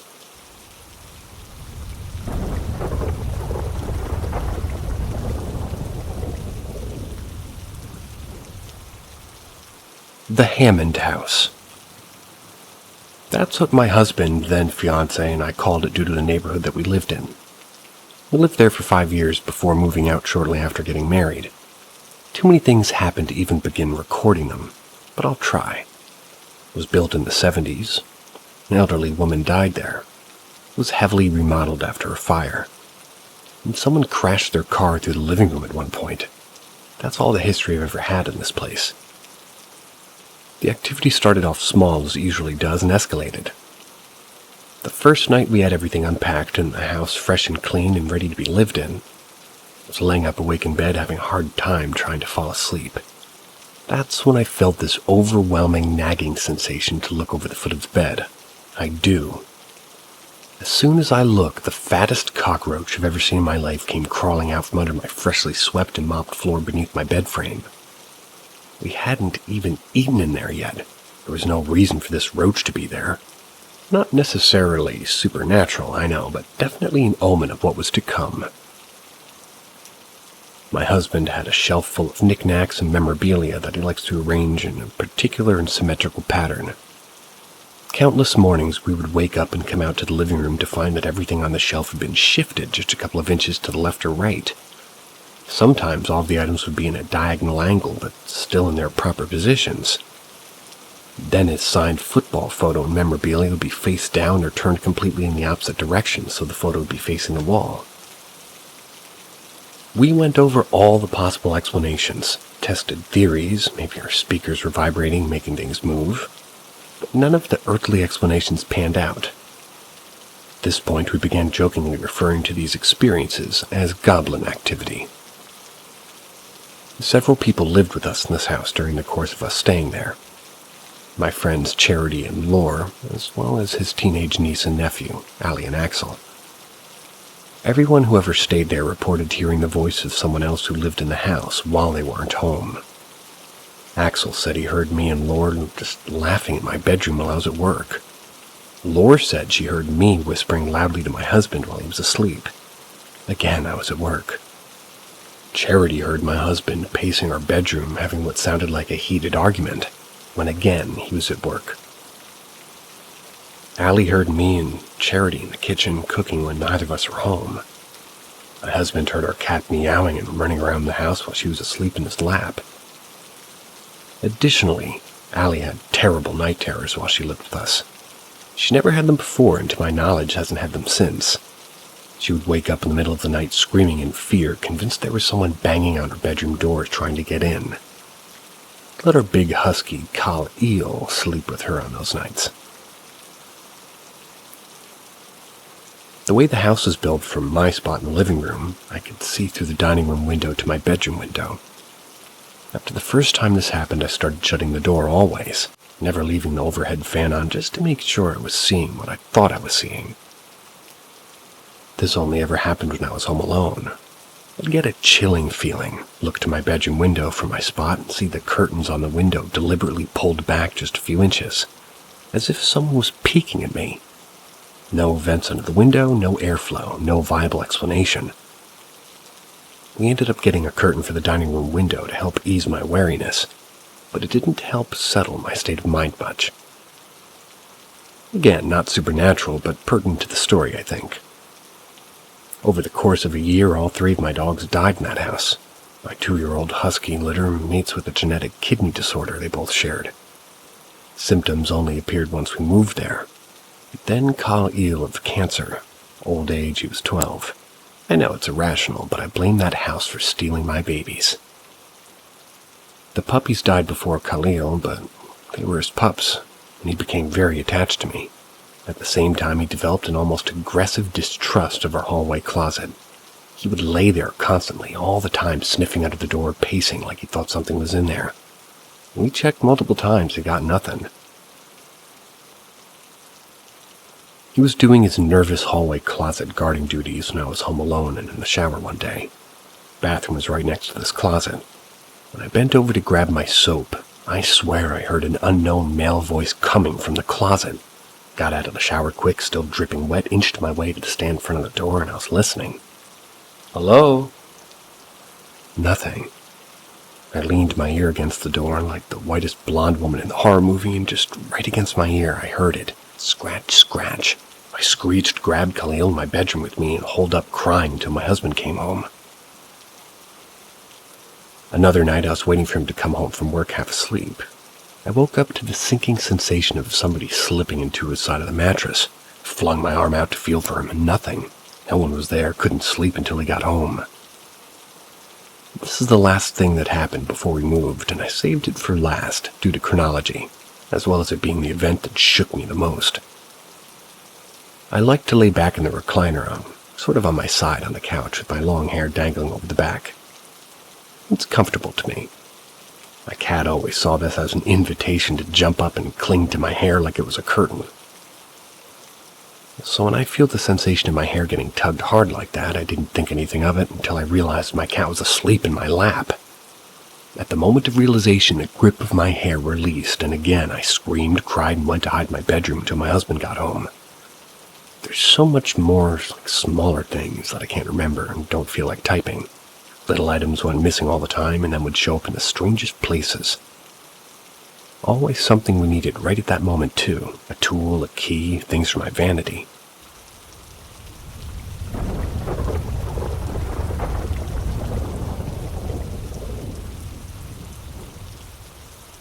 I saw the Reaper.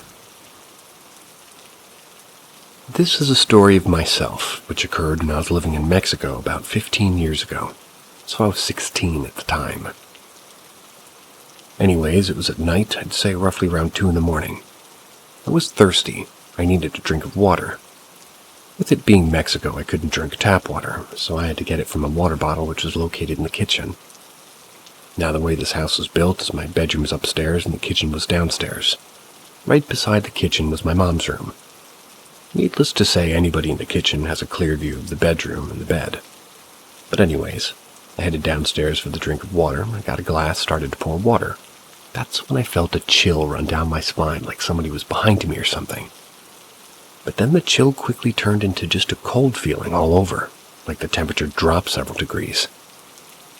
Strange, I thought. This was Mexico, and even at night you'd be sweating. Now when I felt the cold, I pretty much ignored it, and I was going back to head in my room. But I turned around to put the glass away, and that's when I saw it, or him, whatever you believe. But it was not a mist, nor a shadow. It was like a black curtain floating over top my mother's body. My mom had her eyes open, looking right at it. I was scared. I didn't know what that thing was or what to do, and it hadn't noticed me by this point, but I took a glance back at my mom. It didn't look like she could breathe, almost like she was gasping for air. That's when I took a step toward and said, "Mom." When I did this, that thing turned to look right at me, and for a split second, I could see a bright red eye looking back at me. It vanished like smoke right in front of my eyes. It was gone, and my mom took in a big breath of air. I rushed to her, asked if she was okay. She told me that I had just seen La Muerte, which is basically the Reaper. Believe me or not, I know what I saw, and I would like any comments or thoughts.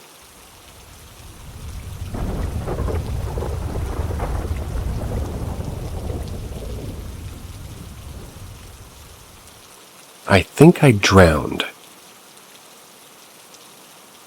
My family and I were on vacation in a hotel by the ocean. I was young, about 5 years old. One afternoon, we were at the hotel pool alone. My parents and brother were teasing me and wouldn't allow me into the hot tub, saying I was too young. I became very angry, stormed off wandering around the pool.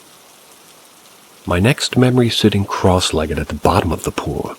I was stuck somehow, and for some reason I couldn't or wouldn't move. It was like I was sitting and looking around, and I distinctly remember seeing the pool walls. I could see the water fluttering above me, and a strange sensation overcame me. I felt warm and colorful, if that makes any sense. I saw the water above me break and an arm suddenly wrapping around me. I remember feeling the abrasive hair on an arm as if it were across my body and neck. My next memory, standing beside the pool, was perfectly fine but in shock about what had happened. There was no one else around the pool, including whoever rescued me. I ran over to the hot tub, told my parents everything that happened, and they brushed it off. It was very confusing, surreal, and vivid, but I remember seeing the man who rescued me. He was tall, much taller than my father. He was very pale, practically white with freckles and orangey red hair with a long face. He was also wearing a bathing suit. I remember seeing him standing beside the pool with his hand raised. I also remember him telling me to stay away from the water, but I don't remember him speaking to me directly. To say the least, this has had a pretty lasting impact on my life. I've had many other paranormal experiences, some I'll share here. I'm devout and thankful for my second chance. That was a cool one.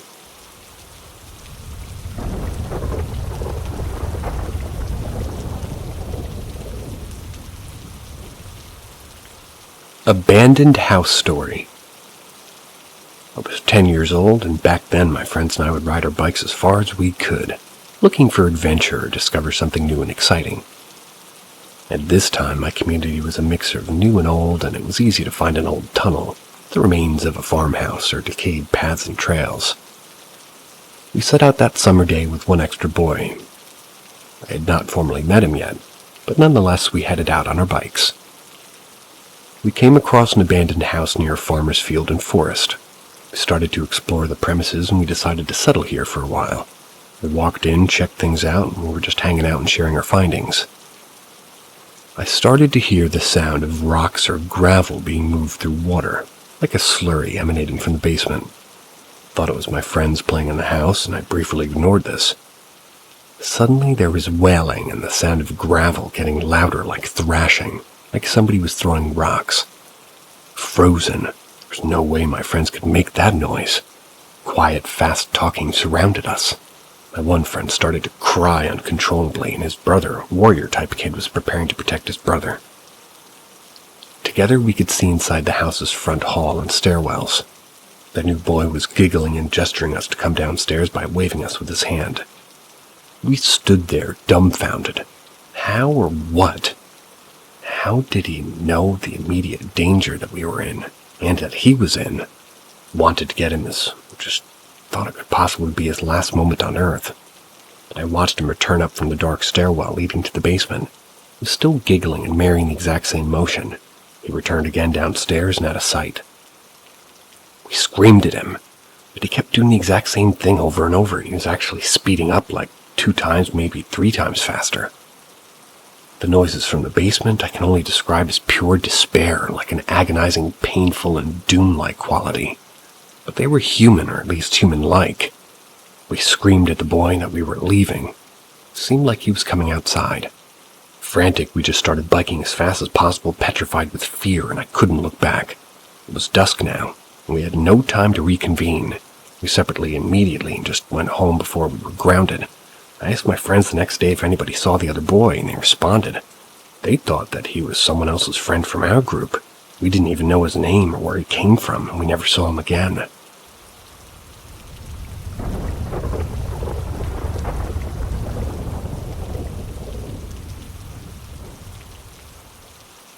Haunted School. The elementary school that I went to and the town that it's in has a history. Short stories that the town I lived in was founded by a group of families that I happen to be a descendant of.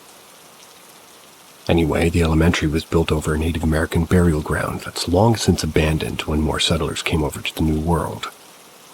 It had other supernatural things.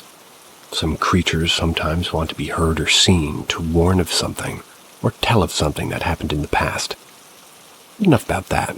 Back to the school. There's many spirits and ghosts that inhabit the grounds and halls of the school. People have had various encounters with them. One of my experiences with some of the spirits, so me and two of my friends were getting things out of the basement, like cotton candy machines, popcorn machines. So when we were taking the elevator down to the basement, the doors open. We walk into a storage room that's kind of has rather at the end of it was dimly lit and had a flickering light. We entered the room, get to the machines, and on our way back to the elevator, we stopped just before the corner to enter the elevator, and we saw an aberration of a woman standing about 10 feet in front of us. As soon as we stopped, she turned, looked at us, then turned away again and disappeared around the other corner. So we entered the elevator, brought up the machines. Before the doors opened to the first floor, we looked at each other and tried to talk about what happened. We were unsure what to say. Another encounter I had in the school was, for context, I was in 6th grade. I was in the library, an after-school program with a few other kids and a teacher and the librarian. So I was sitting between the stacks of books, reading a book which happened to be a book on ghosts and other supernatural phenomena. That's when I heard a knock on the wall behind me, which was a wall of cinder blocks. Then a book at the opposite end of where it was sitting fell off the shelf, and then I saw a shadow being walk between the shelves and disappear. When I got up and looked, there was nothing there. And when the story's over, I say see ya. Sorry about the deja vus.